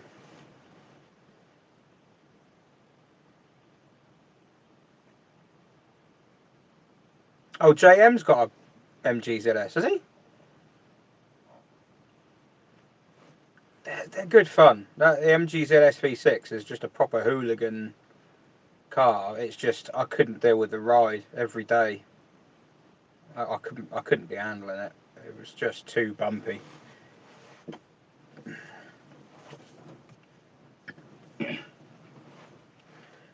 But the MGZS, hiccups now. The MGZS, the power curve on it, on the rolling road, the 180, is near identical to a BX 16 valve. The way the graph goes up, it's slightly higher. It's sort of 10 horsepower higher, but when I moved to San Diego, I imported my Tamar and Scimitar. Scimitar. I love a Tamar. I do like a Tamar, but oh my god, do those tailgates weigh a lot. That's why they haven't got gas struts. It's because there isn't a gas strut in the world that could lift them. I've got the TV. I mean, you can't really see it. There's no point showing it you because you can't really see it. It's up on the ramp, but there's a series of videos I'll be doing, which the owners have okayed. In fact, the owners are up for it. They quite like the idea. Oh, yours has got gas struts, is it? Normally they don't. Normally they've got those like metal latching things. So you sort of like lift it up and click, and then you let go of it, and then to shut it again, you go lift it up a bit and then bring it down. But yeah, I've got this on the ramp. I've got it's a 2500M, so it looks like a Tamar in a way. It's like, obviously a Tamar is an open, a tailgated version of an M. But yeah, it's a 2500M, which means it would have had a Triumph 2500 twin carb straight six in it originally, but it doesn't have that. And the reason it doesn't have that is that it was in America. It's left-hand drive. The guy lived in New Orleans, and he bought this TVR as a project, and it had no engine in it, half the interior missing, numbers painted on the side, looked like it'd been used as some sort of not banger racer, but kind of like grass track racer type thing, speedway racer. And he set about rebuilding it, and he the engine he chose to put in it, because it never had one, it didn't come with it, was a 3.8 litre Buick Odd Fire V6, and it has that in it today, and it's just got a 10 ton of modifications on it that he's done. Some of them I've had to reverse. We're trying to get it on the road in the UK because he passed away in 2020. He was an old boy, and he passed away, and his daughter and her husband had to race over to America in the middle of COVID to try and sort his estate out, and they couldn't. Well, they did, but the only thing they wanted to try and get out of there was this car because he'd been building it, and he got as far as 2011. He tried driving up and down his street, and the clutch failed because he's put a T5 gearbox in it with a custom clutch and everything, and didn't have the throw settings quite right on it, and it failed, and he lost heart and parked it up. didn't seem to do a huge amount more with it. Died in 2020. From the estate, there wasn't a hell of a lot they kept, but that's one of the things. And they had it shipped back over here. It went down to Texas and then onto a boat and then over to here. And now it's in the workshop over there. And I'm setting about basically making it road legal, getting it onto the road in the UK. And trying to make all the things that he did himself in his garage work. Because a lot of them don't. Even things like the engine mounts, you know, bless him, he's tried. But none of the holes are square, nothing lines up, bits of metal fouling other things, bits of exhaust fouling chassis. He's had custom cast iron headers made, log style headers, and two downpipe each side hanging off of that. Hard mounted, goes around the front of the engine and back round, and it's hard mounted back under the gearbox somewhere. So you've got all these vibrations and things and these low hanging exhausts. It's just going to trash those headers. They're cast iron.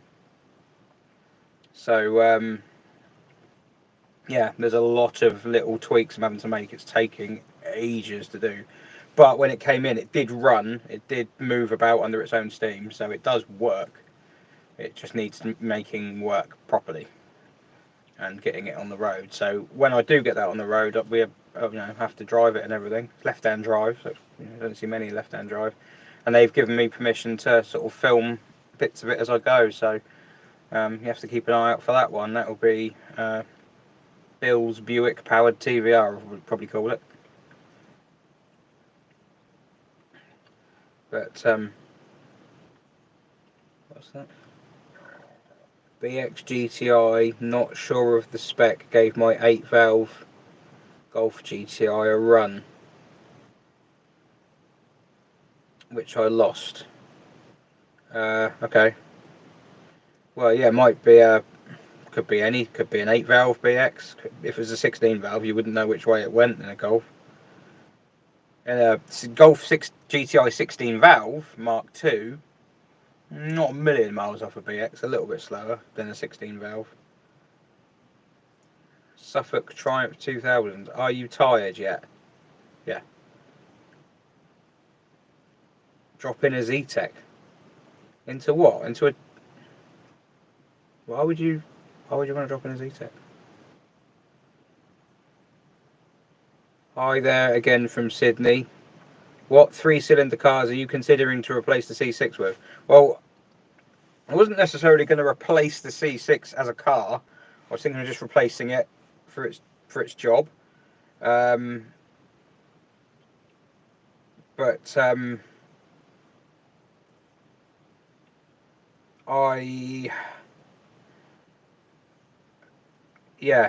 I haven't really arrived at anything. There's one type of car that I discovered and thought, actually, I don't mind those. But having spoke to my wife, it seems that she doesn't actually need the Saxo as much as I thought she did. So she's basically said, well, you can use that. It's already on the road. We've already got it. And so I'll probably be using the Saxo, which means I'll go everywhere on the rev limiter with the wheels spinning, because that's the only way you can drive it. But I don't want to get rid of the C6. She even said to me, you'll regret getting rid of it. You'll feel rubbish if you get rid of it. So, can I spray? No.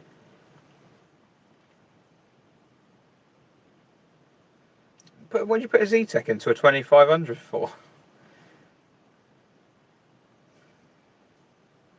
Well, don't forget he was in America, so you probably didn't even get those engines over there. But I mean, Z-Tech's a fairly average kind of, fairly average 4-cylinder really. It's nothing special. How is the 1998 Target going? Yeah, it's going pretty well.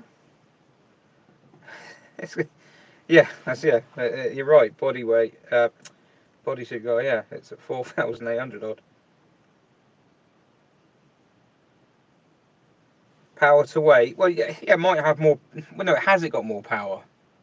than an S6. It might have a higher peak power number than an S6, but you know, it might be that the graph is kind of that shape and then just does that. It could be that it's real sharp. You know, it might be like it makes peak power at 6,000 revs, but at 5,500, it's producing 50 horsepower less.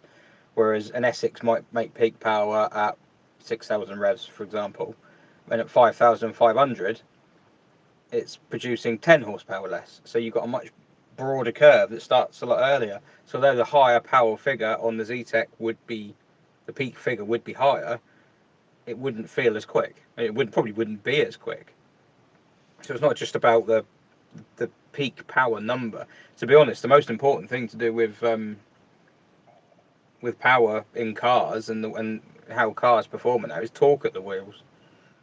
Torque at the wheel is, you know, a factor of torque produced at the flywheel on the engine going through the torque multiplication of the gearbox. So, you know, like people, I mean, it's an example because it's just the best example I can think of at the moment, but you get like people with the Citroen BX turbo diesels say, oh, they've got more torque than the 16 valve, even though they've got like 1 pound-foot more book figure at the flywheel. But when you put it through the gearbox, because the 16 valve can have much shorter gear ratios because it can rev much higher, that multiplies the torque a lot more. So the torque at the wheels on a BX turbo diesel was something like 240 pound-foot, and on the 16 valve it's about 320 pound-foot. So it's not even slightly more, it's a lot more, just purely because it can have shorter gear ratios. So to get that torque, you still have to work it harder. So diesel still makes more sense for towing, but yeah, it's not just about the peak power number. I've learnt that since I've had the rolling road. I'm going to get the rolling road clear, I'll do some stuff on it, but since I've had the rolling road, I've learned that. I've learned how all about power and how it's calculated and what it all means. Only 2,623 to target. I mean, if it gets there, I'll just be... It's just crazy to think. I'm just amazed. I'm so grateful. What amazing people to dip in and you know, in this financial climate as well, in this sort of era of uncertainty, as they keep saying, where everyone's just feeling crap. Everyone's just like, oh, had enough. Because if it's not one problem, it's another. And if you don't live in the UK, yeah, you probably, well, you'll suffer some of the other problems that we're hearing about. We keep hearing about the climate. We keep, you know, you got the threat of war. So you're just like, oh, does it end? But then in the UK, we keep shooting ourselves in the foot with these like, ridiculous politicians and all that malarkey. It's just, it never ends at the moment. And everyone's kind of broke. So for people to be putting their hands in their pockets now for this tonight,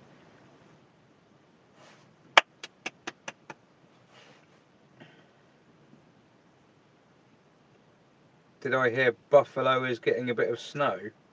Buffalo?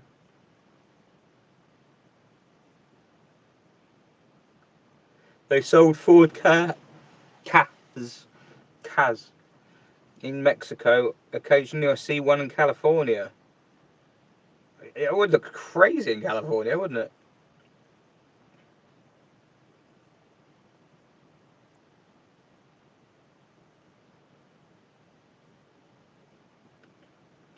I'm going to get slated, but I would never able my kids into a Cortina.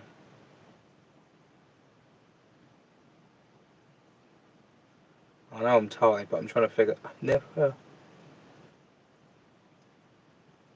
You mean you never? What? You'd never drive them in one? You'd never carry them in one?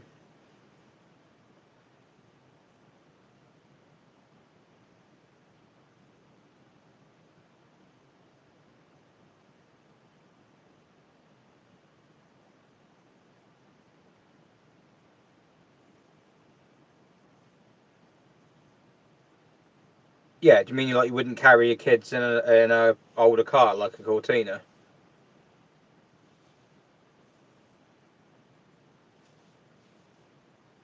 All cars are safe until you crash them. or someone crashes into you. I think it's a numbers game for me. It's risk management, isn't it? Like if you've got a car, say you've got a Cortina, and you drive it once a month for fun and frolics or whatever, and car shows, and you just go out with it once a month. Law of averages, your risks are much lower than if you were using one as your daily car. And if the daily car they go in is just it wouldn't be an MPV now, would it? Be a SUV or something stupid like that. But if the daily car was just a modernish, safe-ish car, then the odds of them being in the Cortina when there was a crash, if they've only done it once a month, it's kind of just risk management. You don't want to deny them the oh good, keep that one in. You don't want to deny them the opportunity to drive around in a Cortina. But yeah, I think it's risk management. If you use it every day, you're much more likely to get into scrapes. So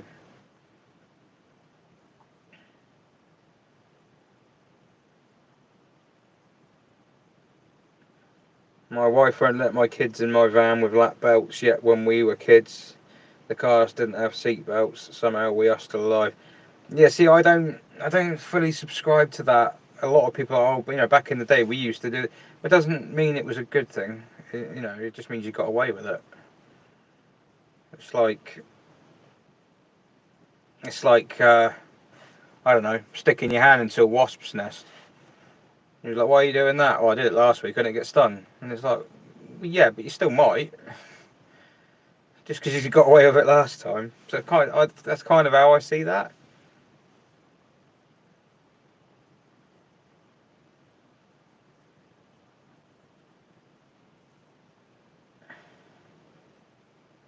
Oh, Andrew Mallon.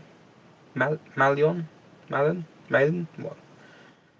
I've been here with you 5 PM to midnight and then just rejoined at 4 AM. How are you feeling? Rubbish.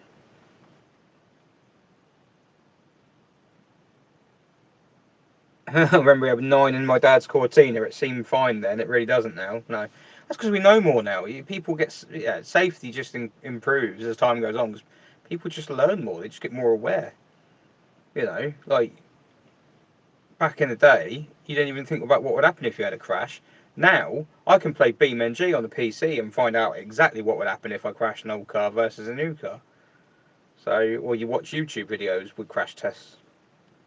We just know more now. Oh, good. When I drive my MGB, I realise how huge cars are today. Yeah. Yes, they're massive. We've driven a split-screen Combi as our daily family car here in Sydney for the last 22 years. Just drive defensively, plus you are less likely to get into trouble in a slow car. Yeah, possibly. Yeah, I mean, it's up to people what they do, isn't it? For me personally, my view on it was that if there was an old car I wanted to drive, but it wasn't the best thing to have my kids in terms of like if someone hit us, because you can drive as carefully as you want, but if there's an umpty who's going to hit you, he's going to hit you. I thought like I wasn't comfortable putting my want for a certain type of car ahead of what would protect them if there was if the worst happened. But at the same time, I wouldn't be one of those people who says, no, you can't go in that. I'd be like, well, no, you can go in that. You're not going in it all the time. So it's like, it's an odds game, isn't it? For me, that's just how I look at it anyway.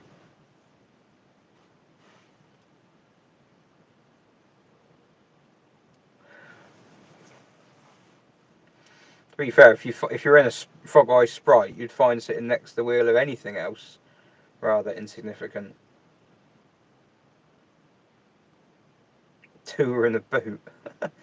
Oh yeah, it wouldn't surprise me. It happens. It used to happen, didn't it? For me, people used to drink drive. People used to put, kids in carry cots on the back. I think my missus said when her little brother was younger, they used to put the carry cot on the back seat and strap it in with a seatbelt. But he wasn't strapped into the carry cot. So you had a crash, he just harpoon out the top of it. Go flying. But yeah, I think that's just. Yeah, I think it's just yeah, it's just a numbers game, isn't it? It's just risks. Can't believe there's still 70 people here. 69 even. Hey, nice. Yeah. Oh, what is 4:45? God. Steph should be on next, but she's not going to be, I'm afraid, because she's got an iPhone. Yeah, I'm feeling a bit tired as well. I think when the sun comes back up, and when Monsieur Scrof gets here with some McDonald's breakfast, I'll probably perk up a bit. Yeah, it is nearly halfway, actually. Yeah, you're right. Yeah, it is nearly halfway.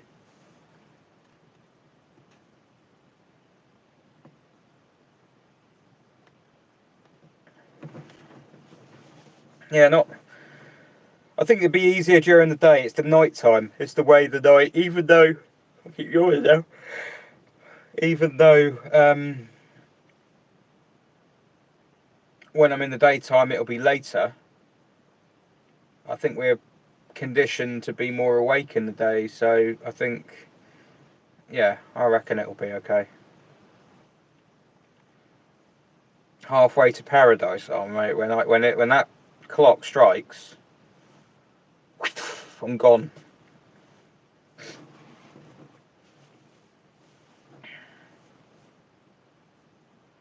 I tried to fix the BX carburetor with JB Weld. Is that petrol proof? I don't think it was. The sun does come out in the UK sometimes, yeah. It definitely feels like night time's it feels like this has been the hardest bit. It's a worry because it's just relentless at the moment. It's why I left the lights on. I realised I'd left them on, and then I thought, actually, no, I'll leave them on. Because when the sun comes out, when it's daytime, the light will come through the roof tiles, and you'll see it through the windows and things, and it will just be a bit more. Yeah, it'll just be a little bit easier to handle. Have I ever driven an NSU? No, I haven't. Well, not knowingly, anyway. No, I've not seen the sun much here either, to be honest. I've seen a lot of rain. Really hammered it down. Flooded out there. So, every time I try and push the car back into the unit, I've got that little ramp to go up as I push the car back in. I'm cursing it. And then when it flooded out there, I thought, actually, that little ramp's quite good. Being slightly higher up. That's a good thing, because it kept the water away. Yeah, it's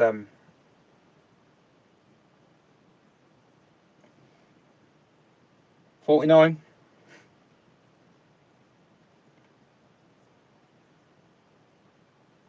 So I'm intrigued. How many people are actually in the UK at the moment who are on this? Like, where is everyone from at the moment? Let's have a bit of a geography thing.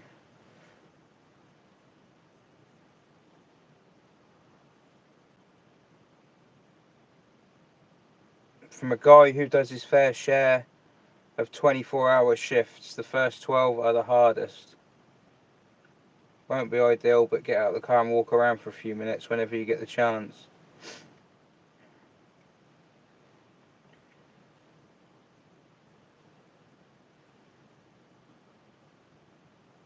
Thank you, Suffolk Triumph. Yeah, I reckon 2 till 5 is like witch an hour, isn't it? It's just dead. Essex, still in the UK, Essex, yeah. Can you do your daily Joe Wicks in the back of an SM? Not without going through the floor in that one. Frank just woke up in the UK. I'm so jealous of you, Frank. Porsche 356 is in Sydney. David Wallace is in the Czech Republic. Wow. Machine Second Life in France. Nice. Stu Hawkins is in Essex. Jimmy Quinn is in Galston-on-Sea. Simon Brader. Still in Buxton, Derbyshire. Well, you won before, eh? Low Mofo, Melbourne, Australia. Stephen S. Paul, New Mexico / Arizona border. Wow. Hess Jensen, or Jensen, Denmark. Brisbane, Australia, mate. Is that right? I don't know. Andrew Hoffler is in Melbourne, Australia. 3:50 on Saturday afternoon there. Andy C in Ringwood. Cold water on the face helps staying up.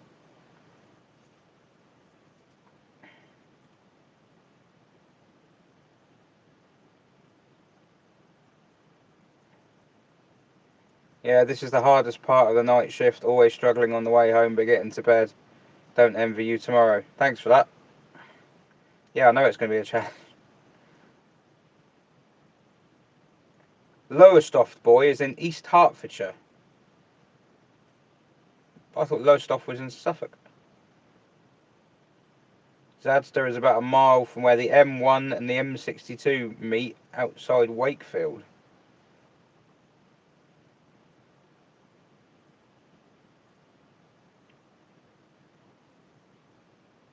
Andrew has been here he was here from 5 to midnight, and he's had a 4-hour sleep, and then he's back.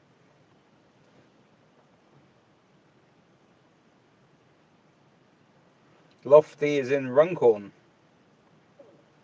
Wasn't that where 2 pints of lager and a packet of crisps was based? Walsall, UK. Is it 5 yet? No. Yeah, man.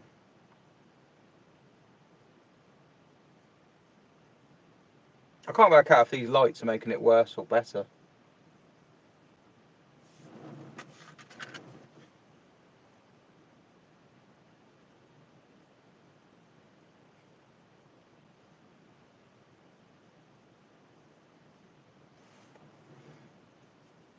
Can't figure it out. It was based in Runcorn, I thought it was.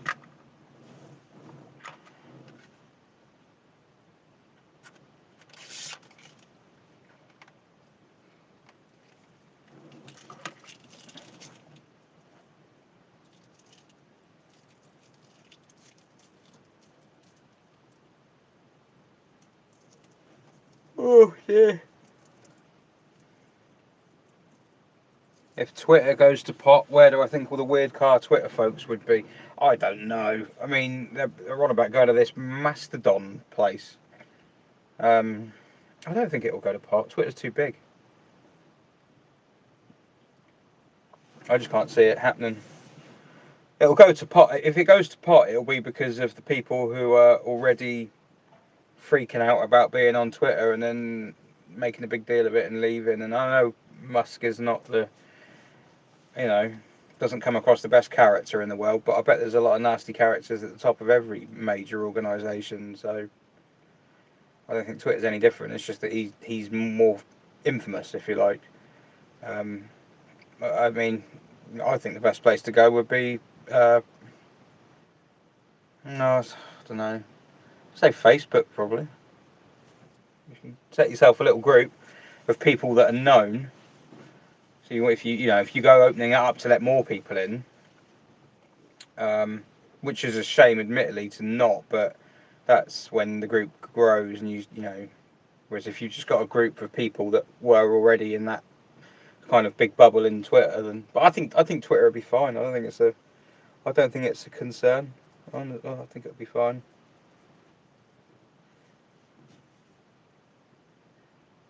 Turn on Clement, it will wake you. It won't wake me, it'll gas me out.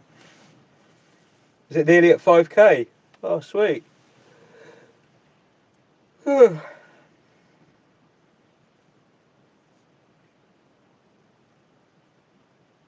Musk is a bit like a Bond villain, yeah, I know what you mean. He does Hank Scorpio, but without the charisma.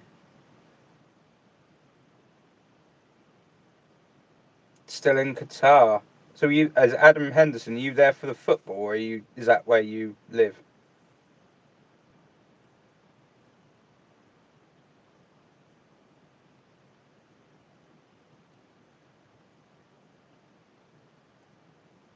Yeah, I know Facebook hasn't got a great record on safety. That's what I mean. None of them have. They've all got skeletons in the closet. They've all got problems. We either choose to use them and accept it, or don't. You know, that Mastodon thing looks hard work to me.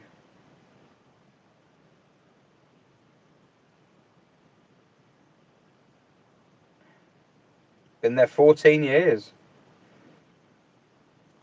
No, I couldn't live without the alcohol.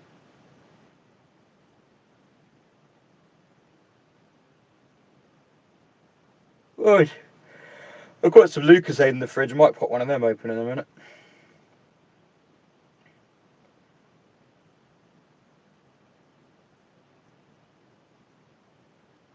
I've got some water there as well. Hang on, I was supposed to buy a t-shirt and a drinks bottle from Sophie's Legacy, and she was going to bring it.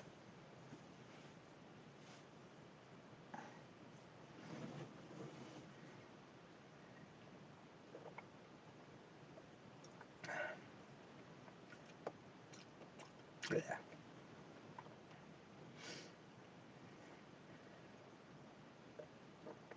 Wow, still 70 people in it.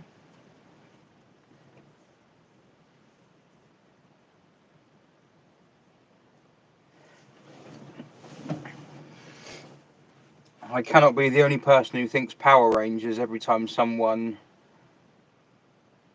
says, what?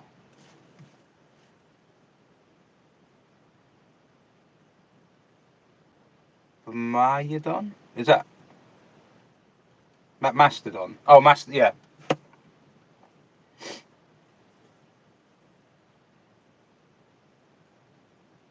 You can get alcohol here, hotel bars, you can get a license to buy it for your home. You have to have a license to buy it for your home, though? It's just a Budweiser at the stadiums that's not allowed. Is that because it's American? It's quite funny, isn't it? Because Budweiser were like, they're the official beer of the tournament. It's quite funny. When am I doing merchandise?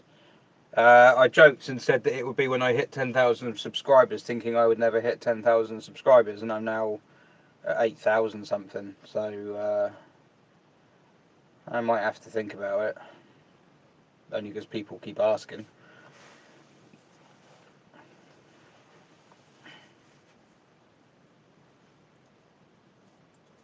Oh dear. Nearly halfway. Although technically I didn't start till 3 past 5, because of a stupid laptop.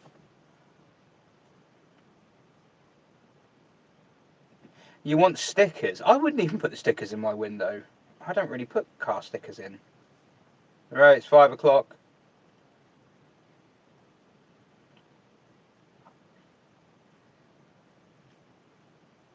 $8.71k, is it? Okay. I didn't know. Yeah, it's yeah, I think yeah, if it gets to 10 I'll do it. You're in trouble, says John Malloy. Refurbishing some mags for his Bedford, and now the house smells of paint fumes. Oh yeah, that won't go away for a while.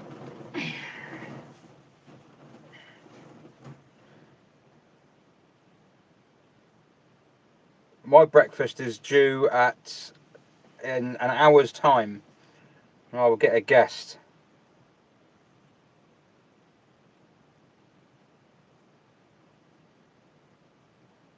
I think I've got a McDonald's breakfast coming at 6.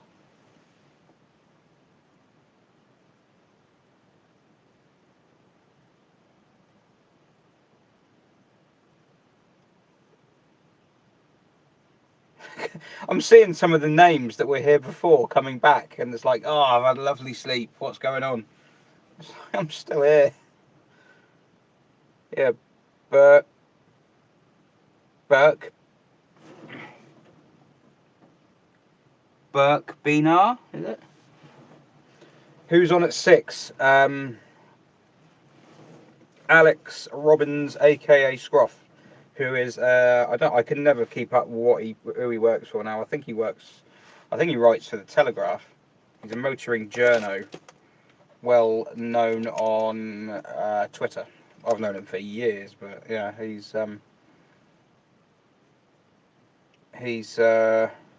knows a lot. Yeah, he writes about, he knows about new cars. He can tell you anything you want to know about most of them. He has owned loads of old cars. He likes his old cars more. He just sold a TVR, but he's had Citroens as well, and old Fords and all sorts. So, and sleeping with me in the background. Wow, I must have been drunk. Still ill? Who's still ill? You or me? I'm not feeling great.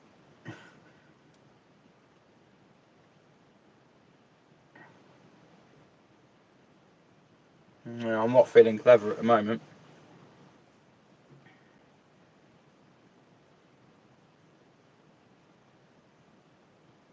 $5:03. There we go. It's been 12 hours. When's the stream? I'm gonna have to end this stream in the next 45 minutes.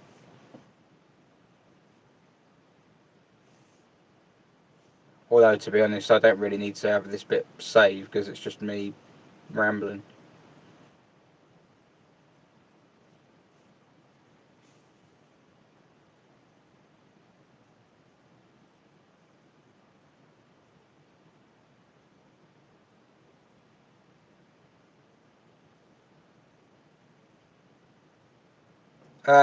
Steph's got an iPhone, Greg, and yeah, we've been having some problems. I think she's feeling pretty gutted actually. But we tried doing a trial run. I say last night, it's still kind of last night now, but we tried doing a trial run earlier in the stream, and her phone's not having it.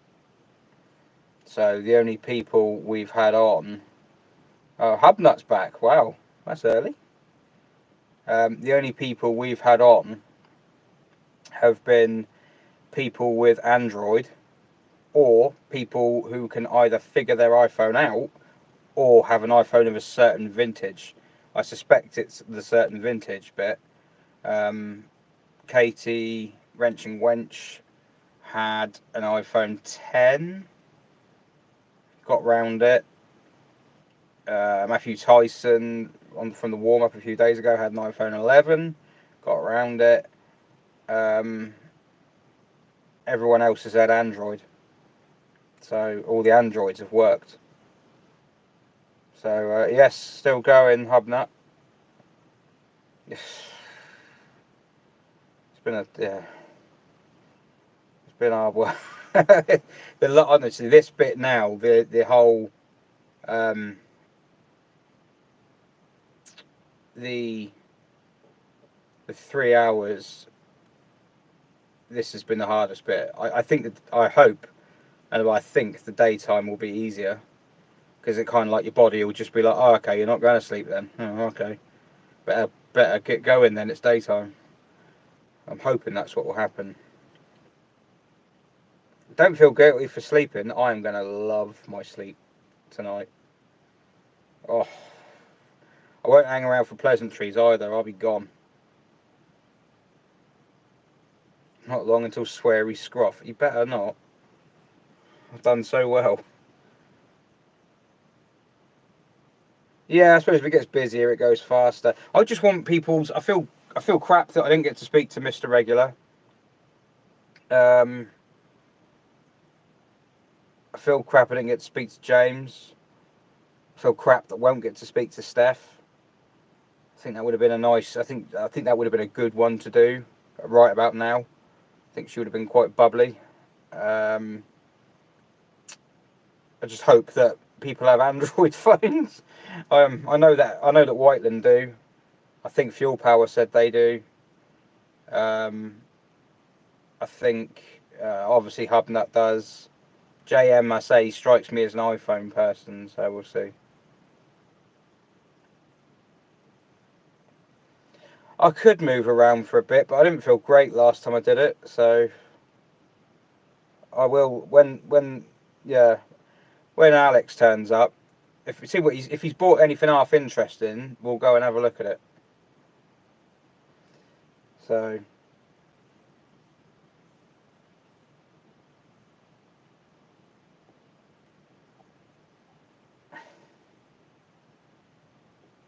afternoon, Adrian. Yeah, just still going. Technology can be good. It's just it's not gone well. It's really not gone well this time. Mr. Regular would have been cool. Yeah. I don't know. To be honest, he didn't even see the message I sent, so it might not have come on anyway. He was very particular about when it was, and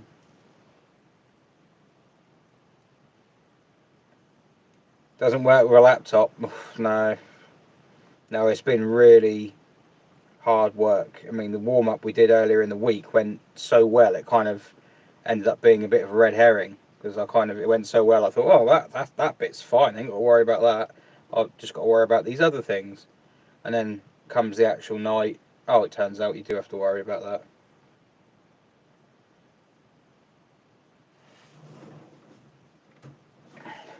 JayEmm might have both. That's the he might do.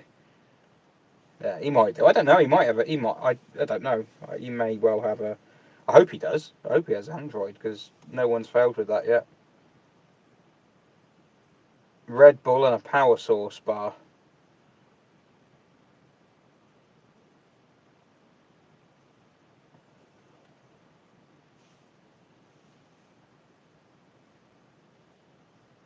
What is the name of the channel who bought HubNut's Yugo? Well, it was. Is it? So I don't actually know. Matt Pink is the guy who bought it, isn't he? But is he part of Fuel Power, or is he just like a friend of theirs? I'm not entirely sure.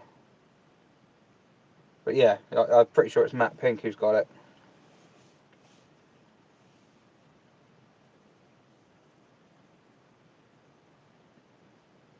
When I get things sorted, maybe I could do a weekly 1 hour live stream with a guest for a few weeks.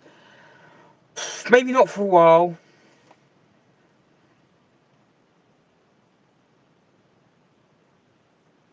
Now you've got me wondering if I come across an iPhone person. I didn't say you come across as an iPhone person. It's just, I think,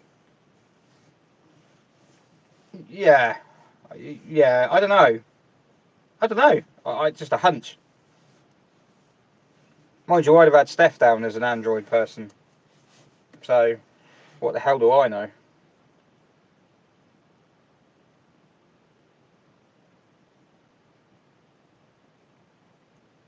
$70-odd people keeping me company. That's good going. I've had some crackers. I've had some real good people. Like Zadster has been here ages. Vlog something or other. I can't remember his bloody name. Yeah, I can't really think. Yeah, there's been a lot of people who've been here a long time.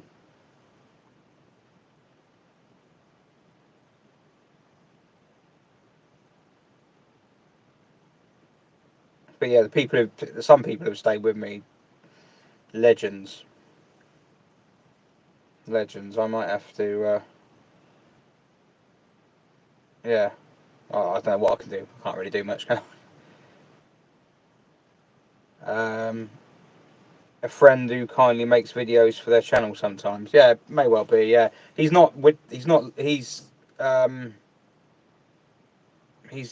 Western Supermare, I think. So I don't think he's like near us because Fuel Power is quite close to here. They're kind of like Wiltshire, but I think they're only just in Wiltshire. So yeah, apparently it's nearly at 5K now. I've got two phones, to be fair, Sid. But one of them's a work phone, which was cheap, and that's the one you're on now. And my other phone is just... I'll move over to that one, actually, for the next stream.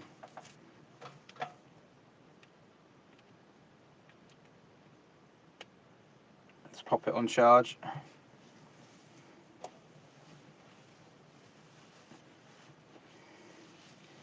How comfy has Clement's seat turned out? Yeah, not too bad. I've got a bit of backache. I'm not sat properly. I'm kind of perched on the edge of it.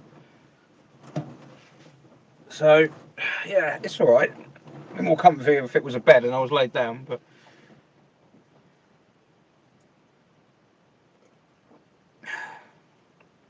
Ugh. That tastes horrible.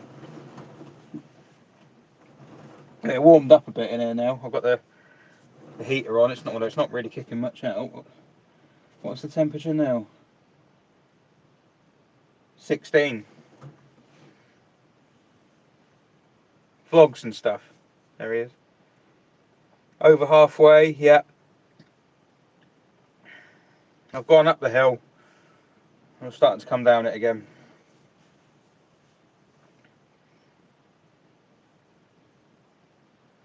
I don't say people on an iPhone are posh. No, not at all. Just, I don't know. It's not a class thing. It's just some Android phones are really expensive, but yeah, I don't know.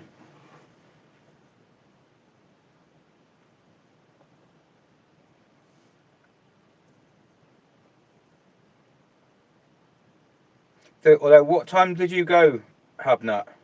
What time did you go to bed?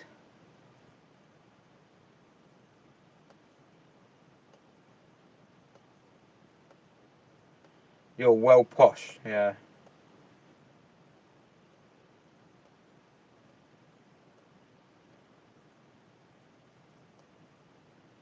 $11. Ah, you missed the quiz, man. You missed Becca's quiz. What do you reckon? Should I edit the quiz into just a proper video?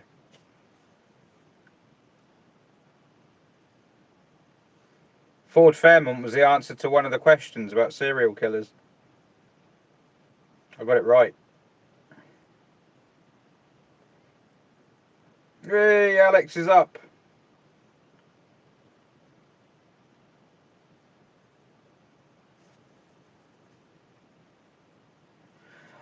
Yeah, I could do a highlights reel, although going through 24 hours of footage is going to take a while, isn't it? Which highlight should I go for? The one where I couldn't get the first stream to work or the second stream to work?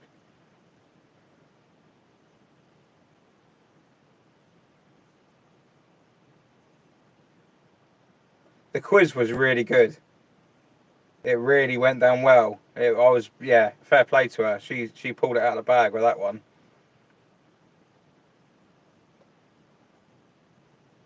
The quiz was very good. Good fun, enjoyable.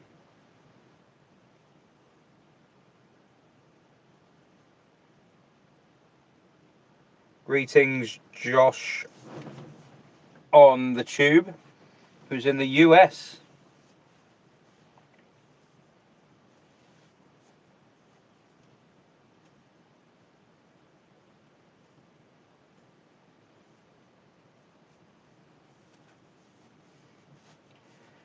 If HubNut owned a Fairlane, that would make him what's above posh?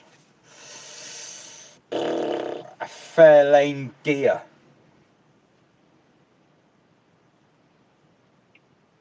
Royalty. He would just be known as he would just be a made man. A Daihatsu is not any grand move, it's a plus. My Daihatsu is not any grand move. Oh, not just any grand move, it's a Daihatsu Grand Move Plus. Very nice.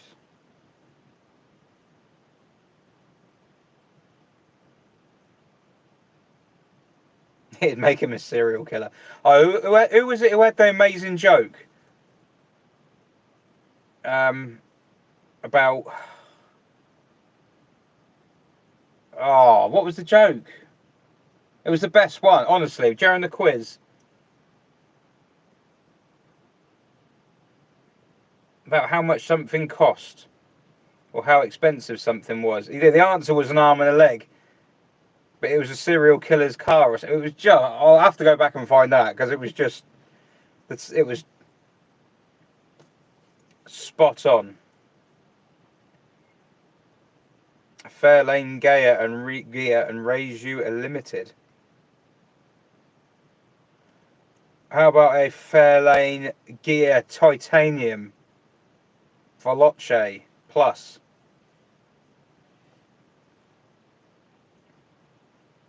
I'm checking in now.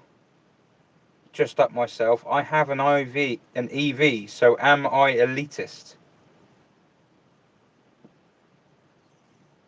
I don't know. Are you? I have no idea.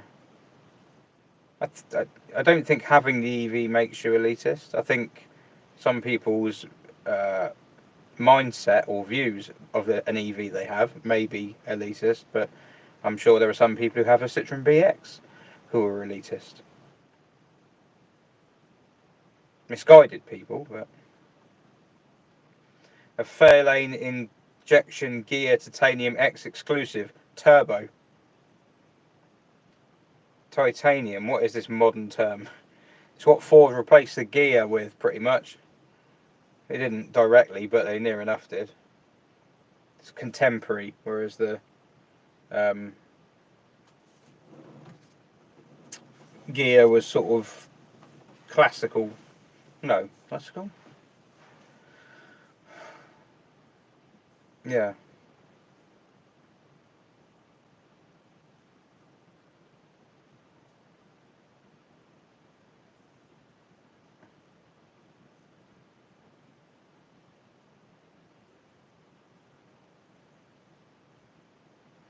Yeah, I don't think the bootlet is big enough for all those badges. I've got some Citroen tin we can extend it with. Yeah, Zadda's got it. Gear is fake wood trim, titanium's fake metal trim. Or Vignale, yes. Yeah, Vignale, that's the new... No, but Stu Hawkins has got a point. Yeah, there's one... I think you can get Mondeos now that are just badged. They're not badged Mondeo. Well, you can't get them anymore because they've stopped making Mondeos, but there was a type of Mondeo which was just badged Vignale. They might be using EcoBoost and Z-Tech as a trim, but I mean, I don't know. I thought EcoBoost was an engine. The temporary boot repair. Oh.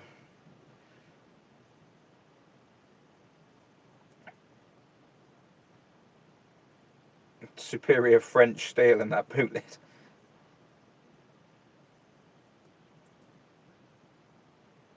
Ford stopping the Fiesta was a dumb idea. You say that. The Fiesta's fallen out of the top 10 sales charts. Alex will tell us about that. He's the perfect guy to ask about the Fiesta.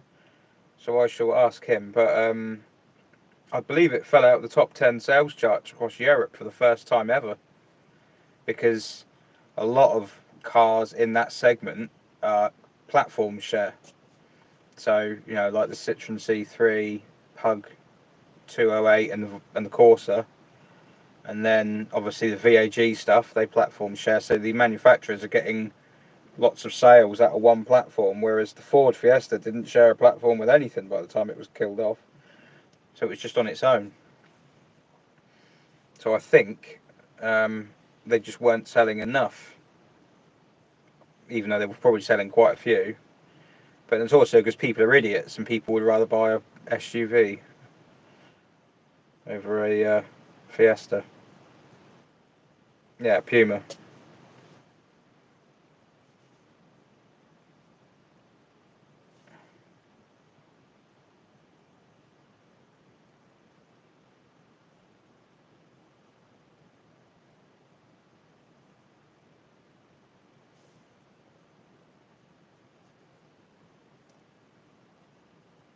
been overtaken by what Nissan Juke. I know people have got it in for Nissan Jukes, but I know they're ugly enough to be called Nissan Pukes. But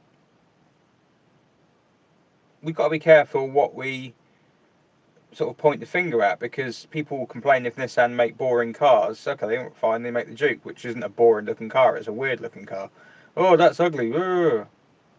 It's like Fiat. Fiat were like making boring looking cars. They make the multipler. Oh, that's ugly. Ugh. And it's, what do you want?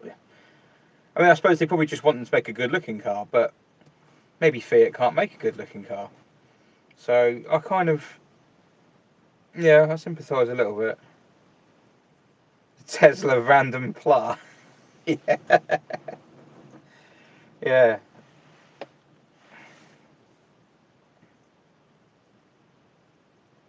Morning, Jamie Gibbs.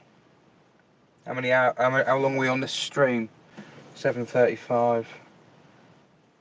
Qashqai is the big seller. Yeah, they sell tons of those, don't they?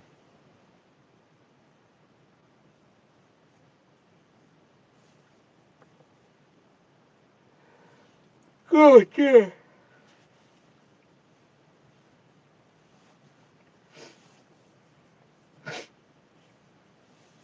Oh, man.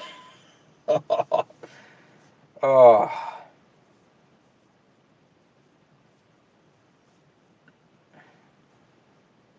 I can't believe I'll go till 5 this evening.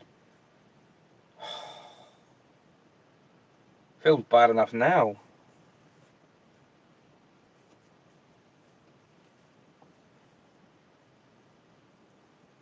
Yeah, to be honest, the first the multiplayer, I think it was pig ugly. Honestly, it was. I think it was just, but it probably worked for what it was meant to do as a design brief. It probably completely nailed it. And I think Fiat just kind of tried not to take themselves seriously with it and just thought, well, let's make it completely functional, and then whatever we're left with, we'll.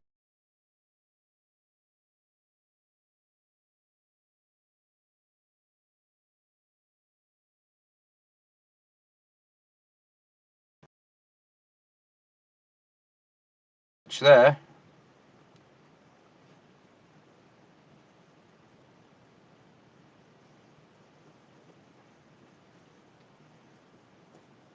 Hello, Gray, the Floydian Circle. How am I doing? I'm tired. Have I found anything to replace my C6 as my daily driver yet?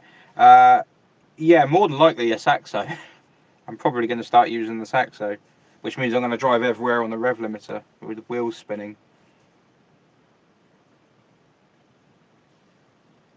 People rag on the Bug-Eye Scorpio, but in my opinion, they're really nice. I mean, I would say they're pig ugly, but they are smooth and they are comfortable.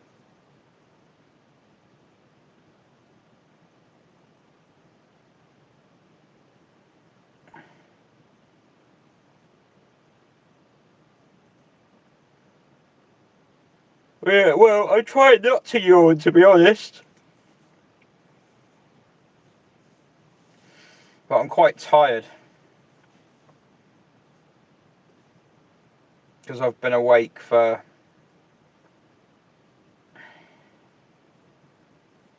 21.5 hours now.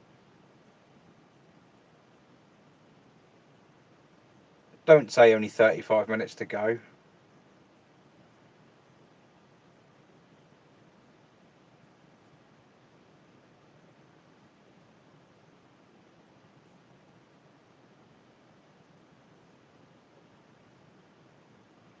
No.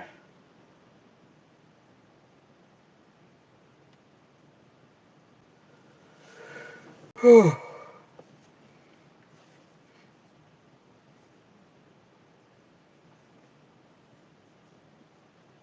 5:25. What's the total at now?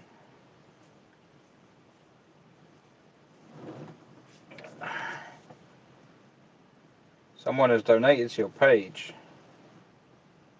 Someone has received a £10 donation.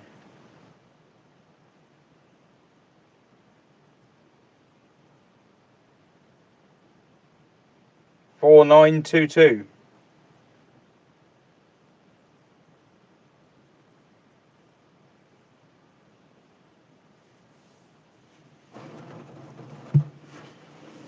Oh, someone on YouTube should replace their multiple with a big comfy car with a slush box. Who would do that?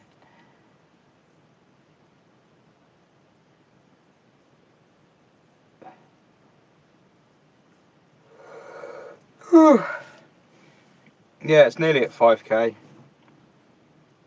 Nearly.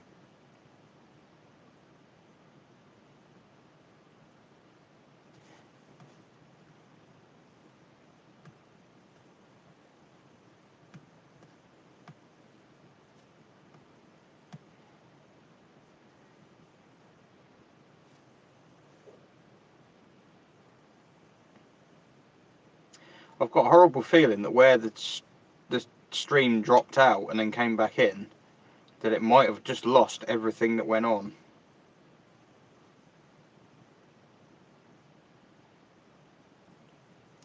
We will have to see.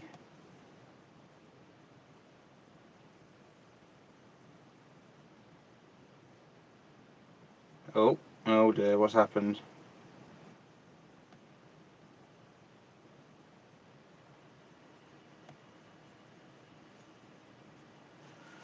Oh dear. Is it working?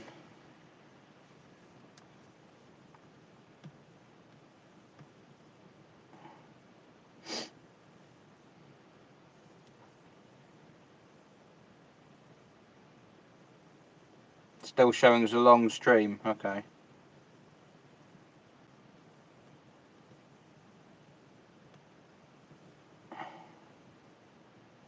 Yeah.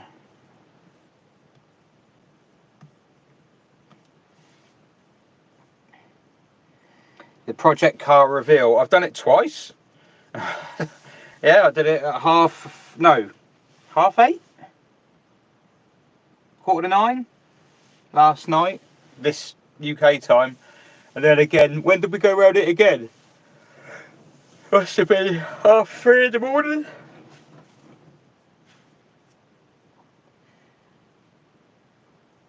I know, I've gone so far past the goal, I can't believe.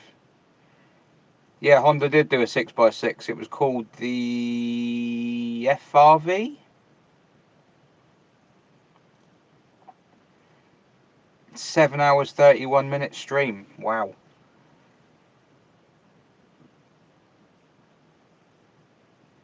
Am I going to replace Vecchi with something else? Yeah, probably a collection of air and space. The project car is some sort of tractor, yeah? Yes, a tractor. I know it sounds similar. But that'll all be part of the joke. The joke will be on them because I'll go whipping past them.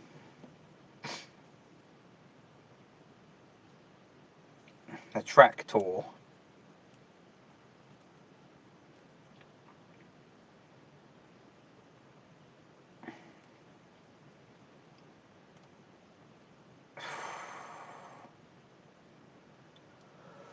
Oh dear. God. The sun coming up, yeah. Nope.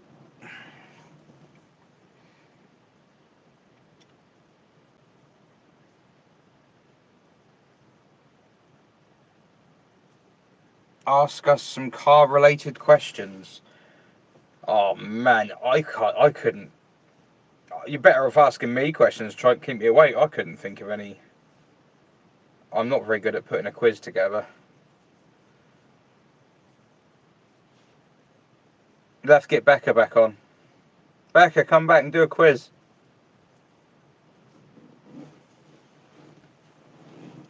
Some tractors have hydropneumatic suspension.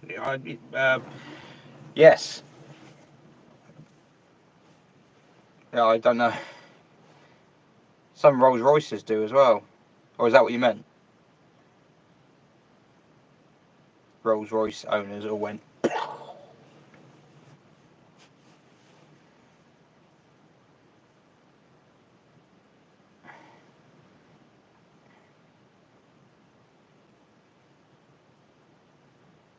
Ooh, Jamie Gibbs has been paying attention.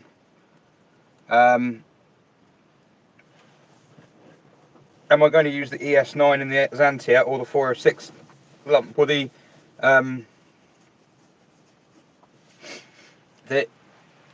lump on the pallet is still an ES9, but that's an ES9 J4S, whereas the one in the Xantia is an ES9 J4. And the J4S has Porsche reworked heads and variable valve timing and about 210 horsepower. But that means you've got to run the ECU and everything from that engine, which is a bit more complicated. So I'm probably going to be building a hybrid of the two. The 406 lump only has 110,000 miles in it, whereas the Xantia one is more leggy. It's about 170 something. So that'll be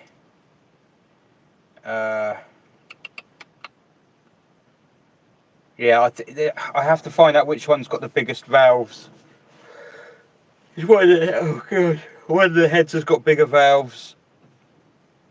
It's something like you put the cams from the fixed timing engine in the heads from the variable valve timing engine or something like that. So yeah, that'll be I want 200 horsepower. If I can get 200 horsepower out of it and get it down to about 1200, well, I want less than 1200. I want about 1180 kilos, something like that. I'll be happy. I'll have to paint it in the blue and red WRC colours. I think a Xantia of that era would have to be all red, but no, I wouldn't. I'd do it in my own scheme. I'd go like silver with green and black. And I should buy a school bus or something big. And put it where?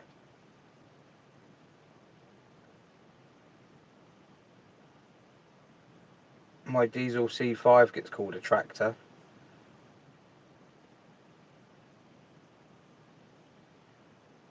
Choose naturally aspirated or forced induction.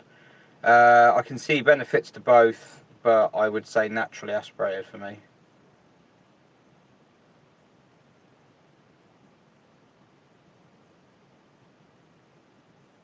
How much coolant does a carbon gear take? I don't know. What if you're putting it in the boot to transport it home to put in your car that has a water-based cooling system?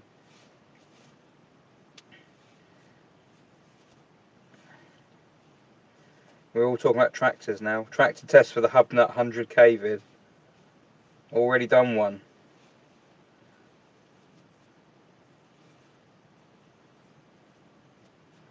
Here's a question: what's for breakfast? I'm relieved because Alex asked me what McDonald's meal I would like, and because it's Alex, I thought it was going to be like oysters and garlic or red wine or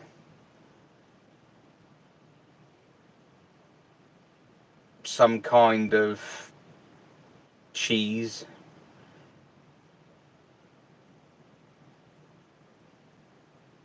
Oh, I think he might be outside.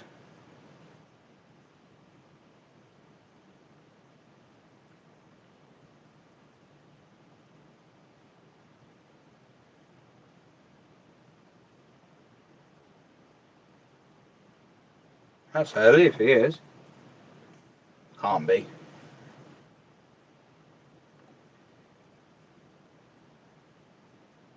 How the hell will I find time for another project?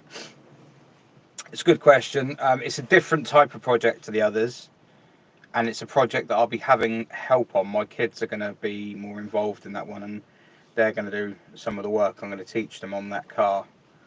So it will progress quietly and just get updated as time goes on. But yeah, it's not going to be easy to find the time, I admit. But the thing is, I already owned that car. I already had to do something with it. It's been sat around outside for ages, and it's just moved inside. So yeah, it's not. I haven't taken on a new car. I've just committed to doing something to it.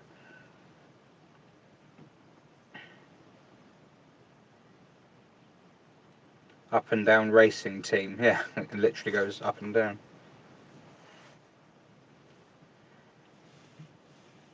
a Barra engine in it. I think there would be a Baractor. I think there would be an issue with that. Very transverse.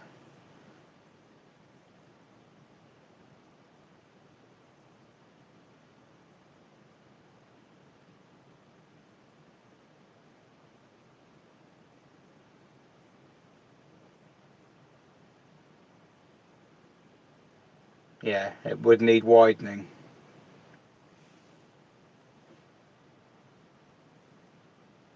But yeah, the engine I'm putting in it is designed to go in as Antia, so it's not too bad. The oyster burger. He's got fruity tasting food, Alex. I was like half expecting something.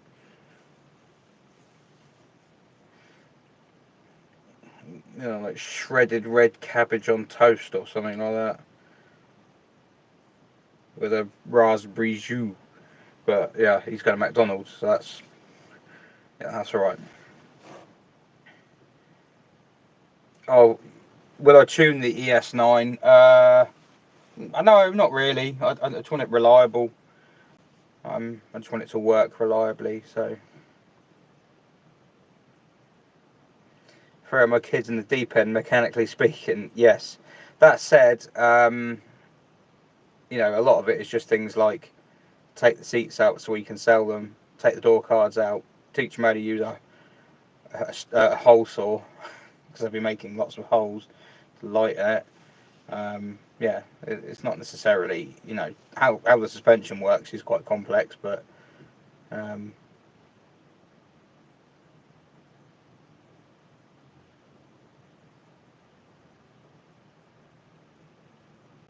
the lorry outside now.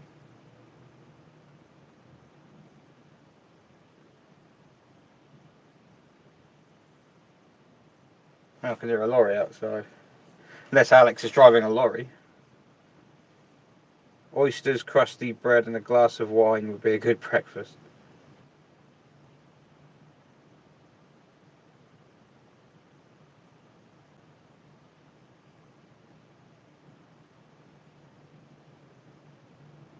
Someone's making a right faff out there.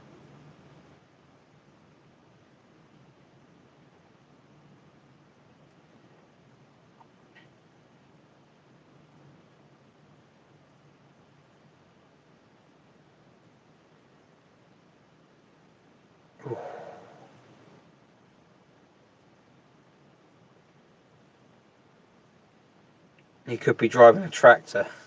I expect him to be driving an Ami because he's had one recently. But I don't think he's going to be. I think he's going to let me down. So I did say, make sure you bring the Ami.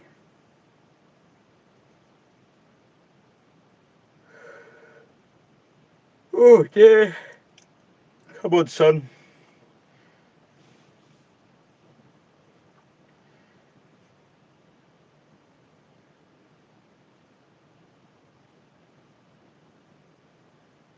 Oh.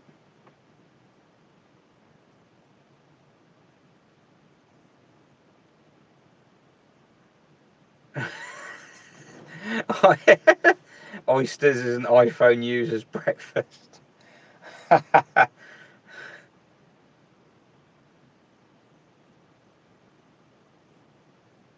Had an Ami Super crazy car.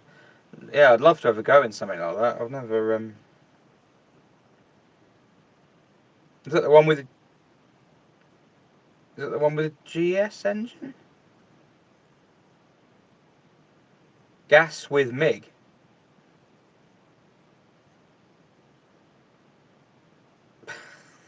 He's like, sorry, wrong chat.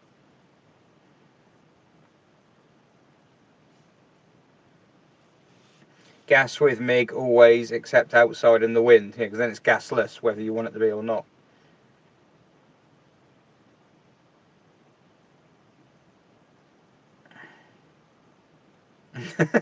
GS lump and understeer for days. Bit front heavy, was it?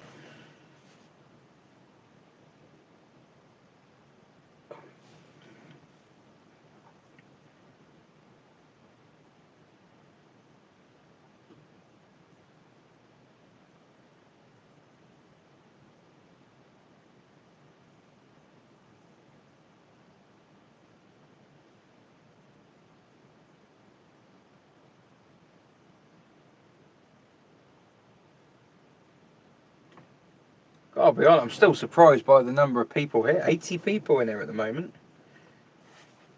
It's 5:42 in the morning.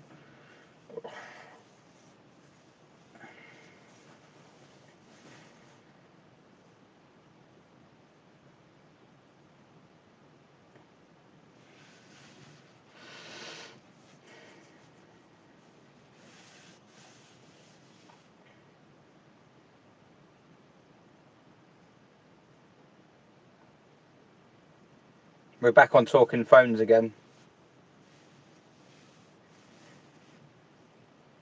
See, what it actually is YouTube will have shares in Android devices, and they've caused problems deliberately with the software, meaning that people end up having discussions about phones.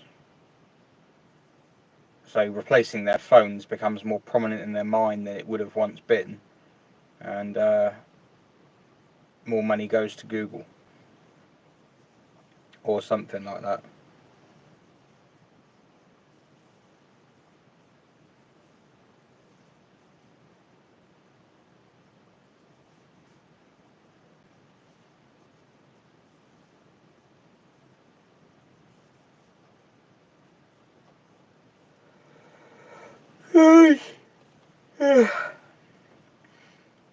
Who is on the guest list today? It depends. If they've got an iPhone, then nobody. But Fuel Power said they were Android. Whiteland were Android. You're Android. Don't know about JayEmm. He's supposed to be on at 10. I don't know about Furious. And Charlotte Vowden. I don't know what she's got. So I'm not going to message them all at 5 in the morning.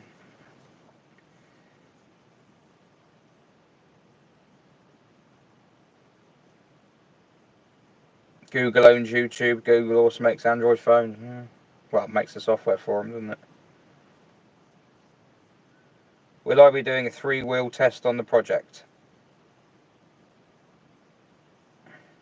I suspect so. Oh, someone's doing a car joke.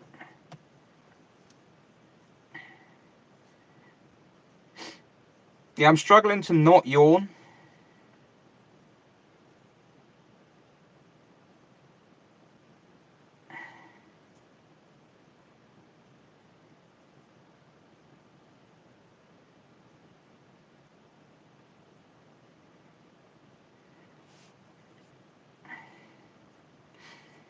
Well, it wasn't really on 3 wheels, the C6, was it? But it was, but it didn't drive. No, it did drive. It drove off the ramp.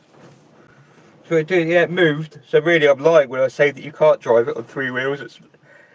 It's all lies. You can, just not any further than off the ramp. I don't know if it would have worked if I'd done it on the other side. It might be that I upset it by putting it on that wood. But I was doing that to give the jacking point an easier time. But what I think with the C6 is I think the computer overrides itself. So if you put the suspension on high and it goes rock hard, on a mechanical car, it goes up high, it stays rock hard, and weight does the rest. And I think with the C6, because it can detect that it's got excess weight on what would be the right front wheel, the offside front wheel, it allowed the suspension to compensate slightly, presumably to, protect other components. So I reckon that's probably what it was. It won't stay rock hard. I reckon that's what the problem was. Hello, James Wallace. Am I planning to keep the C6? Yeah, I'm not planning to sell it because it's not worth anything really. I mean, there's one up for sale in London at the moment, a black one, which is unquestionably tidier than mine, and that's 2.5, and it's not getting any sniffs. So it's yeah.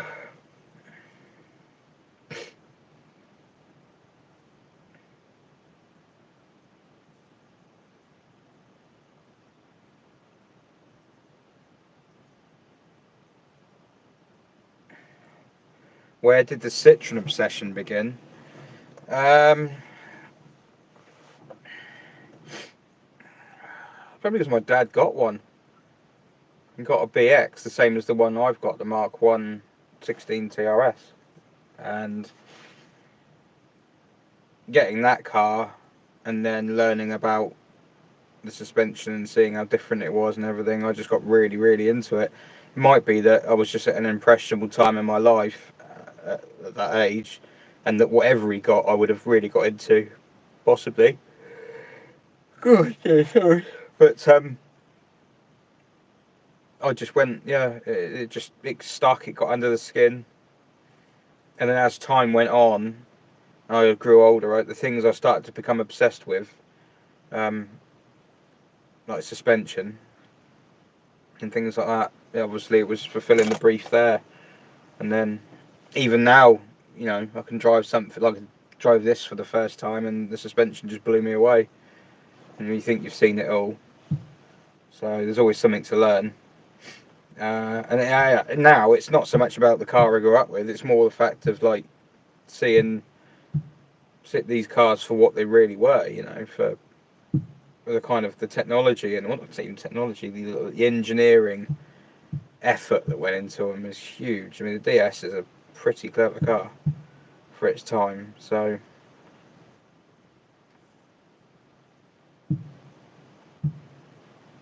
he said to go to Gosport to find bacon. Really?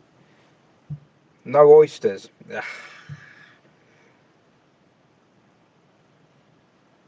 Yeah, the 2CV always interested me.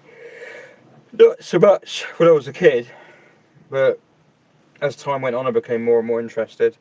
And then the suspension on a 2CV is genius. It's properly clever.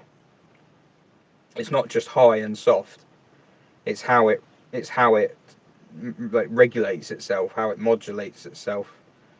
You know, it's a mechanical system. There's no hydraulics, but well, you know, well, some of them there's no hydraulics, but yeah, the 2CV is clever.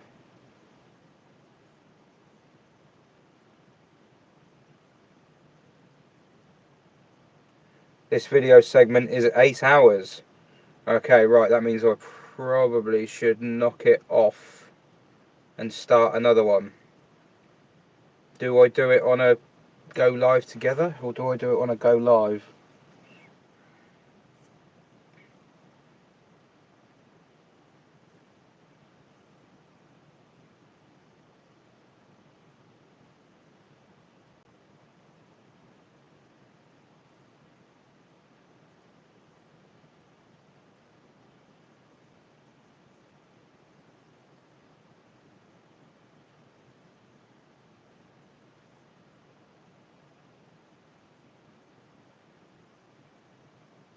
Right, I'm going to end this stream because it's hit the 8-hour mark, and then I'm going to switch the phone over, give this one a break, and then pick the stream up on the new phone. So, do I bother doing the counter? I don't think I'm going to bother doing the counter. But yeah, there'll be a quick change over, and I'll try not to fall asleep. But yeah, there'll be a quick changeover. I'll swap onto the other phone, go and open the door so that Alex can get in. And yeah, hopefully that's that. Thanks, Jack. I'm just about to, so I'm going to end this stream now and then fire another one up. Might not appear in it right away, but in fact, I'm going to do it on this go live together thing because it gives a better screen, doesn't it? So, right, I shall see you in, well, pretty soon. I don't know how long, but not too long, hopefully. So, yep, see you in a bit.